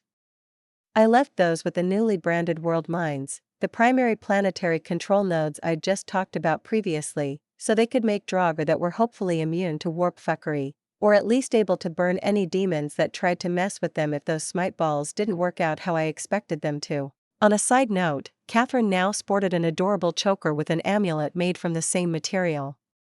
She'd also requested Wolverine's claws, but made out of smite-infused blackstone, and I saw no reason to deny her. It was good to see that my daughter inherited my good taste. I kinda wanted burning Wolverine claws too, but that was now her thing, and I wouldn't steal that. I'm going to have to make warp-nullifying blackstone jewelry for the rest of my daughters. Or maybe something deeper. I could implant a small chunk of blackstone inside their skulls to at least protect their minds, or I could lace their bones with the stuff. Heck, I could lace my bones with the warp amplifier blackstone. I could weave the crystalline helix matrix that gives my witchblade its power into my own soulbone skeleton. I disliked the idea of putting Eldari runes on or into my body. That would be akin to inviting a taint into my body, giving a vector for their bullshit to affect me. I didn't want to tie myself too much to them. I didn't want anyone to have undue influence over me. Except for Celine, she could influence me all she wanted. And my daughters, I guess. They were fine too. But nobody else. Especially not the guys who murder-fucked a chaos god into existence. No, I wasn't paranoid, thank you very much for asking. As everybody knows, it's not paranoia if they really are out to get you, and half the goddamned galaxy was out to get me. Which was why my primary avatar was busily working on the twin projects of upgrading the Sovereign with psychoactive blackstone and on reverse engineering the storm wards I'd learned of from my new Astartes guests. One would protect my flagship from demonic fuckery and give it a bit of an extra bite, while the other would serve me well the next time I had to fight a greater demon as tricky as that chicken. Work. At least the crude optimization refineries I'd made were paying dividends, massively reducing the processing power I had to devote to optimizing templates. This allowed me to reassign the freed-up processing power to developing workable orbital defenses, star fortresses, and autonomous system defense fleets. My bioenergy stores were swiftly depleting, but I'd have enough to build up the fortifications on every fortress world within the Iron Collar, and to do the same to the space corridor connecting it to the Tau Velcon September's territories. I wanted to work on figuring out how to personalize the Witchblade Psychic Helix Matrix and the Eldari runes to my own purposes, and I also wanted to work more on studying the Silencer. It was an utterly fascinating piece of xenotechnology, but these were more important in the short term. Consolidate what I have, then build up defenses so it would stay mine, and only then work on the new offensive toys I've got. That was the plan, at least. A Tau messenger ship reached me just as I was doing the final survey run around the Karlak system, making sure everything would keep working autonomously even after I'd left. It had been the principal seat of the Achilles Crusade, the seat of Solomon Tetrarchus' power, so it was the most heavily fortified of all the worlds within the Reach, which was probably why the Imperial forces couldn't take everything with them when they left. I was now the happy owner of a pair of Rammel's star forts and a bunch of orbital stations. Neat stuff, but integrating it all with the newly created world mind and its subsystems had been a bit of a pain in the ass. But back to the matter at hand, an Imperial black ship and an Astartes battle barge had emerged from the warp near the Ravicine system, and according to the Tau, they'd just kept hanging out on the borders of the system. Good thing too, because I'd have been pretty mad if they glassed the planet right after I'd fixed its temperamental volcanoes. They demand an audience with me? I asked, looking down at the frazzled water-caste diplomat who'd come to deliver the message. I glanced over at Ansal and then at Celine. Thoughts? We are going, that's not up for debate, but I'd like to know what I'm walking into. Do we have names? Ounsal asked thoughtfully. Yes, indeed, we do, Honorable Aun, the diplomat said. Inquisitor Lord Abraxas and Watch Commander Mortigal of Arioch. I hope that the latter title means more to you than to us. We found no records of a place called Arioch. It's the primary watch fortress of the Deathwatch station in the Jericho Reach, I said, tapping my chin in thought. Its location is obscured by some peculiar warp phenomena that make it nearly impossible to find. The fortress itself predates Imperial records, and has a vast vault of a bunch of random stuff that occasionally opens up to spit out whatever the Deathwatch needs the most at the moment. Could they have gotten something to counter you? Celine asked. Maybe. I shrugged. We will see. I'm somewhat more worried about the Black Ship. Those are supposed to have Sisters of Silence on board, and an Inquisitor Lord would surely have a bunch of tricks up his sleeve, too. I'll have to quiz Amberly about this Abraxas fellow. There was an entry about the man in Octavian's info packet, but it offered little in the way of a description of his personality. All I knew was that the man belonged to a moderate faction of the Inquisition, keeping himself from swinging to either Puritan or radical extremes. The few records of his missions that I had available portrayed him as rational, practical, and results-oriented. But never to the point of becoming a radical, so no pocked daemon hosts or cosmic horrors. Which was good. A radical Ordo Xenos Inquisitor Lord might have had both the resources and willingness to throw a halo artifact at me and see what happens, or something similarly deranged. I left Jeff behind to wander the Iron Collar as he wished, though when I remade him I included all the since then improved templates and also wove a warp-dampening blackstone around his neural network, and doubly so around his primary nodes. He didn't have a single brain. I'd gone with a dozen lesser neural nodes instead, with a bunch of redundancy built in, and as for offense, I'd made him a pair of tendrils the size of smaller void ships, each of which ended in a smite-infused blackstone. Spike of the warp-amplifying kind. I wanted to give him some passive EMP field effect too, but it was finicky, and experimenting to make it viable was still a work in progress. He'd be fine, though. I pitted whatever moronic chaos warbands stuck their heads out of the Great Rift to try their luck, because Jeff was still rather pissed off about how easily he'd been taken down the last time he fought, and he was going to make it the problem of whoever poked my new holdings defenses. Maybe my recent successes in empowering myself had made me a bit overconfident, but I felt like I could handle whatever they threw at me between the chunk of warp-amplifying blackstone. I really needed to come up with a separate name for that stuff. It was a mouthful, now sitting inside my avatar's torso. My Eldritch Blast improvements from the silencer and my new Witchblade all combined with the prototype Storm Ward I had hanging from my neck like an amulet. I liked to think I had reason enough to be confident. So we set off, though I decided not to waste soul energy on speeding up our travels with some interstellar teleportation. It took nearly a week to arrive, but we did. Kat? Would you please handle arranging a meeting? I asked, mostly because the girl just loved acting as my assistant for some inexplicable reason. I didn't want to take away her job by projecting my message into the Inquisitor's head. Sure, my lady, she said with a grin, straightening up. Are there any specific requirements for the meeting you want? I'm not going aboard their ships, and they can only take a single pariah along with them, I said. I'd prefer it if the meeting happened on an orbital station I made, but I guess the planet's surface would do as well. Understood. Kat said, snapping into an adorably serious salute, ears perked up, and tail swishing behind her. She managed to pull her lips into a serious frown, but her eyes were still grinning. By your leave? Sure, run along, I said, and she pouted at me for not playing along, then spun on her heels and marched off. I'll go get Amberly and Octavian. Their presence should prevent them from trying anything untoward. Luckily, both of them were still on board the Sovereign, along with Kane and now his trusty aide, Jurgen. The latter of whom couldn't quite get the fact that the walls literally had ears into his thick skull. I was tempted to chuck him into the nearest star, but held myself back for Kane's sake. He, at least, was a bit better at hiding his extreme discomfort at the idea of humans who didn't worship the Emperor existing near him, and him not being allowed to shoot them. Only a few hours later, Kat came strutting back in with a pleased, but slightly annoyed air about her. So? I asked. What's got your tail in a twist? They unequivocally agreed to all your demands without fuss, Kat said, her tail swishing behind her in agitation. They didn't even negotiate, just sent back their acceptance. They agreed to a meeting in an hour down on the surface, even though I picked one of your biofortresses as the location. I raised an eyebrow, my paranoia buzzing in the back of my mind. That was rather uncharacteristic of an imperial delegation, doubly so for one including such high-profile people. That's highly suspicious, I said thoughtfully. Thanks, Kat. I'll handle it from here, just send over the details of the arrangements you've made. The girl nodded dutifully, then left. No Inquisitor Lord would have lived as long as this Abraxas fellow if they went about trying to assassinate powerful Xenos this way, Celine said. It's a bit too suspicious, it feels sloppy, or I suppose it could also be simple desperation.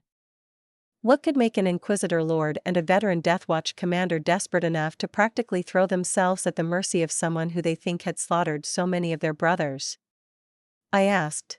We'll find it out soon enough, Celine said, sighing softly as she hopped to her feet. Can I get one of those amulets too? I want to come along. Sure.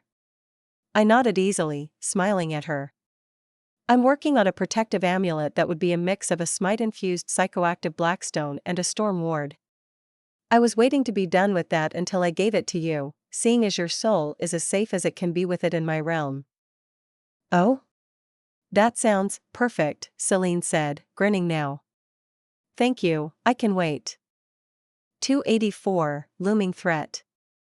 2 hours later, I found myself in a grand conference room inside one of my arcologies on Ravicine, one of those responsible for regulating the magma buildup around this section of the continent. I rose to my feet, having tracked the incoming Imperial delegation since the moment their shuttles left their ships.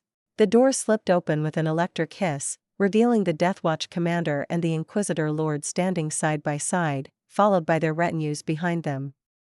On my part, I only had Amberly and Octavian at my sides, with Celine standing back against the wall, acting like she was one of the Draugr I'd placed around the room to act out the parts of my bodyguards. Not that I needed such things, but it sold the image of me as vulnerable, which would hopefully make my enemies overconfident and, in turn, sloppy. It was a long shot, but even if it didn't work out that way, I knew that appearing at least a bit vulnerable humanized me, made me more approachable, which was also a nice little benefit, when I needed to project that image. It was the Astartes who stepped forward, helmet hanging on a maglock at his waist and leaving his face visible. He stared at me with the stoicism of a man who'd faced down horrors beyond comprehension, and came out of the experience hardened, instead of broken. He raised a hand perpendicular to the ground, then spread his fingers into a V shape, 2 fingers on each side. I stared at him, blinking in incomprehension. There was no way he really was doing what I thought he was doing. Then he spoke. We come in peace. What the hell? A snort escaped me, and then I was giggling like an idiot at the absurdity of the situation. A space marine had just greeted me with a Vulcan salute and spoke the trademark phrase of the United Federation of Planets from Star Trek. There was only one way I could reply once I got my giggling under control. I raised my hand, fingers parted between the middle and ring fingers. Live long and prosper. The Astartes gave me a strange look. He'd been giving me a strange look ever since I snorted, but it went up in intensity at my words. He shared a confused glance with the Lord Inquisitor, who merely seemed to shrug, then he slowly, almost awkwardly, lowered his arm. I'm very interested in where you learned that greeting, I said, then gestured at the seats opposite to mine. Do take a seat, though, there is no rush. They did so, though with great care. As if they couldn't quite believe that their strange, arcane ritual had managed to appease the great, terrible beast that I was. I did my best to suppress another fit of giggles that threatened to break out at that thought. Introductions first, I said after a moment, seeing as no one was willing to speak up. I'm Echidna. This dash. Octavian Gaius, Adeptus Custodes, the Golden Giant said. Amberly Vale, Ordo Xenos, Amberly said right after him, taking her cue from the custodian. It's been a while, Lord Abraxas. It has, the Inquisitor Lord replied, looking warily between the two of them, like he was trying to, and failing to, compute the fact that I had a custodian in my corner. He probably would have written off Amberley as having gone rogue had it just been here, though. But we didn't come here for niceties and small talk. This is our last stop before we too retreat through the warp gate, given that our path will not be barred. You are free to leave, I said, smiling. I will even give you a goodbye gift. I've collected quite a number of prisoners of war, which I'd be willing to relinquish into your custody. If whatever this meeting is supposed to be ends on a good note. Prisoners of war? The Astartes spoke up for the first time, and I turned to look at him. 3 Grey Knights, a few hundred Sororitas, about 400 Storm Warden Astartes, including their chapter master and a handful of Deathwatch kill squads. I maintained eye contact as I spoke. All of them made an honest attempt at killing me, failing so miserably that I don't even hold a grudge. Mercy was the privilege of the strong, and I was strong enough to be merciful in this instance. Our greeting has been conducted according to written instructions, the Astartes said after a moment, holding out a hand into which one of his retinue swiftly placed a small metal box. As is this. A gift as a sign of our intentions. I raised an eyebrow, Oddish hovering close to me in case it turned out to be the nasty kind of gift. I opened the box with telekinesis to find a humble data slate inside. Grabbing it, I formed a suitable port for it on the back of my hand, along with the data adapter I'd made to interface with simple technology like this directly. I jammed the pendrive-like device into the port, my eyes widening at the absolute shitload of storage space on it, every last byte of which was currently in use. I skimmed through the files and couldn't help but gasp in delight, then grin. It was a gene library, filled with DNA sequences and genetic samples, with more than enough information for me to use my eldritch flesh to replicate them. None of the templates were powerful or in any way useful at all in making me a more formidable fighter. They were as mundane as they could be, millions of plant and animal genetic samples. In total, there were nearly 100 million different animal and plant species immortalized on the data slate, all of which I'd immediately copied over into my own mind once I realized what it really was. What made all the difference in the world was that I recognized a majority of them, all of them having been part of the ecosystem of the earth I knew. Regular apples, carrots, pears, corn, wheat, cows, dogs, cats, and everything else. Every last animal or plant species I knew from my old life was there, waiting for me to make use of it. It was a useless gift as far as power accumulation went, but it meant so much more than just another new toy, weapon, or psychic trick. Who? I asked, my voice coming out a bit harsher than I'd intended as I turned my intense stare on the Space Marine. He slowly reached down, grabbed a rolled-up scroll of parchment from a bag at his waist and placed it on the table between us, unrolling it. My gaze was immediately captured by the signature at the bottom, which practically vibrated with psychic significance. Revelation. My eyes widened. Shit. This was big, huge. I glanced back at the 2 men sitting opposite me, one Inquisitor Lord and one veteran Astartes. Both looked on with concealed curiosity. They didn't know. Where did you find this? Octavian rumbled, his thus far concealed presence exploding forward like a tidal wave. He could do a statue impression so good you sometimes mistook him for one, and forgot he was even there until he'd made his presence known once more. Like now. Well, at least I wasn't the only one who recognized the closest thing we had to the true name of the Emperor of Mankind. The deepest vault of the Omega Vault, in Watch Fortress Arioch, Commander Mortigal replied, looking tense. His Astartes brothers had their hands on their weapons, and the Inquisitor's pet assassins also looked ready to rumble. Octavian, I said, my voice infused with just enough power to reach him and snap him out of whatever this was. Calm down, they'll tell us what they know about it. Won't you? There isn't anything else to tell, Mortigal said. The vault opened, and inside were 2 altars. One held that parchment and the other the gift. What was that gift? Octavian asked. A genetic library, I said, letting myself show my glee with a smile. It contained every plant and animal species that once made up the ecosystem of ancient Terra. Millions of genetic templates condensed into that tiny form and primed for me to absorb, quite ingenious.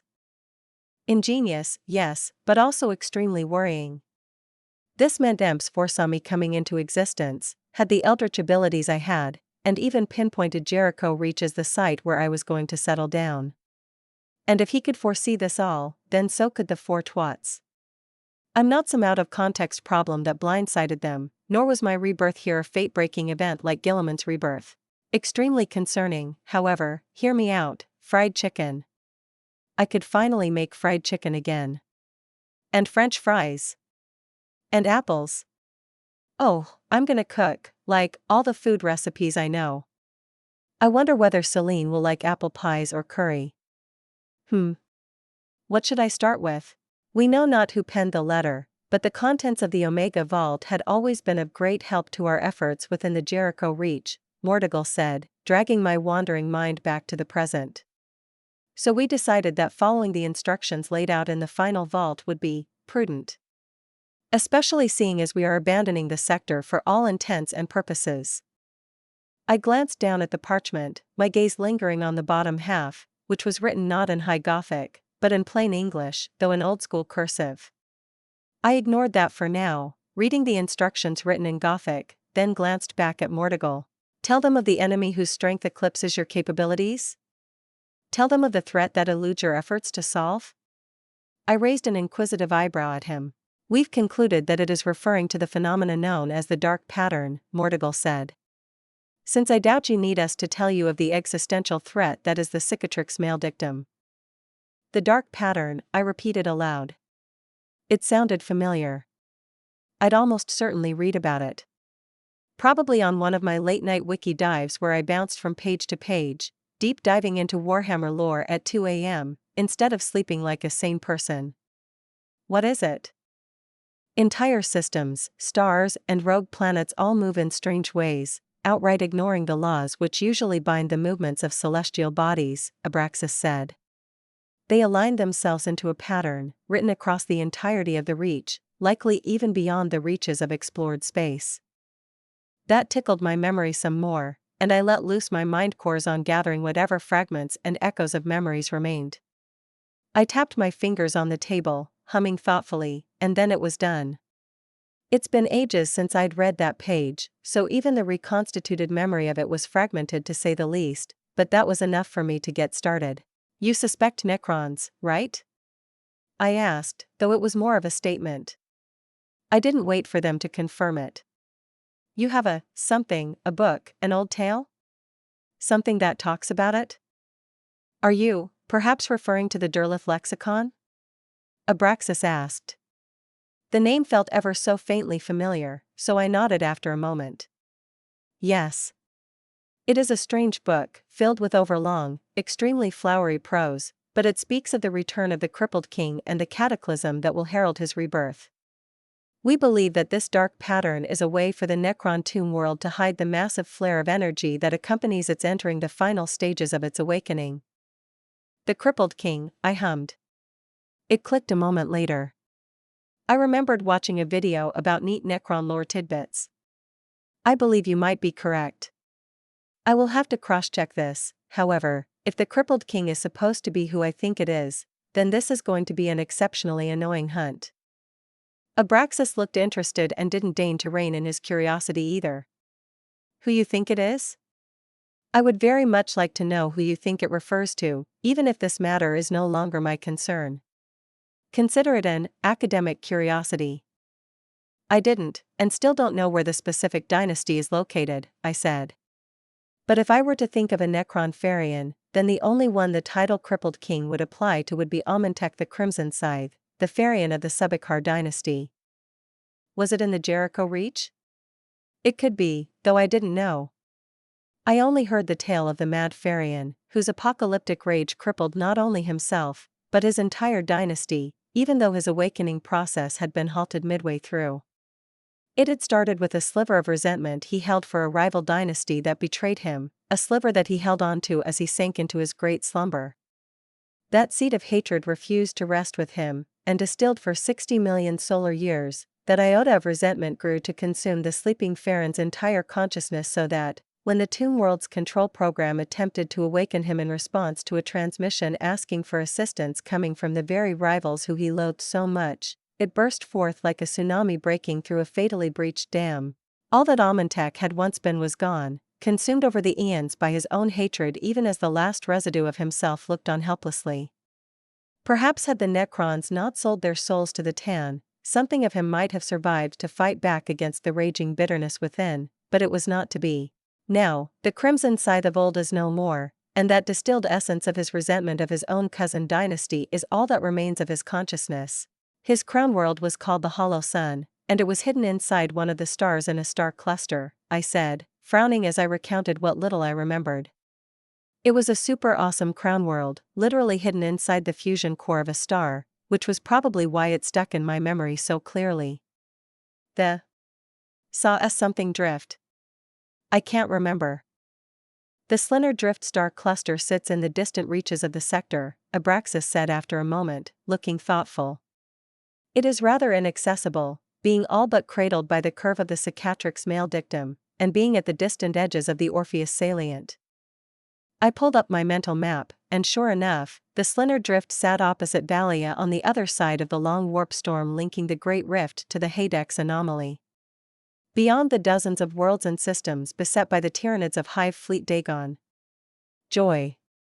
I'd have to go right through all that, and sail right along the length of the Great Rift as I did. Surely chaos wouldn't throw anything nasty through the rift to fuck with me. Surely. On the other hand, super secret base inside the heart of a star. There were no words to describe how impossibly cool that was. Dibs. I'll need to verify the information first, but it seems that we now have a likely candidate, I said, rather pleased with myself and the results. Sure, having a dynasty of Necrons in my backyard was bad, and fixing that little issue was going to be a pain in the ass, but it'd be worth it. I was pretty sure Trazen wouldn't give a rat's arse about it, either. He was persona non grata in the Sotek dynasty and was not allowed inside a handful more unless under strict guard due to his kleptomaniac tendencies.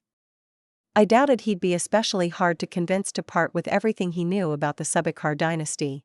Why was I so worried about a smaller Necron dynasty with a crippled king at its head? Well, you see, I recalled that the Crimson Scythe had once killed an Eldar god, according to the legends. The wiki page even mentioned that his war scythe was so potent that it had once shattered a planet with a single blow. Whether that was an exaggeration or the truth, the fact remained that the Therian was probably one of the most dangerous entities alive, even blinded by his rage and lacking his military genius. How would you verify such a thing without going there and seeing for yourself? Mordigal asked, frowning. When you want information about Necrons, you ask a Necron. I shrugged. It just so happens that I have a good working relationship with an overlord. With how Necron dynastic rivalries can get, I wouldn't need to offer much in the way of bribes to get information on a rival dynasty. I avoided naming Trazen directly. The asshole had a reputation even among the Imperium, and if I remembered correctly, more than one Astartes chapter swore eternal vengeance upon him. The Space Wolves and the Salamanders, among them, just to name a few. I was sure an Ordo Xenos Inquisitor would recognize his name. Dialogue with Necrons is a futile endeavor, Abraxas said with a mild hint of disdain. Dialogue begins by putting yourself into the shoes of the one you are talking to, Inquisitor, I said, my own voice mirroring his disdain. You try to understand who you are talking to, so you aren't just talking at them. There is no understanding those mercurial creatures, he replied, clearly offended by my tone. They are all some kind of mad, their minds rotting in those soulless bodies. Yes, I said. All of them suffer from the effects of being more than 65 million years old, that's no wonder. But if you figure out the specific Necrons' peculiarities and play into them, they can be dealt with, well, some of them. Destroyers and most of the Sotek dynasty's Necrons are a lost cause, as you well know. With how aggressive and numerous that dynasty is, they are the ones you meet most often. The majority of dynasties are happy sitting inside their tomb worlds and twiddling their thumbs until an overzealous tech priest starts poking them with a stick. I didn't know why I was even trying to convince him, or even what I was trying to convince him of. I knew that their stance was objectively the optimal one to have if you wanted an all-purpose code of conduct for how to engage a random Necron overlord whom you know nothing about. It was a one-size-fits-all answer, which meant it wasn't optimal for every specific instance, but it worked much more often than not. It was practical for people who didn't, or couldn't, care about nuance. Still, it annoyed me. But what was I going to do? Brainwash them into agreeing with me? No. They were plenty indoctrinated already, so no amount of logic or convincing would get through to them, anyway. I could feel it in both of their auras, that hatred for the alien that was so fundamentally important to a core part of both of them. Maybe it was another privilege of being powerful that I could care about the nuance of such things. That not reacting to anything that looked like it wanted to murder me, trying to murder it back before it could get me. I shrugged, then shook my head, continuing to talk before they could reply. No matter. I might as well be talking to a brick wall. You will not be harassed if you make straight for the warp gate from here. If there wasn't anything else you wished to talk about, I believe that concludes our meeting, yes? What about the prisoners of war you mentioned? The Inquisitor Lord questioned. I waved him off. I will catch up with you at the warp gate. If not, I plan to take at least a single trip through it to check what it's like. I suspect you will have a blockade fleet stationed there to prevent me from claiming territory. I will offload my prisoners to someone amenable to the idea there if I can't catch up. 285, a message from across time. To you, my friend across time. If you are reading this, events have unfolded according to my most bleak predictions. Or at least, very near to it. For this letter to make it into the hands of one who can read it, the threads of fate dictate a rather specific sequence of events. 1. I am in some way indisposed. 2. Humanity remains but is much diminished and once more consumed by its self-defeating internal conflicts. 3. The Eye of Terror has expanded to stretch across the galaxy. 4. I managed to bait a fool into making use of a ritual I designed, summoning a higher dimensional soul into a suitable vessel. 5. It succeeded and summoned you, my friend. My condolences. I imagine anyone with half a brain would be rather displeased about ending up in some of the less pleasant futures I've foreseen. There is little else that needs to or can be said. Millennia upon millennia separate us, and the future is ever shifting.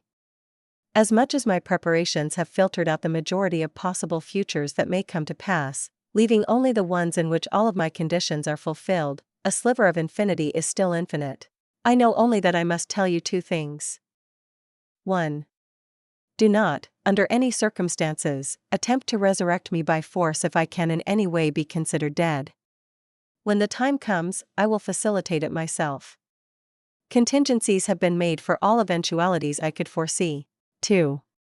I highly recommend avoiding reaching for divinity. It is a poisoned apple, and never worth it. It comes with more shackles than it is worth the trouble. Damn the Eldar and their idiocy. Unfortunately, if you do not take my advice on either of those, I'm afraid this will be our last point of contact. If it is, then farewell. If it isn't, then good luck. You will need it. P.S. If I've made no contingencies for my resurrection in the specific future you've ended up in, then you have my sincerest apologies for dragging you into a galaxy on the cusp of utter ruin. With regards. Revelation 309.m 20 Huh, I said. Because what else could I say to that? The Emperor, from before he ever was the Emperor, wrote me a letter in which he claimed to have been behind facilitating my rebirth. Or rather, summoning. Though I was still pretty sure that Twit Sench also had something to do with it, somehow, someway. Then again, no plot or scheme could ever be entirely free of the architect of fate's influence. But M20. The 20th millennium, as in, the year 20,309. That was. I'd been closer to that date back when I was alive during the 21st century than I was at the moment. This letter had survived more than 20,000 years untouched since the M revelation penned it. That somewhat explained the letter's levity. It didn't suit the image of the Emperor I knew from reading some of the Horus Heresy books. Then again, maybe he never really thought anyone would read it. The fact that he'd never updated the letter later on spoke volumes. Considering how the currents of fate and destiny always shifted as time passed, according to Val, the further ahead a predicted event was, the more likely it was to be prevented from ever coming to pass by sheer happenstance. I ran my gaze across the length of the parchment once more. Above the portion written in English, the same message was repeated in what I'd managed to identify as French, and above that in Japanese and Sanskrit above that. Why? Fuck me if I knew. Maybe there was a possibility of French, Japanese, or Indian dude/dudette ended up in my place instead of, well, me. That was a weird thought. I'd always considered my existence to be a bit of an out-of-context problem for everyone involved, but apparently, it really wasn't. I was still grappling with that fact and its many, many implications. If they managed to yank my higher-dimensional soul down into this galactic cesspit once, was there anything preventing them from doing it again? Hell, had they been doing it before? What if I were just the last, and luckiest, of the reincarnated souls, as everyone before me ended up in a subpar vessel and was railroaded into becoming a demon snack? If all of their souls had the same quality and density as mine, then the chaos gods were, well fed. Aeon, I was way more fucked than I'd expected. Neat. I clung on to the hope that it wasn't so, and my greatest beacon of hope supporting that theory was the fact that my summoning had coincided with the opening of the Great Rift. I wasn't a ritualist, but I knew that the opening of a galactic tear in reality and between dimensions likely had something to do with making the ritual that summoned me possible. Hopefully. Perhaps it'd only have made it easier, which would have meant they could have done it anyway, given they were prepared to pay the much greater price. You can understand it too, can't you? I asked, giving the golden giant looming over my shoulder a glance. Parts, yes, he said. Not all of it. I waved a hand, and an illusion covered the parchment, translating the message to Low Gothic. Octavian stood still as a statue, looking like he wasn't sure how to process what he was reading. Would you be against me sending this letter back to Terra for my brothers and Captain General to study? He asked. Not particularly, I said. But you do understand what this means. Right? We have suspected that the Lord Emperor is himself thwarting all attempts to resurrect him thus far, Octavian said. We believed he wouldn't do so if it was done correctly, which is why we've waited for so long to make our own attempt. Every time thus far when we've tried, we've been haunted by dreams of ruination, and so we held off on putting any plans into motion. We need to wait for a sign, I said. From him. Even I can't forcefully heal his body if he actively resists it. Not that I'd ever get that far. He'd probably arrange for one of the Primarchs to prevent me from ever getting close enough to try it. You think he foresaw this? Octavian asked, his voice carefully void of all emotion. Even more so than it usually was. Yes. From what I know, he was the type to make layers upon layers of contingencies for every possibility he foresaw. I shrugged. Maybe he didn't foresee this exact future, but this letter proves he made contingencies all the same. He turned pensive at that, and the silence lingered, so I shoved the parchment into his hand and shooed him out of the room. He held it with much more care than I had, then lumbered out of the room, visibly lost in thought, which was saying something for one with a mind as advanced as a custodian's. Since I had already sent the Lord Inquisitor and Mortigal away, and Amberly had taken the first opportunity to make herself scarce after seeing the thunderous mood Octavian was in, that left me alone in the conference room. With Celine, of course, who finally decided to stop her cosplaying as an ornamental statue. Her armor melted away, leaving her in the comfy sweatpants and tee combo she'd come to love after I'd introduced her to 21st century fashion. It was a hit or miss. She loathed jeans for some reason and thought shorts looked stupid, but you win some, you lose some. I scooted back a bit, pushing my chair away from the table just enough so my girlfriend could comfortably plop herself down in my lap. I smiled at her indulgently as she leaned her head on my shoulder, and I started playing with her hair. It's ridiculous, she eventually said, sighing wearily. Just a year ago, the God Emperor was a distant, omniscient god, the immortal master of mankind. Little more than a myth, as much as the priests would have loved to flog me for saying that, that was all he was to most of humanity. And now my girlfriend is getting letters from him, it's absurd. I hummed, beginning to gently rub her head, my fingers massaging her scalp just how she liked it. Her eyelids drooped, and she huddled closer. "It's fine," I whispered. "It'll be fine. These are just growing pains." Only you could call my entire worldview shattering growing pains. She snorted, giving me an affectionate swat on the shoulder. Like it wasn't in pieces already, I scoffed playfully. It's my mission in life to shatter as many people's worldviews as I can. It was fractured at best, but the foundation remained solid, Celine murmured. Now the cracks are spreading. I stayed silent, humming as Celine continued speaking, though it was mostly just complaints and rambling. It felt like I'd just accidentally revealed to a kid that Santa wasn't real. I listened, made the appropriate noises, holding her close through it all until she exhausted herself and slumped against me. "Feel better?" I eventually asked, and it was her turn to reply, only with a noise of agreement. I squeezed her into a hug because, oh my god, that little grumble was absolutely adorable. When she looked up at me curiously, I gave her a kiss on the forehead and smiled. "I love you, you know that, right?" "I do," she said softly, then smiled. "Love you too, you silly girl. Even if you chase me onto the edge of a mental breakdown sometimes." "Do I?" I asked innocently. She hummed in agreement. "Well, then I suppose I should make it up to you somehow, shouldn't I?" "That would be appropriate, yes." She was grinning by then, playing along. "Do you have something in mind?" "I'm sure we could think of something if we put our minds to it." "MHHHMM," Celine moaned theatrically, her tongue darting out to lick her lips. "You like that?" Echidna asked, grinning down at her. "Yes," Celine said in a dreamy voice. "What did you say this one was called?" "It's an apple pie," her girlfriend said proudly, hands on her hips as she puffed out her chest. "You are luckily safe from putting on any fat, so we can indulge a bit more. I've also made some brownies, ice cream and a strawberry cheesecake. Those used to be my favorite desserts you know what I mean." "I do," Celine said, her gaze shamelessly wandering across her girlfriend's body.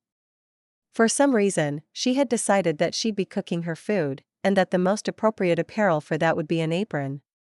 Only an apron. Not that Celine was complaining. "I'm not going to refuse to taste more of your cooking." "Great," Echidna said with a smile, then spun around and left to probably get the next plate of dessert. Celine watched her go with a smile and wondered for a moment whether she'd ever felt so content in her life before meeting this silly woman. The answer was a resounding no, which was a bit sad, but it only meant she had to make sure this worked and kept on working. Luckily, it wasn't hard. Echidna was an exceptionally accommodating partner. She wasn't perfect, no one was, but she had everything Celine had ever wanted in a lover, and more. She'd never thought she'd meet someone who could make her leave behind her title and duties as a rogue traitor and noble of the Imperium. The vast majority of mankind likely thought her a traitor, a heretic, and crazy besides. Not that she cared. If Grandma Abigail's harsh lessons and training had been good for anything, it was to teach Celine that very few people's opinions mattered. Namely, those of people who could get her killed or her family ruined for thinking her a heretic or a traitor. High lords, inquisitors, high-ranking Astartes and such. Echidna had neatly shaved down that small group of people she had to care about even more, leaving only a handful in total all across the galaxy. Better yet, the majority of those remaining people wanted to be on her girlfriend's good side. Like the custodians, the two primarchs and, that was it. No one else in the Imperium mattered. No one. It was so incredibly freeing. Still, it made her feel a bit like what was that word Echidna had used? Oh, yes. A gold digger. She'd never thought that she would be the party latching on to someone else in a relationship, having always thought that if she ever got into anything long-term with someone, then it would be the inverse. She shook the thought of. Echidna had repeatedly made it clear that she didn't care and that she was perfectly happy with the relationship as it was. If so, Celine wasn't going to make a big deal out of it. She'd enjoy it for all it was worth, and make sure it was mutual, more than mutual. That was how relationships worked, wasn't it? with both sides competing to put in more effort into making it work than the other. Celine leaned forward, placing her chin on one hand, and watched as her girlfriend started back into the room with a bowl of ice cream and those strange brown cookies in the other. Apparently, both were made entirely from ingredients Echidna had gotten from the gene library. Cocoa beans, wheat flour, vanilla, milk, and so on. These were the tastes of ancient Terra, Echidna's home, and it was so heartwarming to see how happy she was just to finally be able to share them. Echidna was a bit of a foodie, it turned out, even though she didn't need to eat anymore. Maybe I'll take her on a tour if we ever visit home. I think she would like experiencing actual noble cuisine, or maybe we could just travel to a pleasure world. That sounds fun, too. Watcha thinking about? Echidna asked curiously, slightly pouting, and Celine realized she'd been lost in thought. Or, as it looked to the outside, ignoring her girlfriend. Taking you on a cruise, Celine answered honestly, smirking at the silly look that came over her girlfriend's face. Maybe to a pleasure world, or to home. I thought that it was only fair that I introduce you to the cuisine I grew up on after you'd cooked for me. You don't have to do anything, Echidna said, huffing. Especially not return home if you don't want to. A pleasure world, though, that could be fun when I get another avatar. Celine hummed in response. I think my dearest uncle is in for a rough talking to, and I do have some family that I actually like. Somewhat. Most of them are still uppity noble twats that grandma left for their parents to raise with a silver spoon up their asses since they weren't in line to inherit her rogue trader title. I see, Echidna said thoughtfully. We could relocate them here, the ones you like anyway. It's not the safest, but nowhere is, and the last thing I'd want for you is a moronic inquisitor going after your family just because you are with me. Celine nodded slowly, finding herself agreeing with her girlfriend. Most inquisitors would probably be smart enough not to do it, considering Echidna had a custodian in her corner and had a somewhat amicable relationship with two Primarchs, but some inquisitors were, to put it mildly, batshit insane. Amberley Vale was one of the sanest ones Celine had ever met, though that number wasn't all that high. Thankfully. Knowing a lot of inquisitors was usually rather unhealthy. Sooner or later, you'd meet one that thought you were a heretic for holding your fork wrong, and then it's a whole mess. Or so grandmother had said. Not that Celine was ready to take the old woman at her word when she liked to twist the facts in her stories to get her point across. Not that she had much right to call anyone insane, considering her present circumstances. Celine knew she probably wasn't improving on the popular rumors that the Emperor selected those to be his rogue traders who had won too many screws loose and possessed a concerning lack of self-preservation instincts. You're probably right, Celine said, frowning. But that's for the future. For now, I doubt the news of my entanglement with the big bad evil Xeno warlord has reached home. No one who is going back through the warp gate saw or knows of me, and I doubt Lord Octavian wants to annoy you by causing rumors to spread. Inquisitors should have better things to do than to go on petty witch hunts, Echidna noted. The Great Rift has caused a whole lot of mess, and I doubt there is enough of them to put out all the fires. Celine nodded in agreement, then glanced down at her plate and the brown cookie, half-melted ice cream on top. Whoops. She quickly grabbed a spoon and got to eating. It wouldn't do to let Echidna's cooking go to waste. The happy smile on the woman's face as Celine shoveled the sweet, fudgy goodness into her mouth made the otherwise simple dessert at least 100 times better.